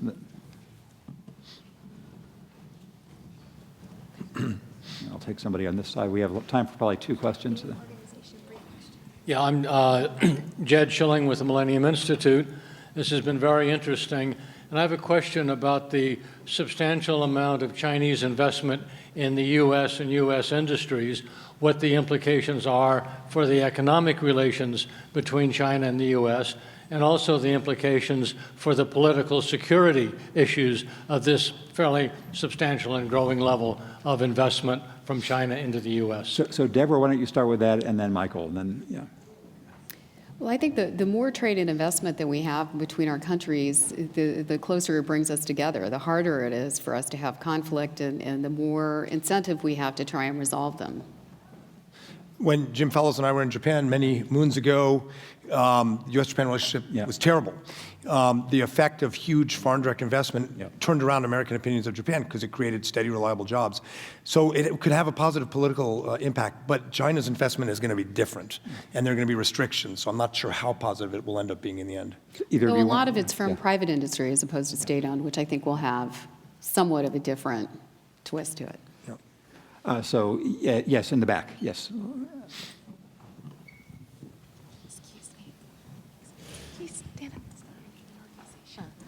Linda Lubaire, Morgan State University. Does feminism play any part in the changes that you see going on in China? If so, what are they? And if not, why not? Who would like to start? So how about Deborah, then Jonathan? Yeah. That's a very interesting question. I've actually never thought about that question. Certainly,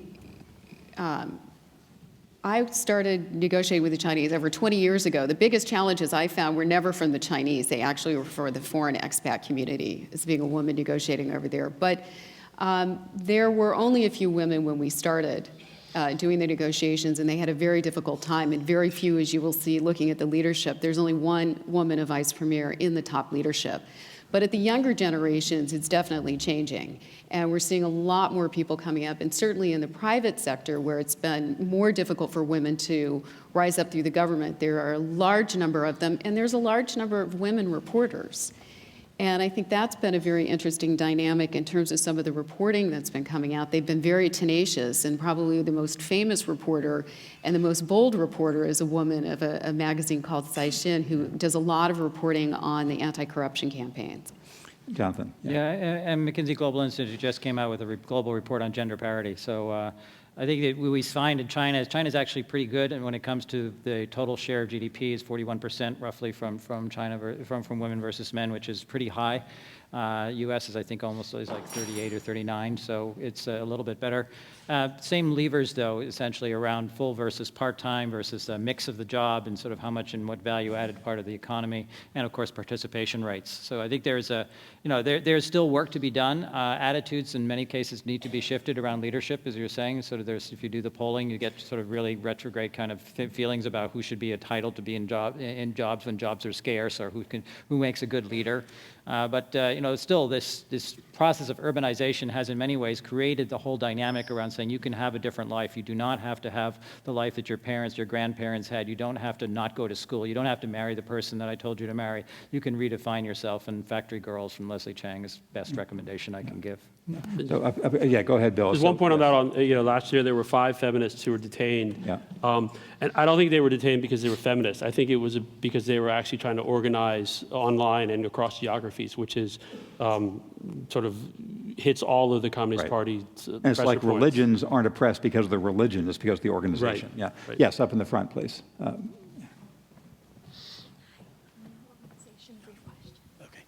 Philippe, excuse me, Philippe Burke at Apache Capital. Thank you. I had a question about environmental degradation, and in particular, there was a study that came out, I'm going to say maybe 3-4 years ago by the World Bank, where they estimated the amount of consumption of the natural capital of China that occurs in order to create their roughly 7% weighted average economic growth in the last 10, 15 years. And that number came out to about 8 to 10% of GDP, which is very interesting because if those numbers are anywhere near true, China is actually getting poorer and poorer year after year. And I'm just wondering, is there a sense anywhere in government that if these numbers are true, and apparently they were replicated at the university, at Beijing University, if those numbers are anywhere near true, is there a debate, internal debate, that maybe this rush for growth and the destruction of the environment is actually a lousy deal? And this will be our last round of answers for like 20 or 30 seconds each. Jonathan, you were suggesting that they viewed it as a manageable thing. I'm suggesting it's more existential, as this question would suggest too. What's your response? I think they understand the threat, and I think they are prepared to invest against it. There's no country that's made a bigger commitment to energy efficiency, to renewable energies, to mass transit than China, and that's an opportunity. So this is a great industry for China. Cleaning up is always a great industry. This is a particularly good one. Michael. I think there's some room for optimism on the pollution front, but I'm with Bill. I think water is very serious, both in terms of domestic growth and legitimacy, but also because China will have to dam rivers that run into Bangladesh, India, Cambodia, Vietnam, and that becomes a geopolitical problem. Yeah. There's no question that the Chinese government has recognized that they need to change how they've been growing. And in fact, they have linked promotion of mayors and governors to their performance on the environment. Goldman Sachs did a study where they estimated that the opportunities of it were $1 trillion for private business. So it is a great opportunity. The question will be, as China's growth continues to slow, will they still continue to invest in the environment? Bill, last word. And it's a political problem, right? Because how do you tell the provincial governor or the mayor whose part of their evaluation is based on growth that they have to clean things up? And so we need to see a better realignment of incentives within the party system about how people get promoted. That has sort of happened, but not as much as people wanted to. And one of the things that would be a great indicator is if the Chinese government were to get rid of their GDP target. And we had hoped that would happen after the third plenum in 2013. Hasn't happened, I think, because politically the system is so geared towards GDP targets and how they feed in promotions that it's a political problem. It's very difficult to change. We've learned a lot in these last 40 minutes, so please join me in thanking Jonathan, Michael, Deborah, and Bill. Thanks, Jim. That's great. You're a great moderator. Thank you. Wow.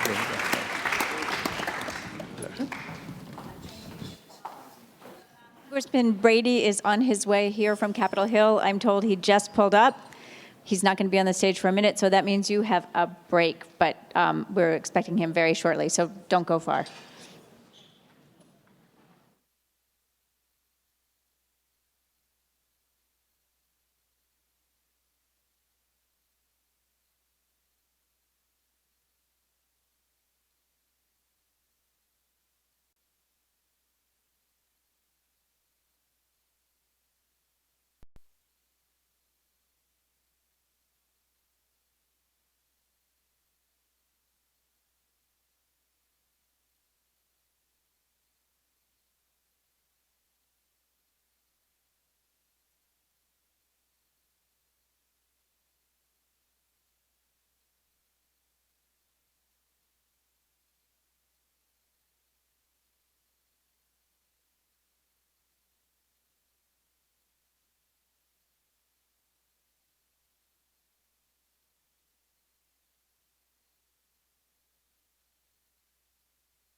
go for about, like 15 minutes, maybe 15 or so, and then I think we'll do Q&A. Is that okay? Yeah. And I'm going to stick pretty close to taxes because that's why they wanted you, and you don't mind that. I mean, we could do, I don't know. I mean, we could range a field, but I think, since you are who you are and that subject is fascinating, we'll probably stick a little bit close to that. I might enlarge it a bit to the budget at the end. Okay? All right. Also got a lot of And trade. Right. I think yes. I think, we've done TPP, we've done the hazards of NAFTA. Oh, good. Yeah. What I might do at the end is maybe just veer off maybe into, Paul Ryan and, the challenge of... Ladies and gentlemen, please welcome Representative Kevin Brady, Chairman of the House Committee on Ways and Means, here with Bloomberg View's Margaret Carlson. Here? Okay, right here. Great, thank you. Okay, so I'm back, and I'm happy to have Congressman Brady here. The one thing I'm going to resist is I'm not going to say powerful House Ways and Means Committee. It's like one word. Yeah, go ahead and do that. Oh, I can. I'm really Okay. good with Yes, that. this is the powerful chair of the House Ways and Means Committee, and he sits really at the red-hot universe of the center of the universe of what we care about, each of us, almost equally, which is taxes. So we've had Rand Paul take a chainsaw and a wood chipper to the tax code, and we've had Ted Cruz he's getting headlines for the very seductive notion of abolishing the IRS and putting your taxes on a postcard. And since we're still smarting from April 15th, that's very appealing. So why couldn't we have abolished the tax code and have three flat rates, and be done with it and get incentives for home mortgages or charity someplace, get incentives someplace else, and just make the tax code the tax code? Yeah, I think we can dramatically simplify the code we have today. I think we can dramatically make it more flat and a lot more fair. I think that's the main challenge most people have, is the tax code that's absolutely so complex no one can understand it, from the average family to the most ardent tax follower. And so what we're looking to do in the House is to create a tax code that's built for growth. We want a code that's built for the growth of families' paychecks, for the growth of local businesses, and the growth of the U.S. economy, because we think that really drives so much job creation in the United States and where we want to go. And so this year is really all about laying the foundation for 2017 and comprehensive tax reform. So you're not a Twitterer. You're not a tweaker. Well, Excuse me.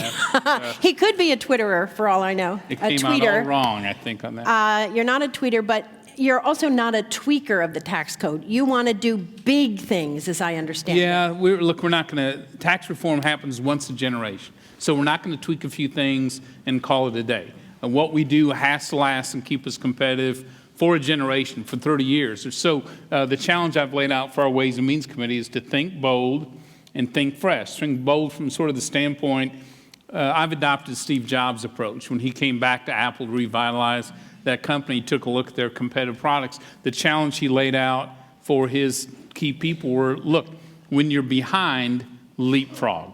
In other words, when you're behind, don't do all the hard work to get to the middle of the pack, do the hard work to get to the lead of the pack. And so that's the challenge I've laid out for our Ways and Means Committee. And think fresh is from the standpoint of, we want to grow. This is what we're after. And so we're taking a hard look at a number of different ideas, from consumption taxes, flat taxes, to cash flow taxes, to a number of those areas. I want my committee exploring the most pro-growth provisions of all of these ideas. And what we expect to do is to lay out later this summer a comprehensive blueprint on where we want the tax code to go, with a number of details, and also sort of laying out how we think we can get there.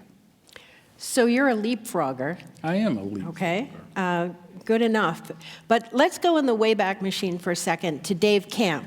Yeah. And he put out a proposal, And John Boehner said about it, oh, blah, blah, blah. And it lasted for about 5 minutes. How are you going to be different? Yeah, two thoughts. One, the work that He's Dave... the former chair. Yeah. What Dave Camp did makes tax reform inevitable from this standpoint. He took the concept of lowering rates and broadening the base and simplifying the code and being more competitive globally and growing the economy, and proved you could do it with the tightest political constraints possible, and proved you could do that. And the challenge, as he laid it down, was now make it even more pro-growth than this. That's one issue. Secondly, Speaker Ryan is giving us a green light on bold pro-growth tax reform. Frankly, we can't deliver it fast enough for this new speaker. Yeah. Now, we know we're going to need, and to make a point, historically, how many of you were here for the Reagan tax process? Okay, a few. So you know the elements that made that possible. One, you had a public that had enough. They were fed up. The code was too complex. It seemed like everyone was getting a tax break but themselves. Sounds familiar. That's the second one is you had members of Congress laying out their ideas on tax reform. Then Jack Kemp and Bill Bradley. Today, you know, you see the Dave Camp draft, the Devin Nunes ABC, the Burgess flat tax, Woodall Fair. So that element's present. The third element was presidential leadership. And that's what we're going to need in 2017. And that's what we're geared to be ready to deliver for. Well, you get me where I want to go, which is the presidential candidate tax proposals usually end up putting us into debt. What do you think of those proposals? Well, I think the encouraging news is every serious candidate has developed a serious tax reform plan. All of them have pro-growth elements in there that we ought to take a hard look at. My view, one that tells me our candidates want to lead. This is going to be a top priority for them. I think that's the best news ever. On the revenue side of things, what I've said is that within dynamic scoring, real-life impacts of tax reform, I think we're going to stay, well, we're going to stay revenue neutral within that dynamic space, which should give us what we need to deliver it. I do say there's one caveat. We're not going to leave growth on the table if we're a dime or two off, but I actually think that we can create a revenue neutral, strongly pro-growth tax reform that grows the economy.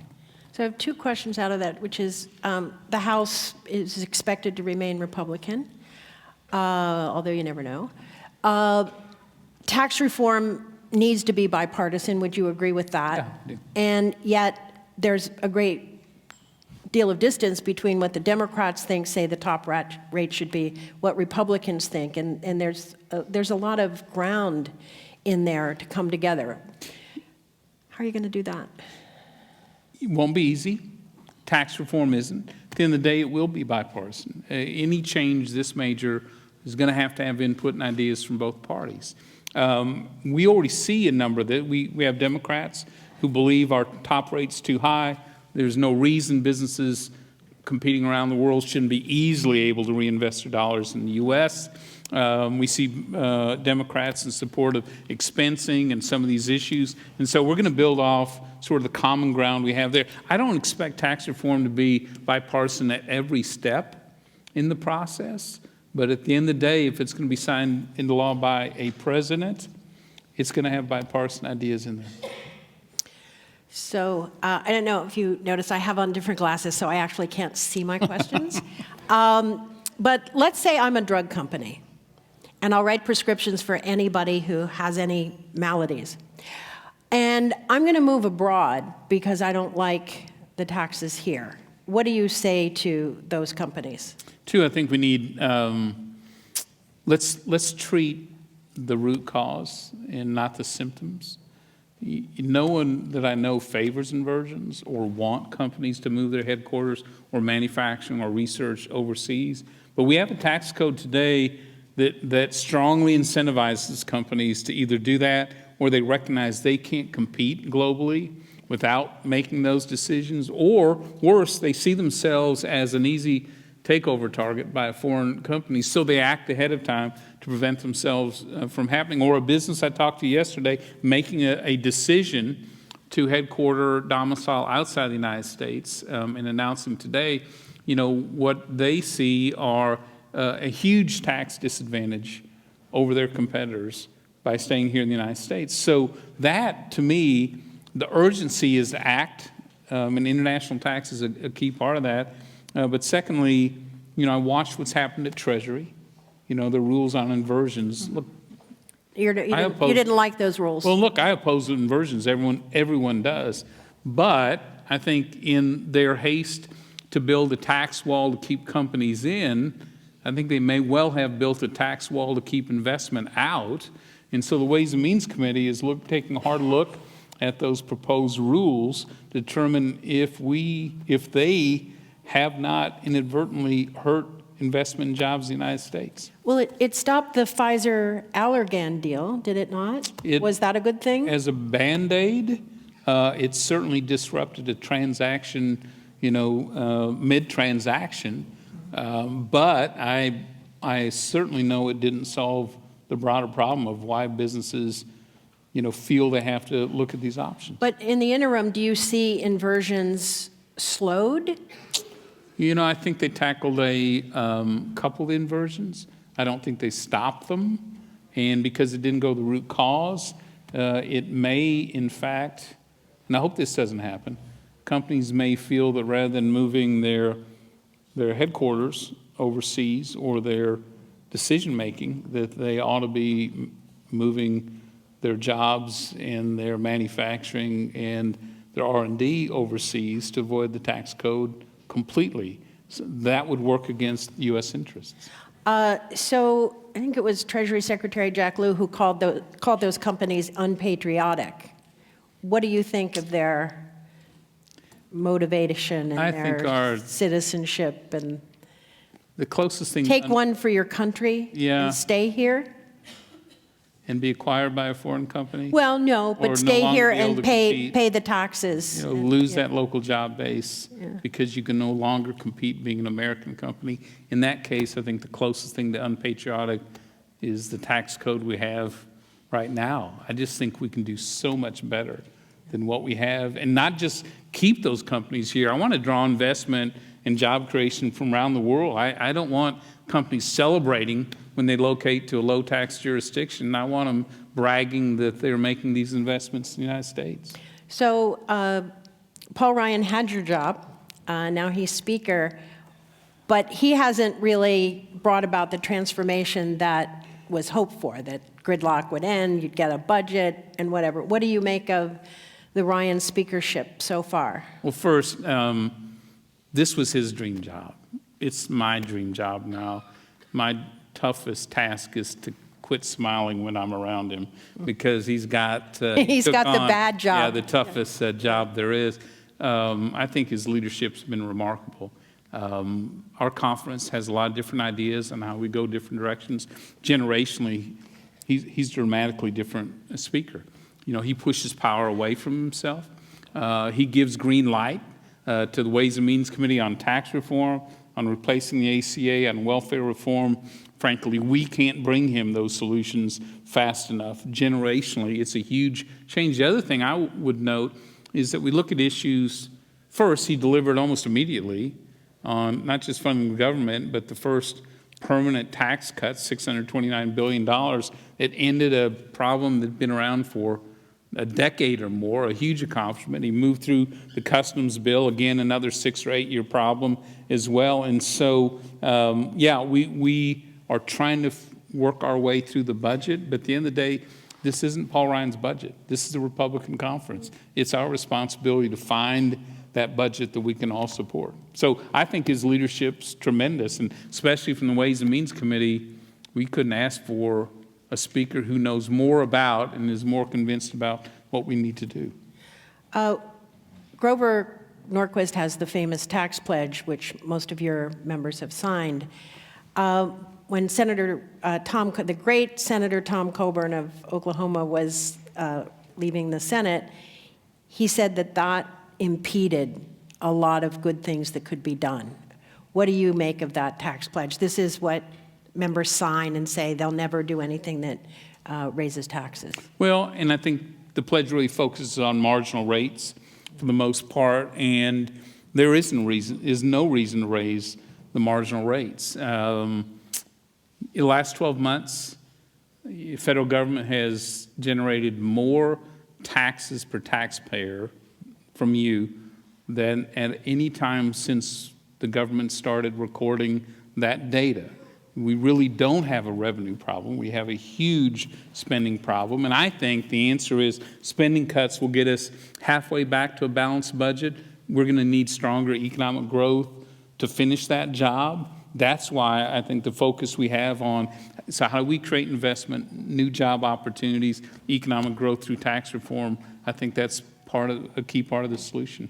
Last question. Will there be tax reform if top rates are lowered? If Democrats insist on lowering the top rate and Republicans raising the top rate. Yes, I'm dyslexic in No. Raising, lowering. Look, we come at this from different views. I'm convinced.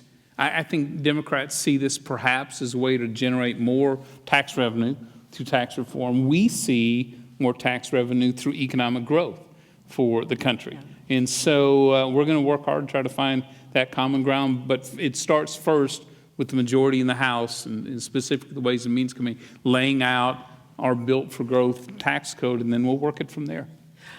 Wasn't a yes or no, but was very interesting nonetheless, and I thank you. Mr. Chairman, powerful Mr. On the tax Chairman increases, of House I'll say Ways and no, but we'll go from there. Okay, I thank you. Thanks, Margaret. Oh, wait, Steve Clemens with a question. Hello, there we go. I know you have to leave, Congressman. I'm Steve Clemens of The Atlantic, and thank you for joining. I just left Donald Trump just a few minutes ago, and I noticed that Grover Norquist did not jump out of his seat applauding at the pigs. And I went over to Grover and I said, what's the problem? And he said he hadn't signed the no tax pledge yet, or not raising taxes. How much of a problem is that in your caucus if a Donald Trump candidacy came around? Will he have to sign the pledge to get it to get further along with your crowd? If any president is willing to lead on tax reform and come to the table with us to create what I hope is a Built for Growth tax code, what they sign and what they don't sign is a bit ancillary to that. I know where the House wants to go on tax reform, and we're just looking for that missing element, a president who's willing to lead. Thank you. Sure. Okay, I have to go now and call Grover. Thank you. Appreciate it. Thanks. Great. Let's go that way. Please welcome Neil Gabler, author of The Atlantic's May cover story, The Secret Shame of Middle-Class Americans. Here to lead the conversation is The Atlantic's Scott Stossel.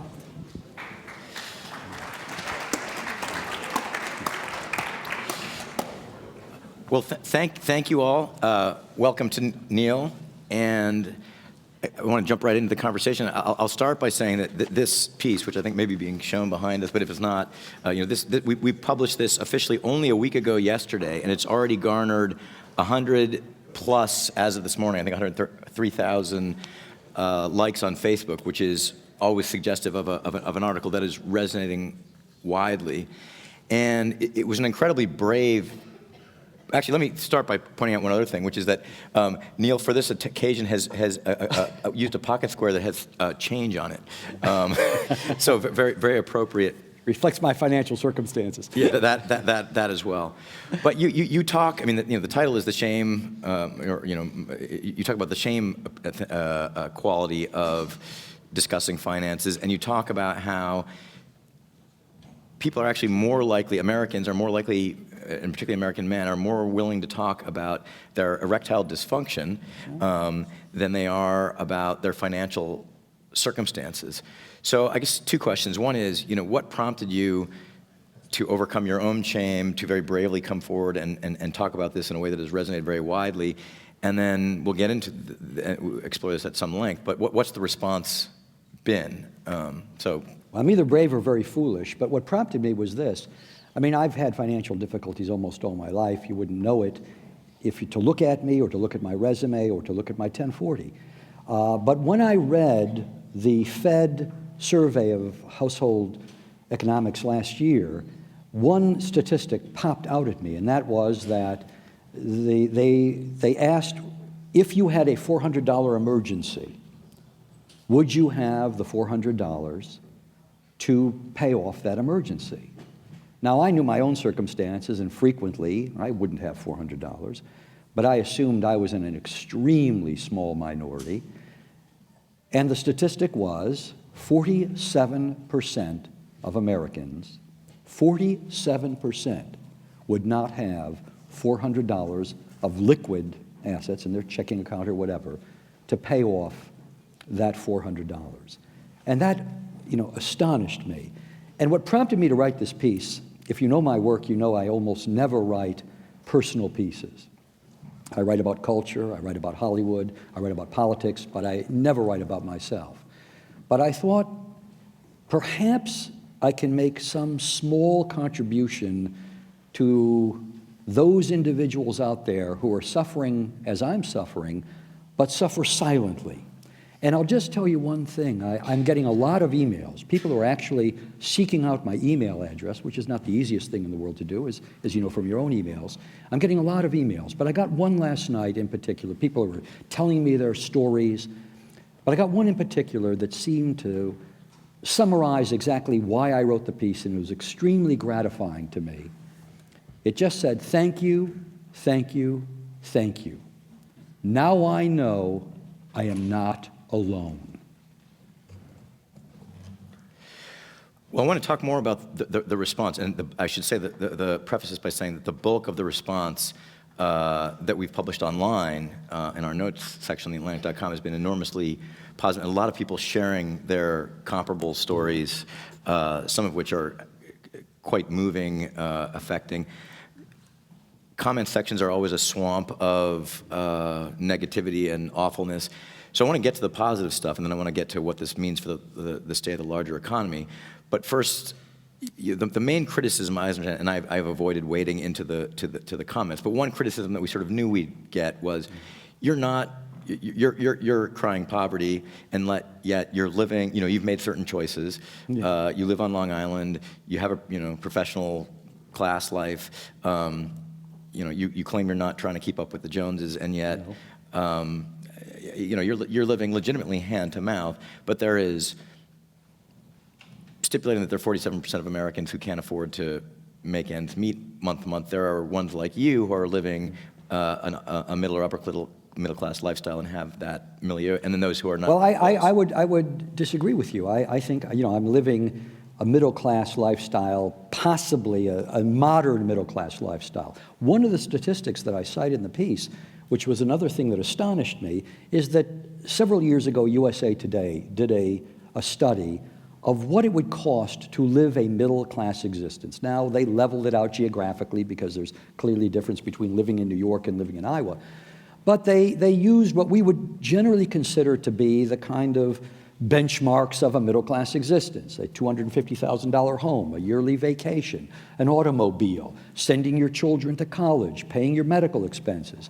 And what they determined was that a middle-class existence, using those kinds of benchmarks, a middle-class existence would cost $130,000. And we know that 1 in 8 Americans make $130,000. So when you say I'm living a middle-class existence, I'm not living a middle-class existence by that standard.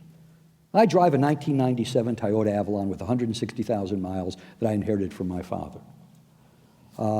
We never go out to eat. I say these things in the piece, and they're all true. I'm a film critic, but I seldom go to movies anymore.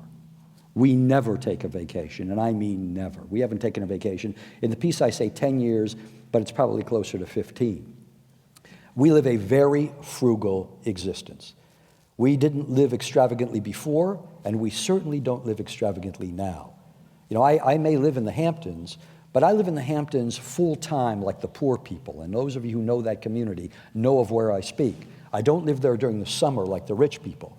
There are 2 Hamptons. Hamptons are basically a colony, just like Africa. Basically, you've got the rich people who come in and live are served by the poor people. I'm not in the service community, I'm a writer, but basically I'm part of that full-time lower end. And if you were to see my house or you see my circumstances, no one who saw that would ever say, boy, this guy is living high on the hog and he simply blew through a wad of money. I know that there have been people who've said that. They didn't read the piece carefully enough. Yeah, I blew through some money because I had to send my kids to college. I had to pay my medical insurance because I'm a writer and it's not paid by the people who employ me to write articles. I had to pay gigantic taxes because I get paid advances that are fairly significant but have to be amortized over a number of years. But the federal government no longer has income averaging. So they take a gigantic bite of my money and then expect me to have that money last me for the 6, 7, or 8 years that it takes me to write a book. So, these are the kinds of circumstances that get not only me, we all, the funny thing is about this, Scott, when I get these letters, these emails, or when I talk to people on radio shows, everyone has a story. And the story isn't, I lived really high on the hog and now I'm paying the price. The story is I had a financial emergency. The story is I had a divorce. The story is my spouse died. Those are the stories. The stories are that in this country, and I hope this is not true of most of the people in this room, most of whom I assume are extremely august, but I'm not. But so many of the people in this country, nearly half by the statistics, are living paycheck to paycheck because you don't save for a rainy day. As I say in the piece, we live within a storm. There's not an emergency every year. There's an emergency almost every day. My car won't work. My dog limps. There's something that hits you on a daily basis, and you've got to pay for it. I've got a roof that needs repair. It's going to cost me $35,000. I'm not even insured for water damage. Where am I going to get $35,000 to repair that roof? You tell me. I have no idea.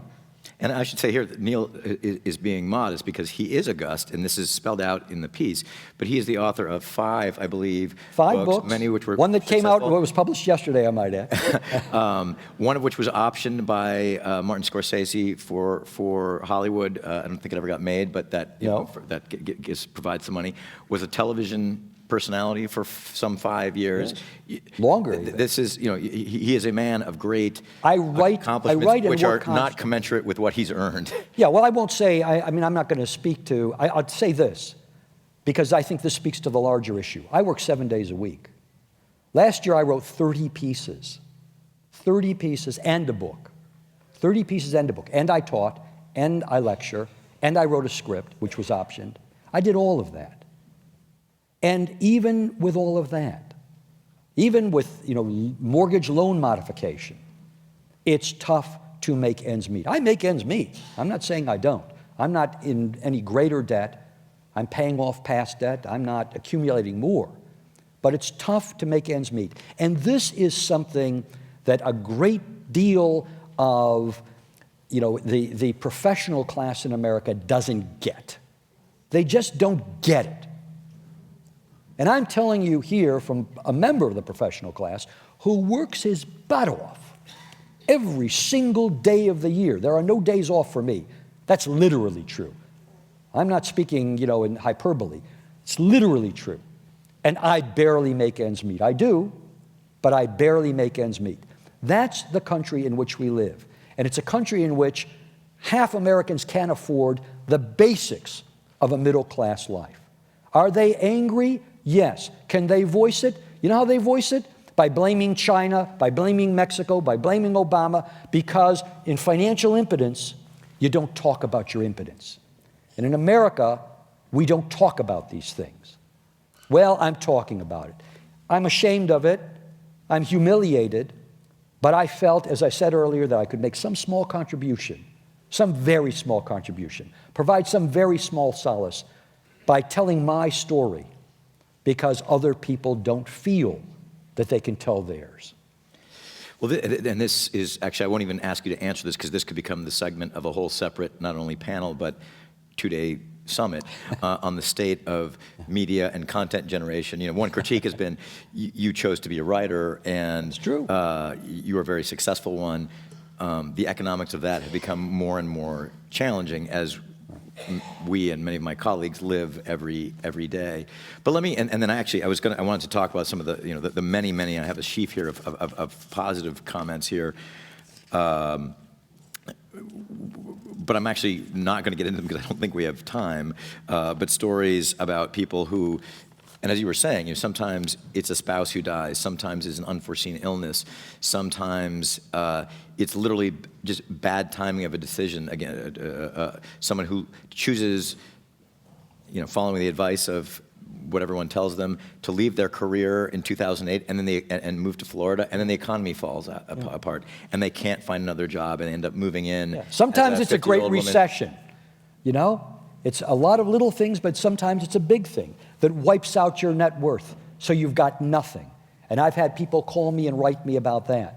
But this began before the Great Recession. I mean, the Great Recession obviously accelerated. When did it begin? I mean, is this 1973? Is it? Well, I mean, we know we've had wage stagnation since the late 70s, but I mean, the economists, I'm not an economist, and I don't even profess to begin to have any expertise, or I wouldn't be in this situation. I'm an ignoramus.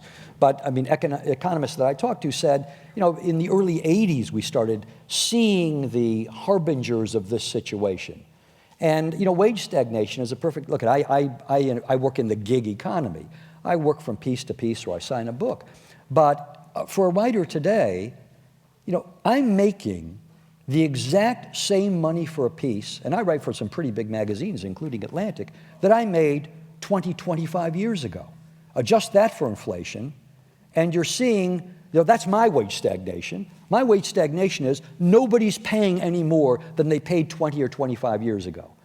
Now, that's part of being a writer. It's a terrible profession. You do it because it's an addiction, not because it's a profession. I'm addicted to it, as most writers are. But then you translate that into other people who are working in a factory or working in a service job or whatever, and they're not making any more money. But their expenses are going up. Their expenses are going up, and their incomes are not going up. And that's where the rubber meets the road. Well, and so, translating this now to what this means for the larger economy, you have a great quote, and I'm going to bastardize it. I can't remember if it was a friend of yours or a New Yorker cartoonist or somebody who said, or maybe an actual New Yorker cartoon, but said, it used to be that life had, we would do what's called consumption smoothing. We all go through our careers, and there are times when you have greater or lesser income, and you smooth your purchasing accordingly. And the quote was, it used to be that we would go through rough patches, but now the rough patches have become constant. That was Bruce Eric Kaplan, cartoon in the New Yorker. We thought it was just a rough patch. It turned out to be our life. And that's how I conclude the piece, saying, we think we're going through a rough patch. Well, guess what? I hope for no one in this room, but for me, it's my life. And for probably half of America, roughly half of America, it's not a rough patch. It's their life. Are their wages going to skyrocket next year or 10 years from now? Are magazines suddenly going to start paying me more money? I can guarantee you they won't. Are publishers going to pay me more for my next book? No, they're not going to pay me any more. And again, translate that into the man or woman who's teaching, now that there are, unions are being destroyed and there's no leverage, or the person who's selling, or the person who's working in a factory. Are their wages going to skyrocket so that they can meet their expenses? No. It's now cosmic. We live in a rough patch. It's our life. And I talk about impotence. There's Viagra for sexual impotence, but there's no Viagra for financial impotence. There's struggle, and there's work, and there's hope, but the hope decreases. And I can tell you that too. So you say correctly that you're not an economist. You talk to a lot of economists, though, for this piece. I did. And some of them I think are in this room, and they're extremely helpful, and I thank them. If the reality is in fact that life is now, for many of us, at least 47% of us, if not, I'll say, many of my colleagues at the magazine, related powerfully to your piece, because if it's not their situation exactly, they realize how close they are. What do economists say about A, how we got here, and B, how do we get out of it? How much of it is the decline of union power? How much of it is globalization and offshoring? How much of it is just the gigification of the economy? How much of it is, we've talked about this in another, the sort of hardening of capitalism into treating labor as ever more disposable? What's the explanation for what caused it, and how do we get out of it? And can we get out of it? Well, I'd be speaking outside my expertise, and I can't pretend, in a room of experts, I don't want to really speak outside my expertise. I mean, I know that the people I spoke with, many people talk about credit and the availability of credit and how people begin to swim in credit because, the credit merchants were a little like and anticipated the mortgage merchants of subprime mortgages. But that's not the whole story. And even the economists that I talk to would say that's not the whole story. And even wage stagnation is not the whole story. And there are many things that feed into wage stagnation. So there are a number of factors. I can speak to the result because I am the result. I'm a living antidote. But there are so many different things that collaborate to cause something of this magnitude. And again, I've got to emphasize, the magnitude is stupendous. And one of the reasons I think the piece is getting the response it's getting is because the magnitude has not been addressed, number one, and that people, as I said earlier, don't feel comfortable about expressing it. And when you put those two things together, what do you get? I think you get our political situation. You get a lot of angry, frustrated people who are displacing their resentments and their frustrations on a host of other things that aren't really the issue. But if we live in a rough patch economically, we live in an angry patch politically. And people just don't know how to articulate or don't feel comfortable articulating what it is that may really be peeving them. Well, the anger clearly emanates to some degree from the economic anxiety. Yes. I want to make sure we leave time for questions at the end, but let me come back again to what we were talking about at the beginning, which is the shame, and you're bravely coming forward. And you say in your piece, as I said, people were more comfortable talking about, erectile dysfunction, but you hadn't even told, your closest friends, and now here you are putting it in a national magazine. I did. And I'm curious, what do you think that shame emanates from, and what has been the response from your friends? And should we start a Kickstarter campaign like right now to fund Neil's next book? Please no, please no. The one thing I ask for no sympathy, no pity, none of that. This is my situation. I got myself into it. I say it in the piece a number of times. People don't always read it carefully enough, and they say, well, he's asking for this, that, or the other thing. Look, I have a lot better than probably most people in this country, because I do have a shred of hope that I'll get a bigger advance for the next book, or I'll get more work, or something will happen. And I hang on to that, and sometimes it's well-placed and sometimes it's misplaced. But I'm in a better situation than most of my fellow Americans. And what's the source of the shame, though? Why are people, is this a distinctively American thing? I believe it is, and I'll tell you, surveys show, and I'm sure people in this room know it, Americans always, first of all, we live in a winner and loser country. So let's begin there. We have a political candidate who's divided the country into winners and losers, and believe me, he didn't have to do that because most of us think that way. Whether we like it or not, we think we're either a loser or we're a winner. And how do we determine those things? We determine winning and losing by how much money we make. This is a conspicuous consumption country. And nobody wants to be on the losing side of the divide, which is one of the reasons why it's so shameful. So, I think, it sort of begins there. You don't talk about it because to do it means that you're responsible. And this is the country, I was just about to say, in terms of surveys. If you look at surveys of Germany or England or France or other industrialized countries, a much, much smaller percentage of people will answer the question, are you responsible for any financial difficulties that you are suffering?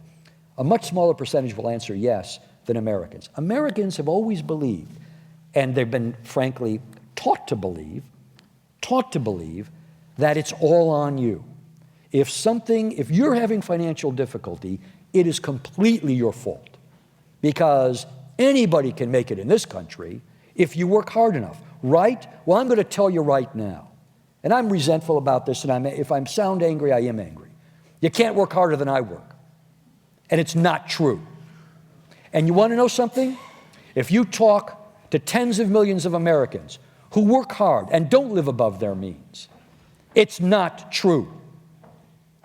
And it's about time we kind of deprogram ourselves to believe that, oh, if we only work hard, we'll get everything we want. We'll have that middle-class existence. It's not true. And I'm living evidence of that as well. Well, that's a powerful note to end on and kind of set up for future panelists to talk about. But I want to leave a little bit of time for questions, so we can have 2 or 3 if they're very, very quick. So how about right there? You, ma'am. Thank you. Hi, I'm Shelley Porgas, co-founder of Entrepreneurs for Hillary. You framed this conversation as, financial impotence as compared to sexual impotence and whatever, suggesting almost that it's a male thing. No. And yet, we know that women live at much lower, economic levels in the country. So of the 47% that you cited who are living, under the median, how many, what proportion of those are female, either heads of households or individuals? That's a great question. And let me just address it generally. I call it financial impotence because I think it gives a handle on the issue, but you raise a very important issue. This is a malady, and I say this in the piece, that cuts across almost every demographic. Obviously, male and female, race, although Hispanics and blacks suffer much, much more from our economic dysfunction than a person like myself. But here's the interesting thing. It cuts across, and education I also ought to add, but it also cuts across economic strata. If you look at the data shows that people who would by any standard be regarded as, say, upper middle class, Anna Maria Lusardi did a study with several of her colleagues. I hope she's in this room. She was extremely helpful to me and is doing very valuable work that showed that 1/4 of people who made between $100,000 and $150,000 could not afford a $2,000 emergency. So this is something that hits a very broad swath of Americans. And do women suffer? They suffer more than men. More than men. So you are absolutely right. We're out of time, but there's so many hands up. If you can keep your question to 10 seconds or less, and you keep your answer to 30 seconds or less, we'll get one more in. So have it right there with the piece of paper in the air.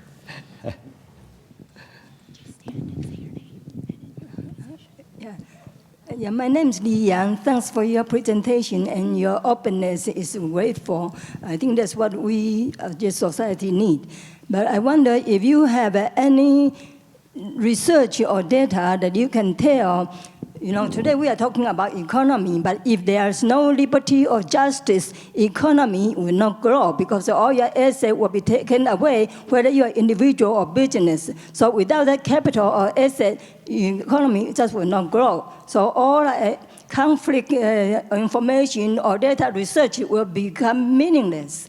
So I just wonder if you can have those information that can really share with us, because we know a lot of people are struggling. I have a dream, and I think I can make it. I can be a billionaire. I have a vacation with my family almost every year as I plan. But now all those dreams are just bubbles. Well, thank you. So I guess the boiled down, without broader social justice, liberty, can we all, how do we get so we can have, this sounds trivial, but, get so that we get an economy where Americans can have vacations and other things? Well, that's beyond my pay grade. All right. That's in your pay grade. I've told you so we'll leave that to the rest of you to figure that exactly out. Exactly right. Thank you very much. And thank you to Neil. Thank you. Please welcome Parag Khanna, author of Conoctography. But first, a word from Steve Clemens. Thank you. Thank you very much. Thanks, Scott. Hey, folks. Hey, shake your hands, wake up a little bit. Everybody having fun. Jean-Francois, a lot of friends are here. You guys all want to drink in a little while, right? We have a great reception set up afterward. ProgCon, I just want to say, we decided, aren't these kind of panel formats boring? We wanted to change it up a little bit. My friend, she's not coming out, Mrs. Megan Murphy over here on the right. See, Megan, she is the Washington, D.C. bureau chief of Bloomberg, and she and I and Indira Lakshmanan, many of you will recognize her voice from the Diane Rehm show, are going to be the Star Search panel, and we're going to judge this young man. There's no one that I know that is more of an Alvin Toffler type, a futurist, than Parag Khanna. So he's way out there. His stuff is pursued there, and we're going to have some fun. So I just wanted to let you know that we're not going to have your typical panel afterward. All of you will get to play along, and then we're going to have Yanis Varoufakis, the former finance minister of Greece, and then we're going to have a quick panel on trades deficits with a question mark, and we're then going to have a drink all together. So that's what we're going to do. Thanks for being here. Parag, the floor is yours. All right, good afternoon, everyone.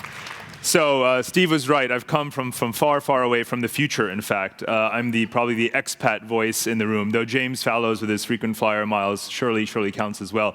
But I live in Singapore now, so I have the luxury of having a vast distance between myself and the conversations that are going on here. And let me just tell you very honestly what my opinion is. From what I see, spending 99% of my time outside of this great country, and that is the following. Every country has a right to screw up. And when you do, no one is going to come and help you. Right now, we are waging this pitched battle for votes across the 50 states as if that is to be confused with proper governance of a country. But if radical federalism were the path to having a well-governed country, then India would be the best-run country in the world. When modern India was created in 1947, it had 14 states. Today it has 29. I think we have quite enough of that right now. So let's put up the map. A lot of you may have seen this in the New York Times last weekend, adapted from my new book. Now, what I want to say is that countries thrive not just by having as many disparate political units as possible, but actually by having as many functional, economic, metropolitan areas connected to each other and to the world economy as possible. That is the path to a sensible organization of a country. That is the path to a viable national economy, and certainly the path towards better international competitiveness, which ought to be all of the things that we're focused on here. And that means that America needs to be as connected as possible to the global circuitry of technology, of agriculture, of finance, and of industry. So we have to shift from the political geography of the 50 states towards this functional geography of urban archipelagos and mega regions. And that's what this map is all about, this united city-states of America. We have a ways to go. The US is the least urbanized of advanced Western industrial democracies. So we see our small towns hurting all over the country, and that's going to continue to be the case. It's not only because they're small in this population size, but also because they're not connected to larger population centers. They are destined to either become low-cost retirement colonies or immigration centers, but even then, they're going to be cut off from all of the action that we see larger cities able to accomplish. The proof of the opposite is looking at the large cities. What Brookings has shown through its research since the financial crisis is that large cities like the northeastern megalopolis from Boston all the way to here in Washington or Los Angeles have been much more resilient and able to rebound. People are able to resort themselves into new jobs and economic activity, whereas in smaller centers they can't do that. And even within these white urban clusters, you find significant efforts at greater connectivity. Just think about the Amtrak or high-speed rail that we pine for along this eastern spine, or the Hyperloop that is intended, high-speed rail or Hyperloop, depending on where you're putting your money, on the West Coast. All of these are efforts to increase the connectivity within these megacity clusters. And just think about all the jobs that would create. Along the way from Boston to DC is the state of Connecticut, which, as you know, has some of the richest towns and also some of the poorest towns in America. Think about the jobs that would be created by improving the transportation connectivity just along that corridor.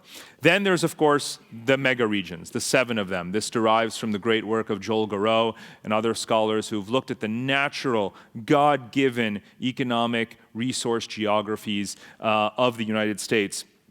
So we already have them. We don't have to create this map. This is actually our reality. We just have to make it better and stronger. Then you have the work of the Regional Plans Association that has identified these emerging urban geographies, these white clusters where you have more and more people concentrating, more financial activity, more economic opportunity. And then each of them, like the Northeast or like the West Coast, is planning more internal connectivity, such as railways and industrial corridors and so forth. And then you've got the black lines, which are, of course, freight rail, high-speed rail networks that we don't have, but should have in order to improve the connectivity between these regions. You know, right now, the most common job, I read this in the Atlantic, it has to be true, the most common job across most of the 50 states is a truck driver. Right? So here we are talking about improving the economy and getting greater efficiency and so forth.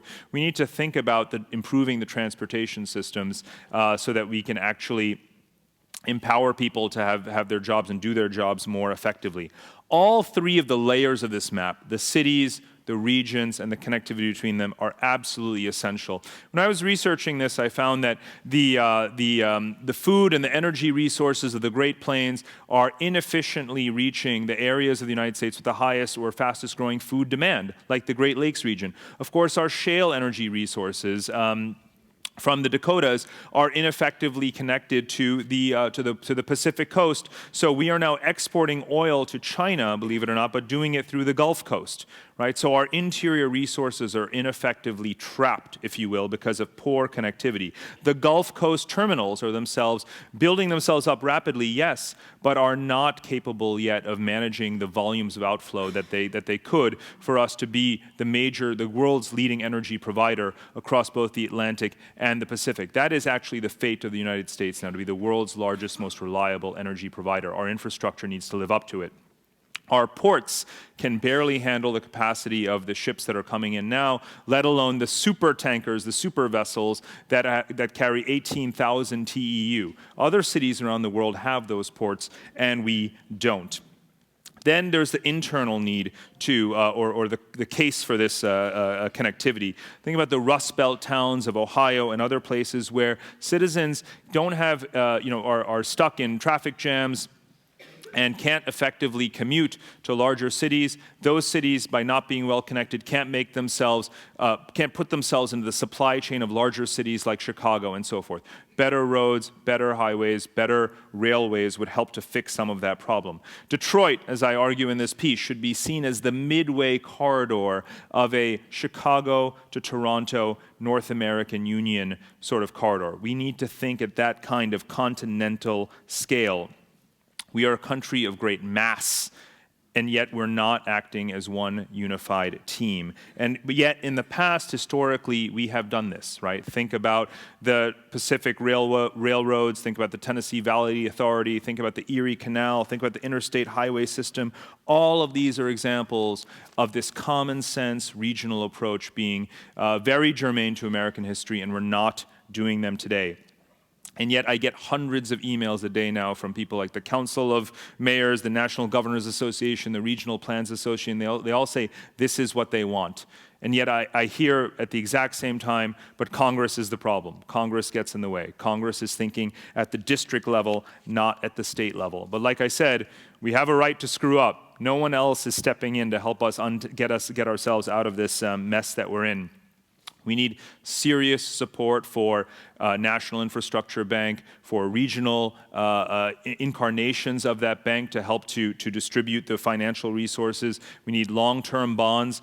A plan began a few years ago to start to strengthen municipal bond financing for infrastructure, and then it was stopped. You don't half build a road. You don't finance infrastructure projects for 2 years. Around the world, democracies and non-democracies don't shoot themselves in the foot like this. They do long-term planning. They depoliticize infrastructure. They realize that since the Industrial Revolution, it is the catalyst for growth. Right? If you want to talk only about elections in the 50 states and how to win votes, that's fine. This is not the map for you. But if you want to talk about decreasing poverty, if you want to talk about increasing productivity, you want to talk about strengthening national competitiveness, then this is the map for you.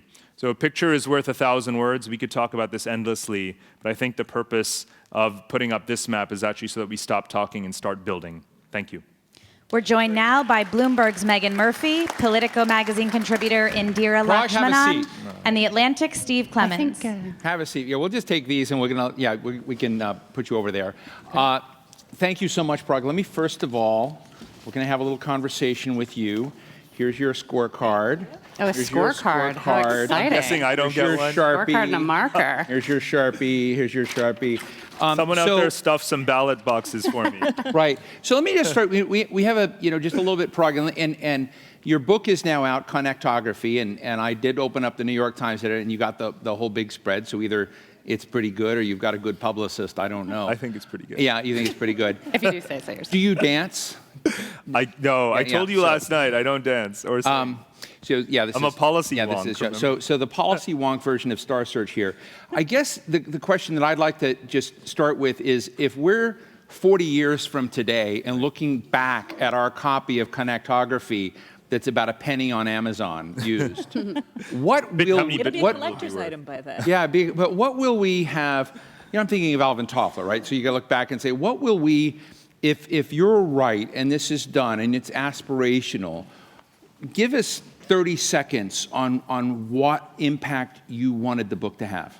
So the book does, for this map for the U.S., for the whole world. I've gone out and remapped the entire planet according to functional geography of infrastructure. The entire planet? Yeah, literally. There's 40 maps in the book, so really every speck of the Earth is. What about the ones Antarctica. that got lost to global warming and water? Oh, that's there, right? Okay. So we've got the National Geographic projections around sea level rise and what it's going to do to coastal geography. So the whole world, because we are in the midst of this global connectivity revolution. Right. We're moving towards this world in which cities, infrastructures, and supply chains define humanity. They define where we are and what we do. And most of the world is already living in that world. So 40 years from now, it will be even more the case.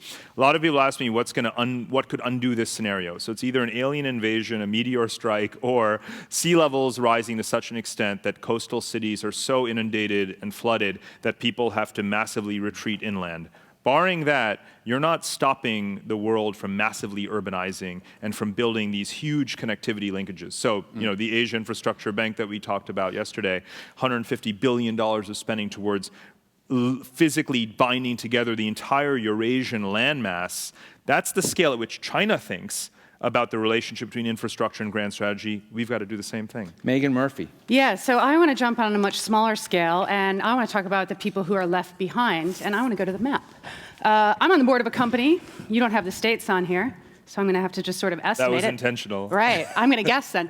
Right here, the border of Wisconsin, western border of Wisconsin, Minnesota. Rural county, cheese factory closes, 50 jobs are lost in that county. It actually decimates that county, those 50 jobs. Those people earn $16 an hour at that cheese factory. They're now driving into La Crosse, 90 minutes away, for jobs that are $7 an hour, $8 an hour, below minimum wage, working 2 jobs, working part-time. What do we tell those people who aren't fitting into that global vision of connectivity? What are we telling them who aren't going to see this? And what does your model say about the masses of people who aren't going to be able to relocate to those urban centers? And isn't this a bit of a race to the bottom? Why do you say that they can't relocate to urban centers when you're talking about a handful of people? The history of American domestic migration is a constant resorting of people in search of opportunity. Right now, we are, since 2008, are in the midst of such a great resorting, and there's phenomenal journalism that many of you have produced that tell the stories of how the American population is moving towards the South and the West and others in search of new life and new industries and new careers as a result of the financial crisis. So it's not that people can't stay where they are, right? Everyone has a right to stay where they are. But if you want to help those communities, you either help them, have jobs in the largest nearby city, or you make them attractive places for people to come and visit and do things like, whether it's tourism or agriculture or improve the quality of their agriculture, whatever the case may be. But whether someone wants to stay or wants to go, it's our responsibility to help them get connected in one direction or the other. But the UK has been struggling with this problem for 60 years about how to reinvent its northern industrialized centers, where they're building HS2 right now at a cost of $30 billion, which they're struggling to get funded because an inability to secure low-cost funding anymore for that. Are we just supposed to say everyone moves to London and we, in the absence of massive funding that we get far in excess of what we see governments willing to commit now, how do we actually make that happen? So the UK is responding to the fact that so much of the population has brain drained into London, and so they want to build this thing called the Northern Powerhouse, which would be Bristol to Leeds to Liverpool, basically. And they want to have the United Kingdom to have 3 major economic hubs: Scotland, this Northern Powerhouse, and London. The more distributed a country is in terms of having these regional centers of economic power, the more resilient, the more wealthy, the better off it's going to be. That's why Germany is such a successful economy. It has 8 major economic and demographic centers, each of which is a center of excellence in its own industry and has a demographic richness to it. And the UK is trying to do that. Even China is reinventing itself along these functional urban cluster lines, and that's why we need to do the same thing. Indira Lakshmanan. Well, I'm struck by you're making an argument for increased infrastructure development in these new hubs. This is a case that has been made for the last 2 decades that the U.S. Congress has ignored, unlike Europe and China, where they have invested in inter-regional high-speed trains and airports. But the thing that strikes me about all this, I mean, it's great to think about investing in and connectivity with things like the megalopolis. If we think of the Boston-Washington corridor as the megalopolis, if you separate out the GDP of just the Boswash corridor as a separate country, it would be the 6th greatest GDP after Germany. That's pretty incredible. Right. I think the idea of investing in all of these hubs is great, but I agree with Megan that rural areas are going to revolt. You have to figure out a way to not this be just hubs, but a hub and spokes method, all right? And I think that the way for this to be more efficient, because if you talk about a smart region, it would have connectivity not only with transportation networks, with medical centers, utilities, a way to manage regional assets. You are going to come up against a lot of resistance from state governments. You're going to have a new way of rethinking basically the bureaucracy, because right now states hold on very much to the way they do their own infrastructure and everything else. And so to sort of be able to come in and tell the states you need to do this differently. On top of that, making clusters more efficient means higher wages. That's great for the people in these knowledge economy centers. It's not great for people in the rural areas. So I think that better spatial planning means not only better infrastructure between clusters, as you propose, but also investing in secondary roads so you have multiple spokes in the wheel. I'm thinking of 15501 in North Carolina, which is right in the Chapel Hill area, which is essentially this road that is like kind of a rural road in a growing high-tech region. And my parents who live there were telling me that they just got a flyer in the mail about basically local companies that are now trying to do what companies like HelloFresh and Blue Apron do, where you're getting locally sourced produce and food. They're trying to recreate what we're seeing on a national, global scale. They're trying to recreate it locally. I think that's the only way to do it. And one thing which Steve said, I have to say, I was very pleased to look at your report and your findings, because a lot of your research that was in the New York Times relates to a large research project for the U.S. Department of Transportation that my parents worked on. Wow. And that's why she knows a lot about it. 2007 to 2009. And you mentioned North Carolina, which is, so, I write in the piece about Appalachia. We've had a war on poverty in the Appalachian region going back at least 50 years, but it's precisely what you're talking about, which is also what I'm talking about, that is the solution to this, which is more connectivity for those towns along those 10, 12 states to connect them to the major urban hubs like Atlanta and so forth. And you could improve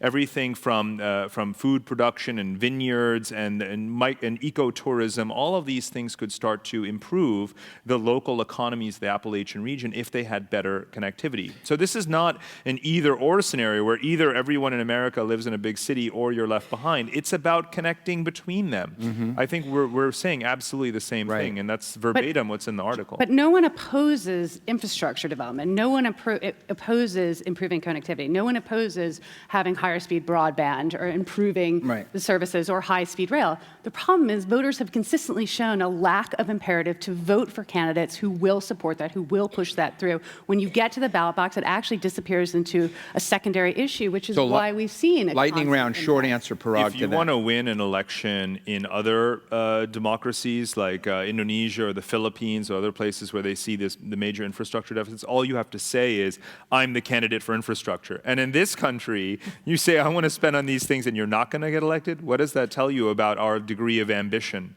You know, those countries are way poorer than us, obviously, but they realize how important it is for them to climb the value chain. Anybody from Seattle here?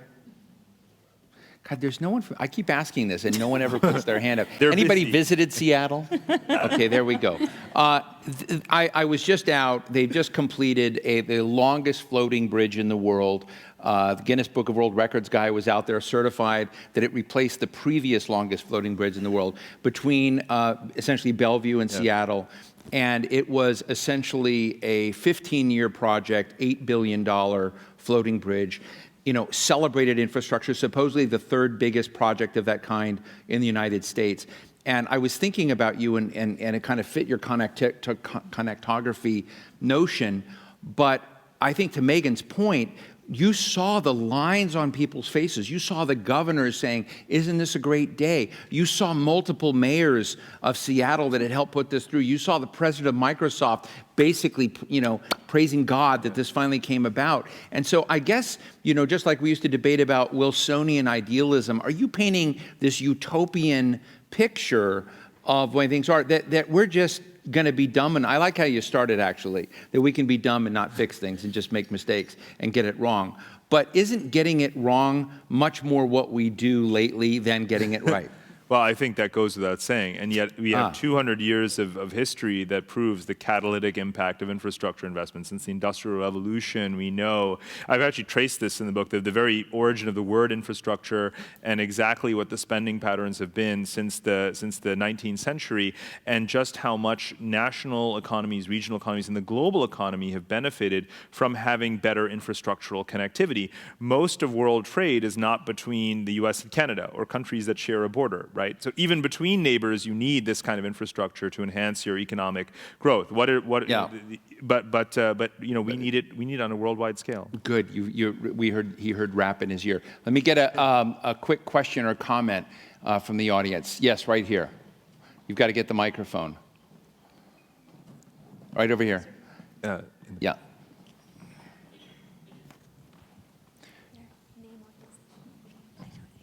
Hi, Joanna Brignolo. Thank you. I recently said to a high... Real short form.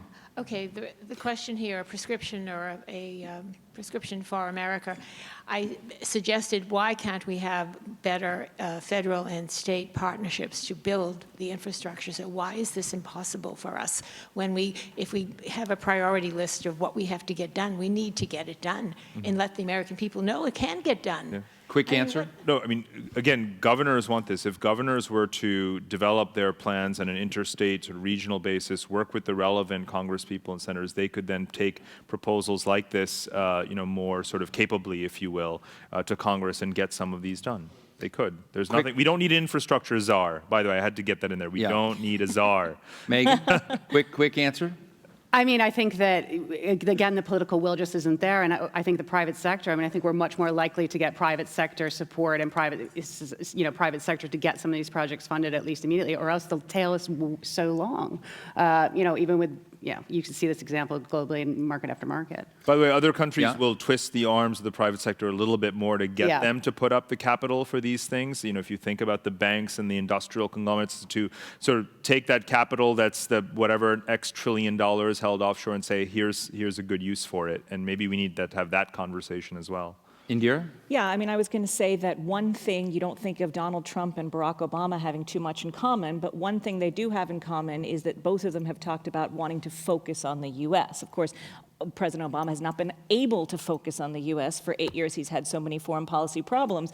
But the notion was invest in infrastructure. I was just at Donald Trump's foreign policy speech today, and he was talking about America first, invest in infrastructure. I mean, I think one of the things Not the wall, but invest in real. right. Just I think, checking. I think, well, yeah, no, we're not paying for that anyway. Maybe we can get Mexico to pay for the infrastructure. But seriously, the point is real here fast.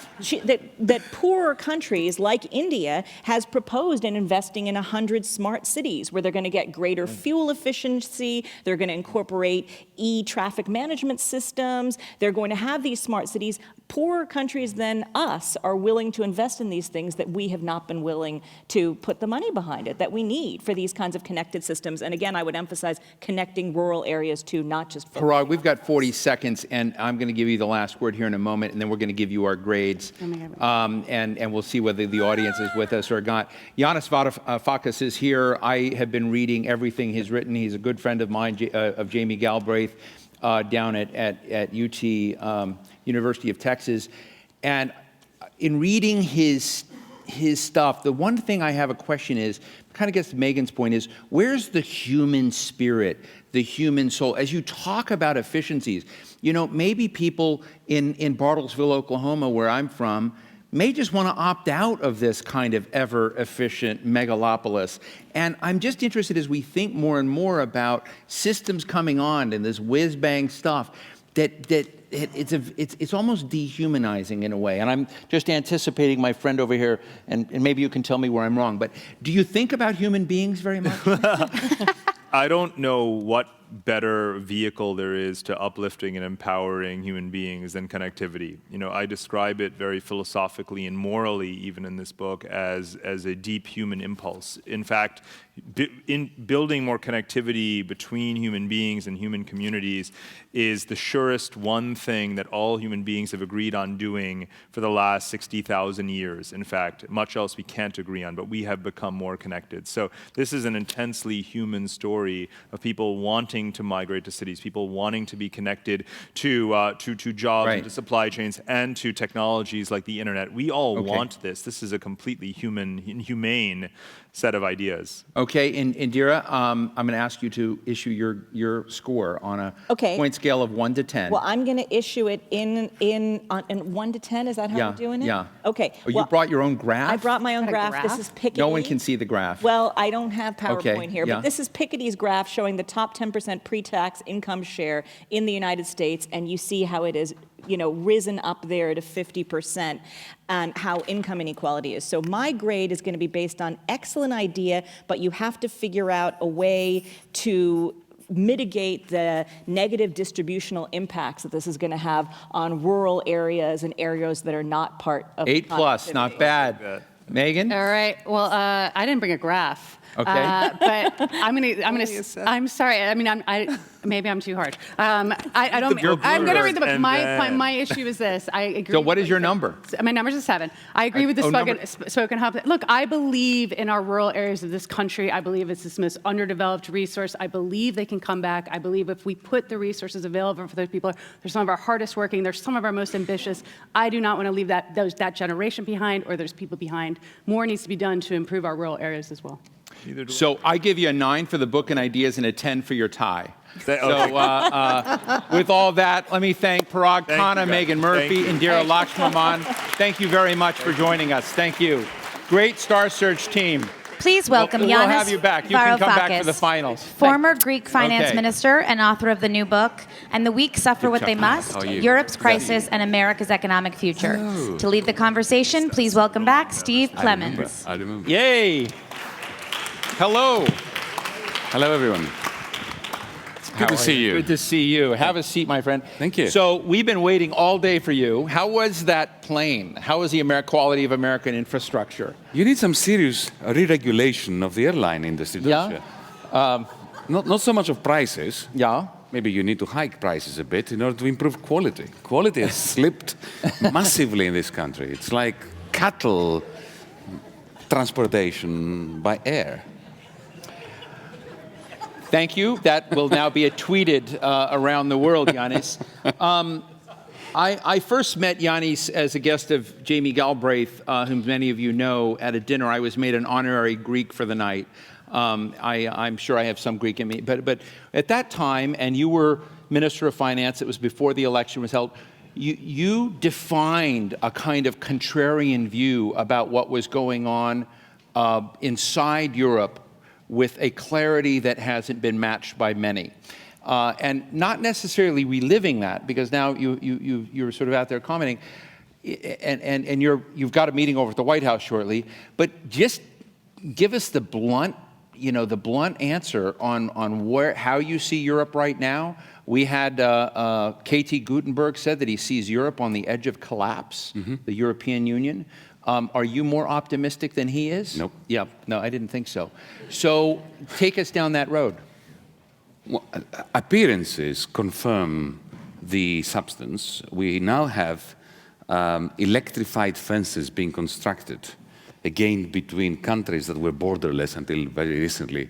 Recently, I traveled from Austria to Germany, and I had to wait for 1.5 hours in a traffic jam going through the border.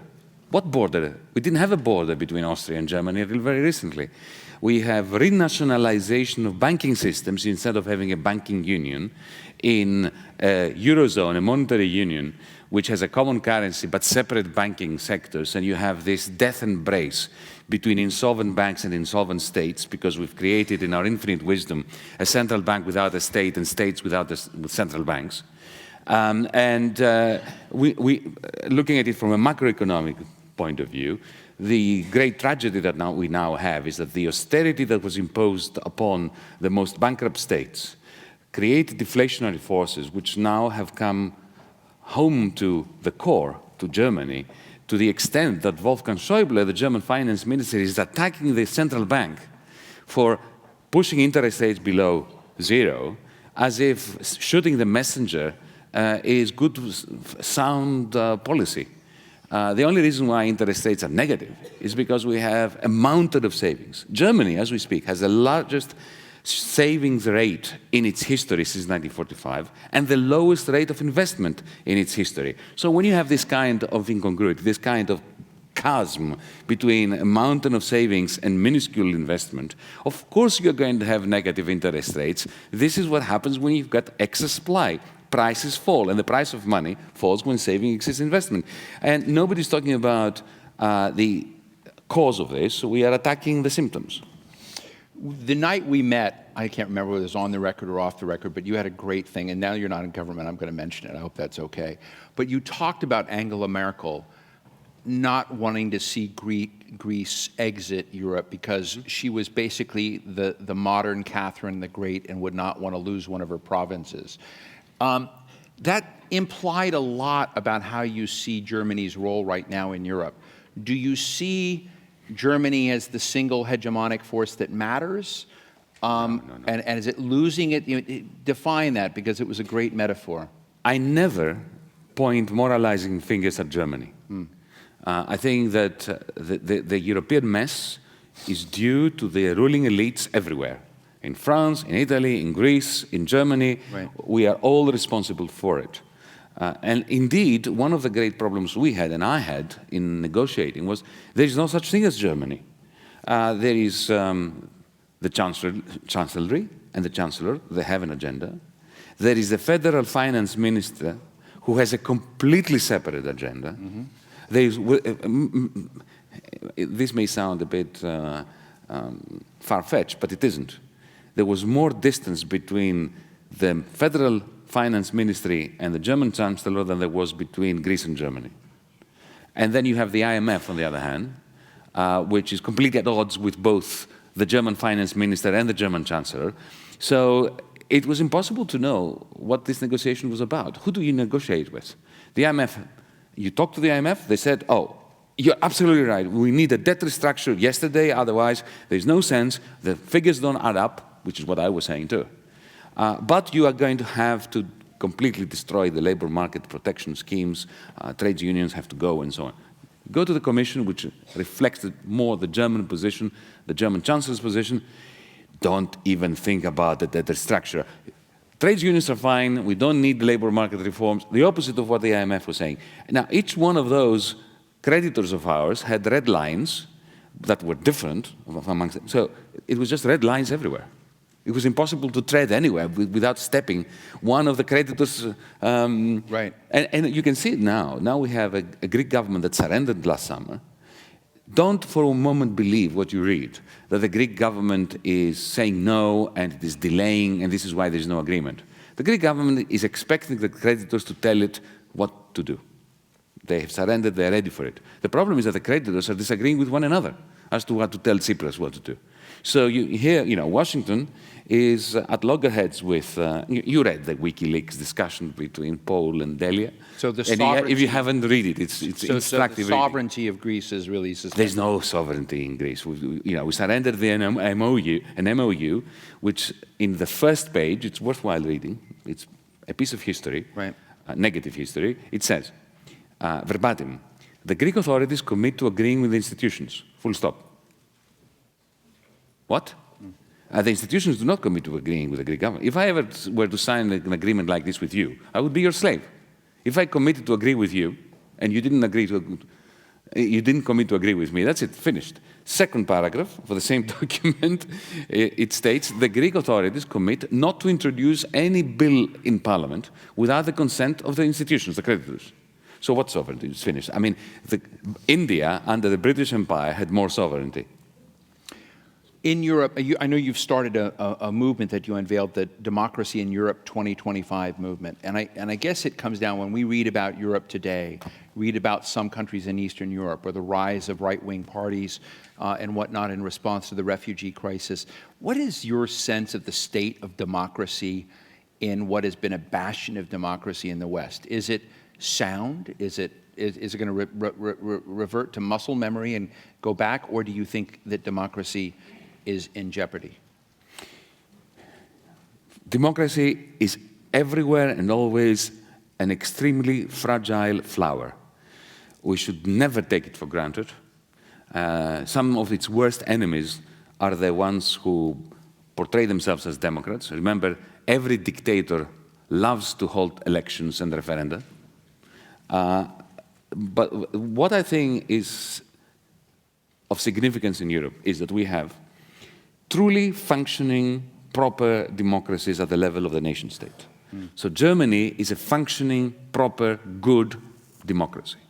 So is France. So is Italy. So is Spain, to a lesser extent, but it is.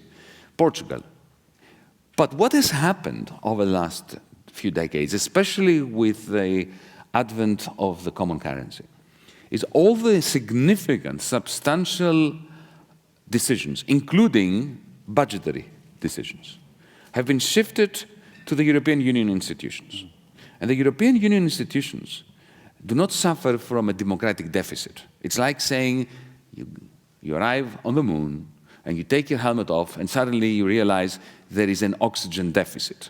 No, there is no oxygen deficit. There is no oxygen. This is the European Union. In the European Union, there is no democratic deficit. There is absolutely no democratic process. To put it differently, when the Eurogroup gets together, firstly, the Eurogroup that makes all the decisions is not constituted in law. Did you know that? It is not mentioned in any of the European Union treaties. At some point, I challenged the procedure. I asked for a legal opinion from the Secretariat as to what was going on in there was according to law, and I was told after there was a 10-minute kerfuffle because they were looking at the papers, calling on each other on mobile phones. Minister, the Eurogroup doesn't exist in law, so there are no written rules, so the president of the Eurogroup can do anything he wants, more or less. And secondly, and more importantly, every time the Eurogroup meets, firstly, it meets on the basis of almost no information. It is quite astonishing. As a finance minister discussing Portugal, Spain, I had precisely zero briefing on what we were discussing. The Spaniard, when we were discussing Spain, had, of course, all the information, and so did the Troika, the IMF, the ECB. But the ministers had none, zero, precisely zero. And secondly, what happens is this. Here, you have a flawed system of government, but actually it works. There are checks and balances. Congress can dismiss even the president at some point. The Eurogroup, which makes all these decisions, is not accountable to anyone. The ministers are accountable to their parliament. But I can assure you, every time the Italian finance minister goes to the Italian parliament, what he says is, it was the best I could do, it wasn't a good decision. And therefore, no one accepts responsibility for the Eurogroup's decision, no one, not even Dr. Wolfgang Schäuble. And that group, which makes that decision, is not answerable to any parliament that can dismiss it. Because the European Parliament is not a parliament, it's a job creation scheme for people who have been elected for some reason. But, you know, a parliament that does not have the right to initiate the legislation is not a parliament. And a parliament that does not have the right to dismiss the executive is not a parliament. So we don't have a parliament, really. We have a semblance of a parliament, and we have very powerful groups, not constituted in law, not answerable to elected representatives of anyone. But the members who are there are answerable to parliaments that have absolutely no jurisdiction over the decisions that are being made in the European Union. And that explains to a very large extent why unemployment in Europe today is 12% and has not fallen, whereas in the United States it has fallen. It really is very simple. The system is not working politically. So lightning round, because I know your time is short. Yes or no, in 20 years, will Europe be more democratic and fit more the model you'd like to see, or less? Absolutely. But I have no evidence of this. This is based on blind faith, and I believe that we have a moral duty to remain optimistic, because unless we are, we can't wake up in the morning and get down to the business of democratizing Europe, which is our duty, politically and morally. Yanis, you have a new book out, And the Weak Suffer What They Must, ? Europe's Crisis and America's Economic Future. Can you just fast forward to the America's Economic Future part? You're going to the White House in a few minutes. I haven't read this yet, but what's your message to us? Well, what I do when I talk to American officials is I reinforce that which they know. Jack Lew in 2014, in a report to Congress, put it very succinctly, mildly but succinctly, arguing that the macroeconomic posture of the Eurozone is exporting deflation to the United States and to the rest of the global economy. He was completely right. All I need to do is to reinforce it with more data and with a bit more passion. Fascinating. What are you going to tell the White House today? Well, it will be a dialogue, so I don't have a predetermined script. We're about to have a great panel called Trades Deficits with Dan Glickman, who says that we're forgetting the great benefits of trade. Lori Wallach, who was just in Germany protesting with a great number of people, and Clyde Prestowitz, my former boss, who's been out there trying to get people to think smartly about trade. So anticipating the next panel, just as you depart, what is your take on TTIP, TPP, and trade as a global force for good or a global force for disruption? And like I just asked the last panel, does trade still have a human spot in it? Or are the efficiencies that we're achieving leaving people behind? The more trade, the better. Ceteris paribus. But the emphasis is on the ceteris paribus. The problem with TTP and TTIP is that they are not really trade agreements. It's not a question of free trade. I mean, for instance, I would like to see all tariffs and quotas being done away with. But TTIP, for instance, is more about who has the right to set standards. It's about intellectual property rights. It is about a system of governance where parliaments are bypassed, and you have multinational corporations that have the right to challenge governments on their practice of, for instance, introducing social welfare schemes and national health services. This has nothing to do with trade. So we should not think that any movement against TTIP is a movement against trade.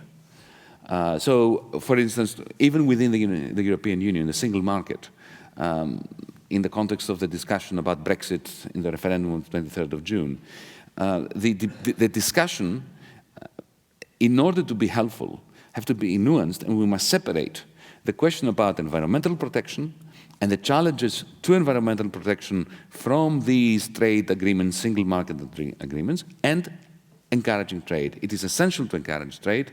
It is essential to rebalance the flow of capital as well as the flow of goods and services. We have not done a good job of this in the last 20 years. We need to do a lot better and not to conflate power plays by multinational corporations when it comes to intellectual property rights with free trade. Have you commented on Brexit one way or the other? Oh, yes, I am. I'm campaigning. What I say to my friends in Britain on television and various events is you must reclaim your democracy, and to do so you must stay in the European Union and fight with the rest of us to democratize Brussels. Fascinating. Ladies and gentlemen, Yanis Varoufakis, thank you so much for joining us. It's great. Good to see you, man. Take care. Please welcome to the stage Dan Glickman, former Secretary of Agriculture and Congressional Program Executive Director of the Aspen Institute, Clyde Prestowitz, President of the Economic Strategy Institute, and Lori Wallach, Director and Founder of Global Trade Watch. Here to moderate our final conversation of the day is the Atlantic's Steve Clemons. Great. Have a seat. Clyde, Lori, Dan, thank you very much for joining us. I'm sure, I'm going to buy them all a drink right after this. Maker's Mark is sponsoring our reception, so we were able to maintain a great audience for you. It's been a hell of a day. And I just think that trade has come back as this amazingly powerful, significant issue. I'm going to just confide something that perhaps, reading a piece by Dan Glickman, that essentially starts out worrying that people are forgetting some of the basic positive connections. Lori, you were just in Germany. You look great for having all the jet lag and all that, and protesting out there. Clyde, I know that this is something you've been carrying and thinking about for decades. But has it surprised you, Clyde, that the battles you had in the 1980s and 1990s are finally getting a hearing? I would say yes and no, Steve. I mean, I always felt that there were things that were wrong that weren't being addressed. I didn't expect that it would suddenly pop up in this election, and interestingly, both on the right and on the left. So it's a bit of a surprise in that sense. I just want to share with the audience, Clyde Prestowitz may be the most failed bureaucrat in the history of government. He often told this story. It was Malcolm Baldrige you worked for, right? And he came in, I guess we had a $2 billion trade deficit, and Malcolm said, I need you to get this down. I think we're going to do a deal, I can get a kickback. It was $25 billion annually, yeah. And half of it was with Japan. And I asked Mac what my job was, and he said, you got to reduce the trade deficit. So I asked how much I'd get paid. And he gave me some number I've forgotten, but it was less than my kids and wife had become accustomed to. So Baldwin said, now he's a business guy. He understood entrepreneurial spirit, so he'd pay me a bonus, 5% of the amount by which I reduced the trade deficit. So 5 years later, I owed him $60 billion. Here I am. Let me jump to Dan here for a minute. Dan, you are worried as well about the time that we're in. Well, give us the quick frame of the Dan Glickman take on trade. First of all, I've met the Maker's Mark people in Kentucky. They're great people. So you're glad to have them as a sponsor. I hope to benefit from this. Yeah, you will. I've got a nuanced view on this. I'm a pro-trade guy. Agriculture generally benefits from trade. But for the life of me, I can't understand why the politicians of this country don't recognize that there are tens of millions of people in this country who have this high anxiety, this fear of losing their jobs, not seeing their wages go up, and somehow haven't figured out that one way to make America more competitive is to have a robust infrastructure program on sewer systems, water systems, roads, highways, bridges, ports, airports, seaports, electric grids, which could put millions of people to work at the kind of high-paying jobs that are being lost, many of them by globalization. It seems to me that this is not that difficult a political issue. America gains by being engaged in the world. America engaged by being part of the world, and trading is part of that practice. But most Americans are fearful of their jobs and their economic status now, and they look outside and they don't see any benefits from this. You know, the benefit you hear is that in the long term, this will work out great. But I think it was John Maynard Keynes said that only the long term, we're all dead. And most people are really worried about their lives. So if they could see outside, rebuilding the country. We got 1,000 cities like Flint, Michigan that are in the same predicament. We got roads, sewers, bridges, water systems. I just came back from China, and I could see what a country has done to rebuild its infrastructure, at least partially. So if we could politically tie trade, which is important to America's competitiveness, to rebuilding the country, I don't want to sound like Donald Trump because I'm not a supporter of Trump. But on this one, he's kind of right. We got to rebuild our country. And if you do that, then you Sounds like you're leaving the door open. No, I'm for Hillary, Yeah, and okay. I'm going to try to impress upon her to do this kind of thing. But if we do this right, you can create a lot of trust that government works for them. They can see that. And that has just been outside of this debate, and it just absolutely amazes me that nobody's tied these issues together. You know, one of the things we tried to do for this conference was to get the president of the U.S. Chamber of Commerce and the head of the AFL-CIO both up here on stage, and they wanted to do it. They were traveling today, and they both so strongly agree with the message on infrastructure. It begs the question of who's the enemy? Who's against what you just suggested? Well, the enemy is nobody wants to come up with the revenues to pay for any of this stuff. It's no secret. And so we either have to raise the gas tax or repatriate money from overseas or establish a national infrastructure bank. The real enemy is leadership. We saw that leadership during the FDR years. We saw the leadership during Eisenhower years when we built the interstate highway system. Virtually all these jobs are private sector jobs with some public sector help. But it requires the leadership, and most Americans support these kinds of infrastructure projects. So I'm just saying somebody ought to tie these things together. Maybe it could we could get both of these things done. Lori, you're just back from Germany, and I was looking at public attitudes in Germany. The support for trade there is actually lower than those who support trade agendas in the United States, which I just didn't know or realize. And let me make this tough for you. What would a Lori Wallach supported trade agreement look like? The best. Have you ever supported one? We have worked on a bunch of bills and alternative trade agreements that didn't get any legs politically, but I think the best. But there is hypothetically a Lori Wallach trade agreement. Well, we busted our butts through 2009, getting 150 co-sponsors on a piece of legislation called the Trade Reform, Accountability, Democracy, and Employment Act. And that was 90 pages of detail of exactly what a good trade agreement would look like. And it's basically like a replacement of Fast Track that is a more democratic, open system for delegating authority.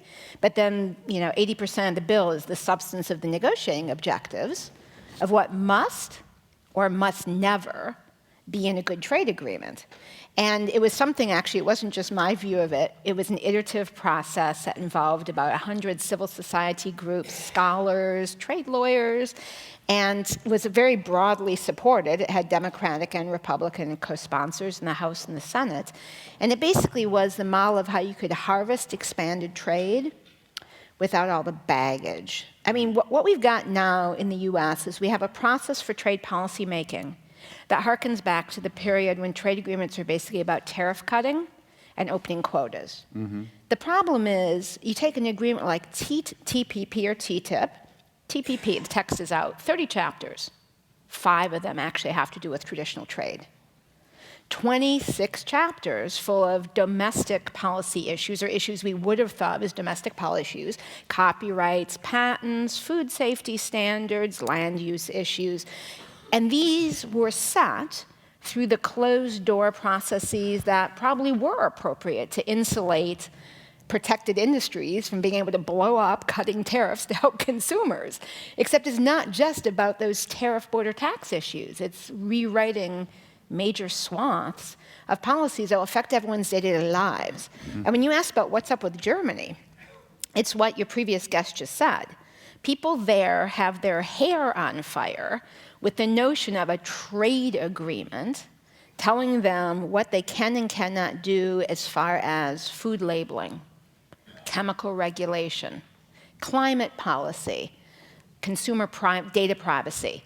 I mean, as a consumer group, that when the TTIP negotiations started, we laid out what we were for, because we kind of thought, prayed, hoped this would break the old US trade agreement model.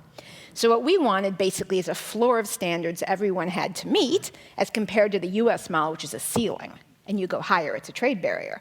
So what we have is the ceiling model. So every place Europe was stronger in their consumer regs, which we thought we could hijack a ride up on, they get pushed down. And there are a few areas we're stronger. Our FDA medicine approval system, better than what they have in Europe. We have a precautionary principle system like Europe has on food. Right. Our system on financial regulation is actually stronger than theirs post-crisis. So those were areas where we can get dragged down. And here's what's heartbreaking about your infrastructure idea, which I totally support. In TPP and pushed for TTIP is a requirement that we actually waive the Buy America rules that would make an amplification of that investment, not just on the service contracts, but on all the infrastructure hard pieces, so that we create a demand for instance, technology investment in new, efficient, energy efficient production, et cetera. We have to basically offshore our tax dollars as well as this private sector investment. And that issue is another of the issues that has people Thank you. Let me ask wound up. Clyde, last night we were at dinner, and you made, I think, a very powerful point that we're really not, Americans really aren't anti-trade or pro-trade, that trade's really not the game. It's a marker for quality of life, frustration, inequality, all of this other stuff.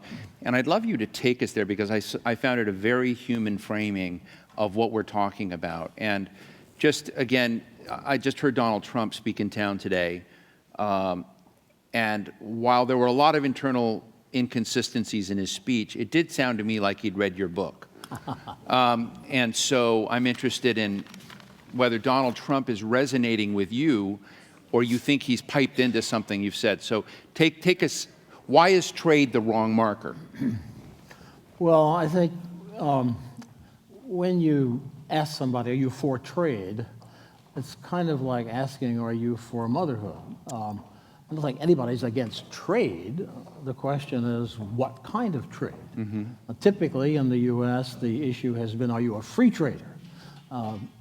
Theodore Roosevelt famously said in a letter in 1903, thank God I am not a free trader. Abraham Lincoln, we call him the great emancipator. He could be called the great protector. He raised tariffs higher than any other president. So the issue is what kind of trade, and then I would just take a step beyond that and say that we're not talking trade these days. As Lori pointed out, we're talking globalization. Right. And Bob Lawrence at Harvard had a good characterization of this some years ago when he made a distinction between what typically, traditionally, had been called free trade, getting rid of tariffs and quotas, border measures, and deep integration. Deep integration being the food labeling and the FDA, the pharmaceutical contents and so forth are also being ruled upon. So what globalization is about is pretty deep integration, and particularly investment. And I want to underline the investment thing because, you know, behind all of our policy and discussion of what we call free trade is David Ricardo, the concept of comparative advantage, and Ricardo developed that comparative advantage concept in the context of trade, and he specifically says in the following chapter that he wrote in 1817, of course, if there were cross-investment, this would not work. So we are actually living in a world in which investment flows are as important, if not more important, than trade flows. And that changes the game dramatically. And so when you look at the question then of globalization, let's go back to the late 1990s, at the time that we were discussing China joining the World Trade Organization. And there was a kind of a mantra that was repeated, which went something like, globalization will make countries rich. Being rich, they'll become democratic.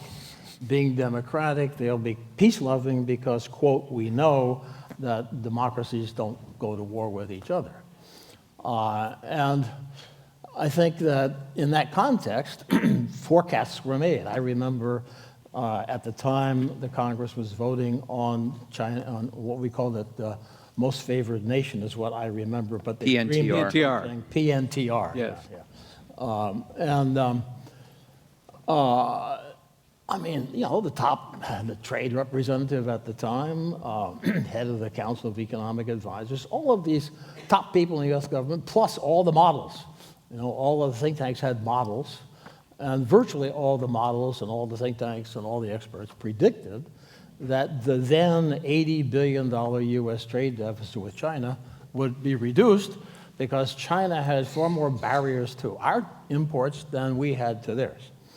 Well, in the wake of China coming in and the experience of the last 16 years, people realized, whoa, that didn't work. The trade deficit is now $400 billion with China, and all the models and all the projections were really wrong. And so I think that lies behind a lot of the unhappiness that we're seeing. Let me just close with one last point, which is that if you look at the structure of the world economy, the United States plays two primary roles in the world economy, and they're self-assigned roles. The first one is that we are the provider of security. And the second one is we are the buyer of last resort.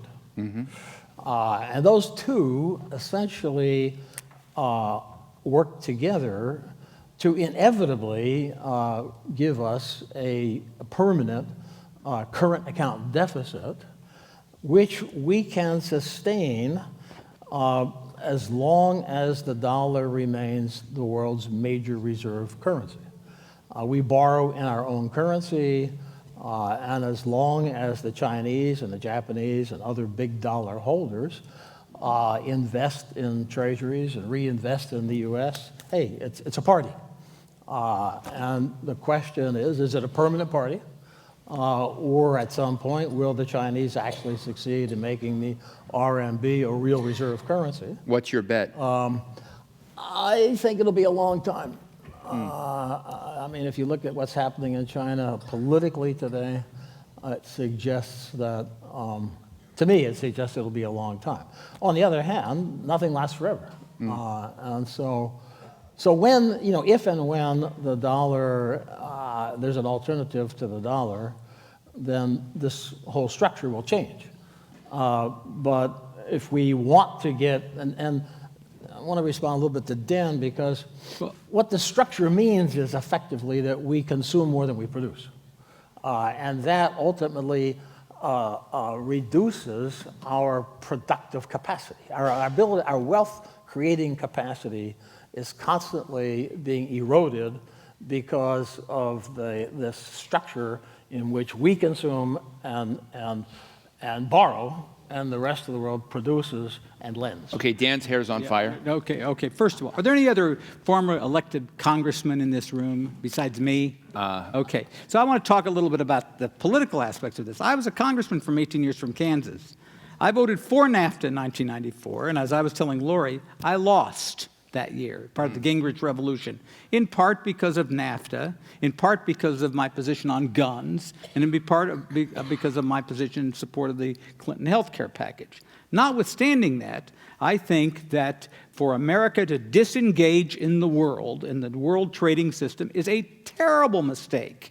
It weakens us. It makes us a second-rate power. And I just came back from on an Aspen trip from China with 20 members of Congress, and and we met with people from all over Southeast Asia and East Asia. And as a concept, I'm not arguing maybe that you have some points on some of the trade agreements, but as a concept, for us to just withdraw is just stupid. I'm just telling you that, my friends. What I'm talking about is that the people who are for trade agreements, the kind of elitism that goes with this, which is it's good for you. Don't go into the details because it's going to be fine for big companies and it's going to be good for workers. The fact of the matter is that there isn't much trust in our government now. There's not much trust in our institutions and in any, except maybe the military. So my dad used to tell me that the great thing about the Depression is that during that time, people walked out and they saw people working. And some of it was make work, I understand that. But the confidence that a national program to rebuild our water and sewer systems, when I saw what happened to Flint, Michigan, I'm told that virtually every major city in the country has that problem. I'm thinking to myself, why can't we be smart and realize that trade agreements will have great difficulty passing the Congress because of experiences like mine, and at the same time find a way to make people feel at home, that we can create millions of good-paying jobs, give people trust that their system works economically, and make us more competitive globally in the process. Right. You know, that's, I guess, my pitch. But before I go to Lori, and I want to ask each of you, we've only got a few minutes, and I want to get a couple of questions from the audience before I buy you a drink, Dan, from your former Kentucky folks. Donald Trump in his speech today said something along the lines of, we can't be seduced by the false song of globalism. Hillary Clinton and Bernie Sanders both came out against TPP.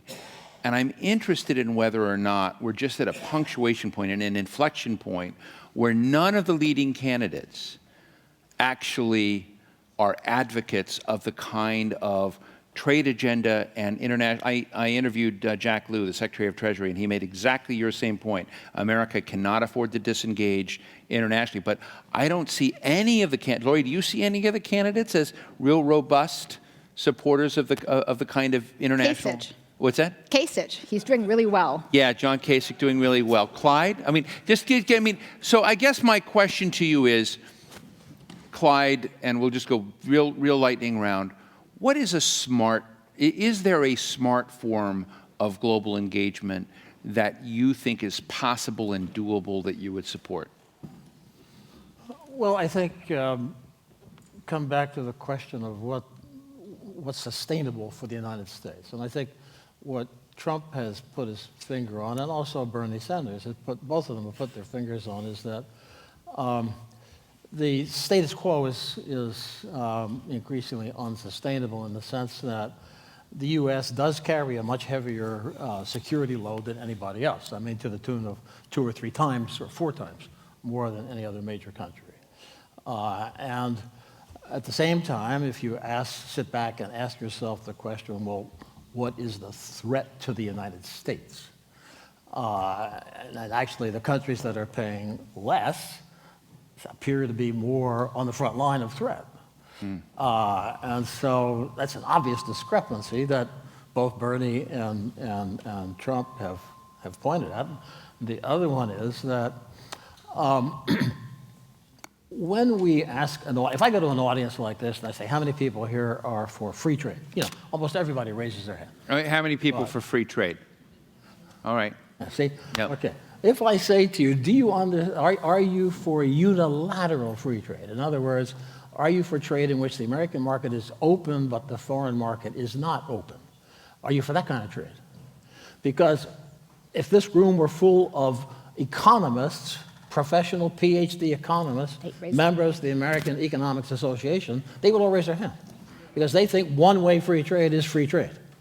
So the language, is very important, and what in effect has been happening is that for a variety of reasons, the global economy has become structured in such a way that the American market is the most open market, with a few small country exceptions. But the U.S. is the most open major market, and all of the other major markets have different degrees of difficulty. Lori? The choice is not between engagement versus not engage. I think you're right, we've hit an inflection point, and we did so out of volition, which is to say we had a moment when the Obama administration came in that they could have decided to take a different kind of model of our international commercial agreements based on what was already brewing opposition and political pushback. And instead they decided to double down. They inherited the beginning of Bush's TPP. They got done with it by rolling back the environmental standards Bush had put in his trade agreements, by giving more to the pharmaceutical industry than the Democrats in Congress had allowed Bush to get away with.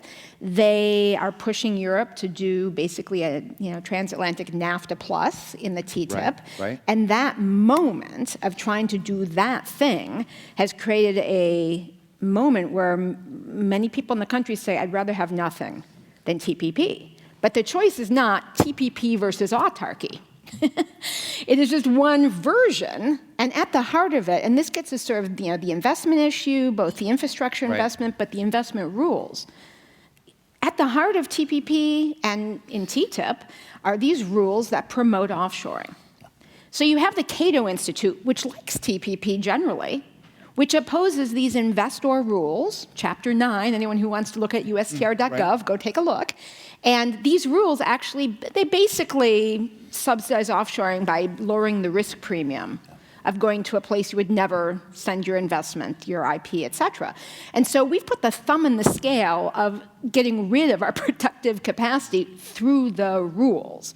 So right now, are we going to see those agreements done? I think we've hit an inflection point where we won't. Right. But could we have agreements that do keep us engaged, and in fact, that more promote the goals and values that I think you would see a pretty broad consensus on, that I think are in that Trade Act I mentioned? Am I feeling a Lori Wallach, Dan Glickman common bond here? First of all, I appreciate Lori's opinion. I think she's wrong on a lot of specifics. Okay. But let me just make this point. Yes. The real problem here is the lack of trust that most people have in anything their major institutions say, especially what their government says. It's too bad.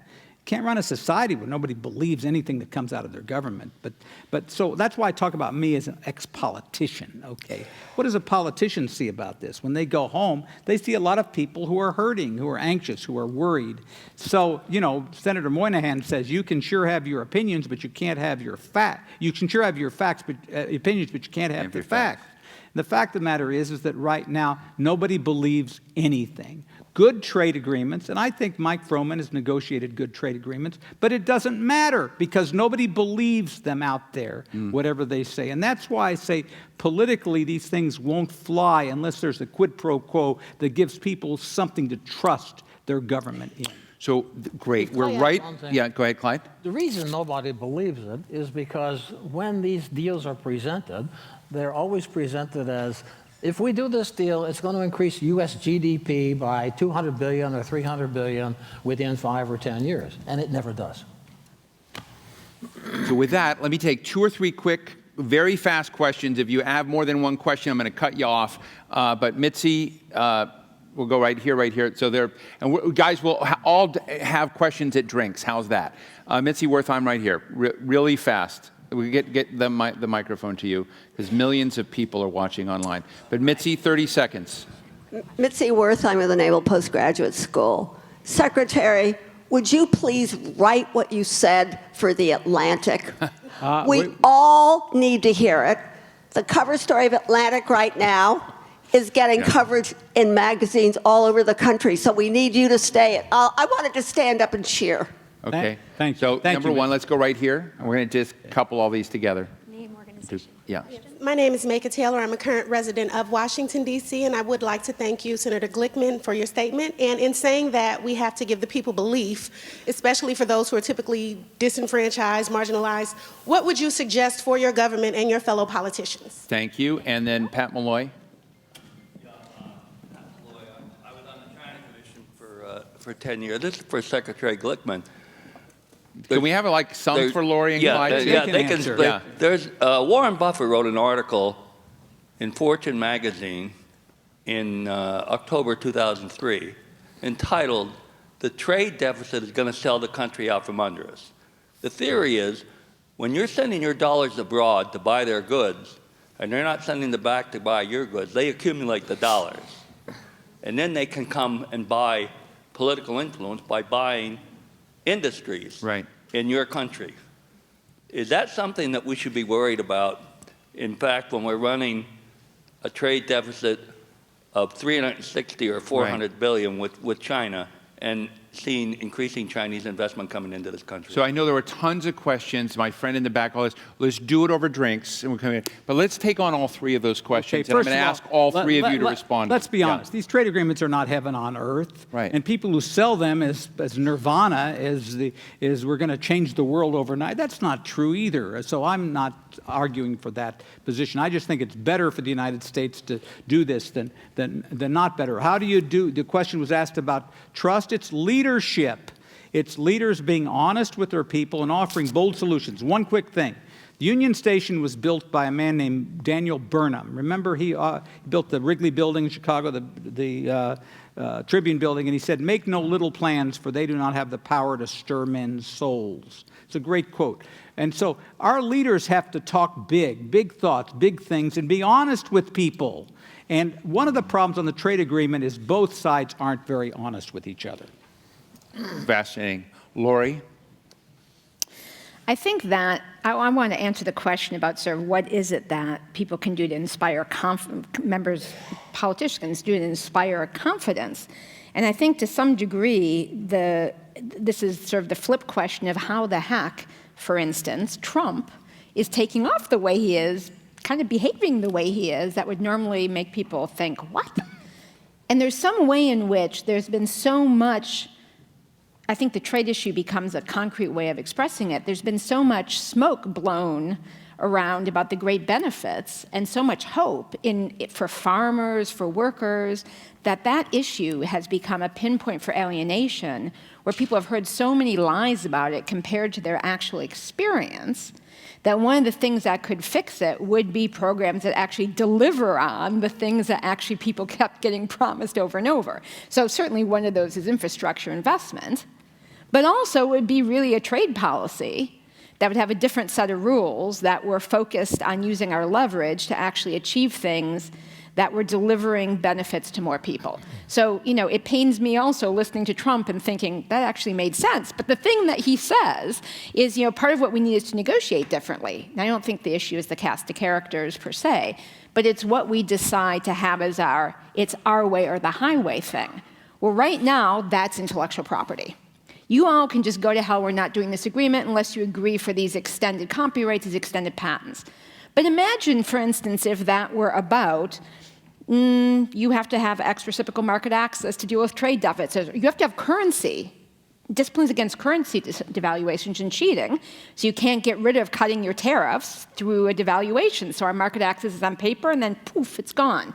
We don't make those kind of conditions that would actually create more jobs for more people.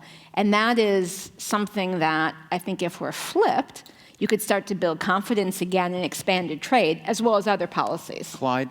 So let me follow on with Lori, because Dan and the young lady here talked about recreating trust.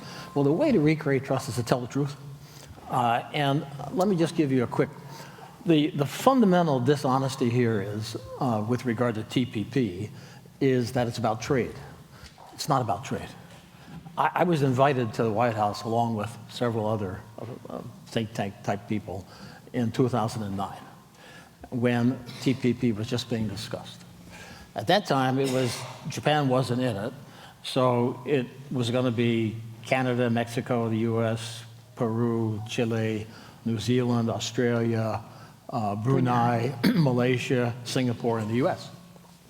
We already had free trade agreements with Mexico, Canada, Peru, Chile, Australia, and Singapore.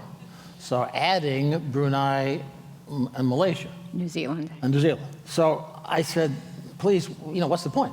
You have like these written on your fingers? No, I don't. Yeah. It's clean. Yeah, okay. But I said, what's the point? We're adding peanut, fly little economies. I said, well, actually, it's because our allies in Southeast Asia feel like we haven't been present. Some of our top leaders have missed meetings in Asia at the Asian summits. And so this is to reassure them that we're back, that America is back. And I said, my God, we have 50,000 troops in Okinawa, 38,000 troops in Korea. The 7th Fleet has been home ported in Yokosuka and patrolled the Western Pacific for the past 75 years. When did we leave? But when the president talks about TPP, what does he say? It's going to stop China. Somehow it's going to stop China. It won't stop China. All the countries that we're negotiating with are busily negotiating free trade deals with China. TPP is not going to do that. But in the president's head, somehow, and in the broader political foreign policy elite of the United States, there's this notion that TPP is going to reassure our allies in Asia, make them feel warm and cozy, that somehow we're offsetting China. And that's the truth. So if Mike Froman would stand up and say, folks, this is not really about trade, it's really about keeping Asia happy and safe, at least he'd be believed. Let me just say before I thank this wonderful panel, I want to say a few words before we go out to our reception. I'm going to invite Margaret Lowe Smith up to say a few words as we close and enjoy some Maker's Mark cocktails, hopefully. My colleagues, Michael Bloom and Rob Hendon, and other people on our team at The Atlantic, and our partner, the Governor's Woods Foundation, Richard Vague, we designed this today, if you was a logic, to try to have a number of uncomfortable conversations, complicated conversations that looked across the broad array of perspectives, because the one thing that seems very clear is that the assumptions that we've been flying with almost all seem to need to be rethought or at least taken through there. And so to Mitzi's point, Dan has written a piece and we're taking a look at it, but it may end up in the Washington Post. We'll see.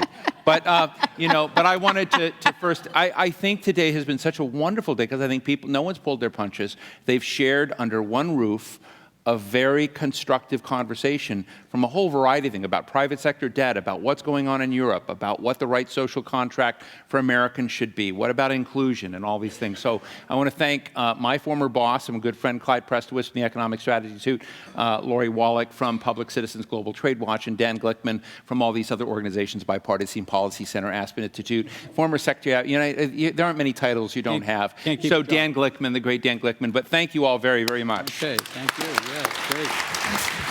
Please welcome back to the stage Atlantic Live President Margaret Lowe Smith.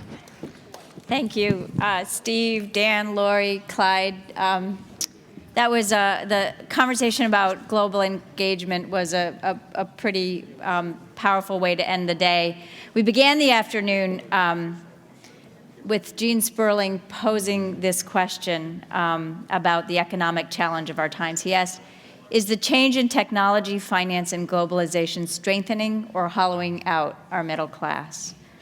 And speaking of the middle class, we heard about the secret shame of the American middle class and the question, if you had $400 in an emergency, would you have the money to cover that cost? And as it turns out, 47% of Americans would not have the liquid assets to pay for that. And the writer Neil Gabler sat on our stage and talked very openly about that experience. We talked about the Brexit, good or bad, tax reform, trade, China, Greece. It's been a day. So thank you to the Governor Woods Foundation, Maker's Mark, for making this possible. Thank you to all our speakers, to Steve. And I just want to say to this audience, I've actually been awed. We do a lot of these things, and I look out over the audience, and I've actually been especially impressed by the level of engagement by this audience. And to put it in economic terms, the greatest gift that you can give us, or the greatest thing that you can allow, is to give us your time. So we thank you totally for that. To really thank you for that, we have another great spread outside. One last request before you go and enjoy Maker's Marks and all kinds of goodies. You will get from me an email that asks for your feedback about the day. There are also some outside in the hall for you to fill out. And it actually really, really makes a difference in our lives. We read them, we actually learn from them, and what we do here on these stages actually evolves. So it's hugely important to us. Thank you. You've been fabulous. Have a great afternoon.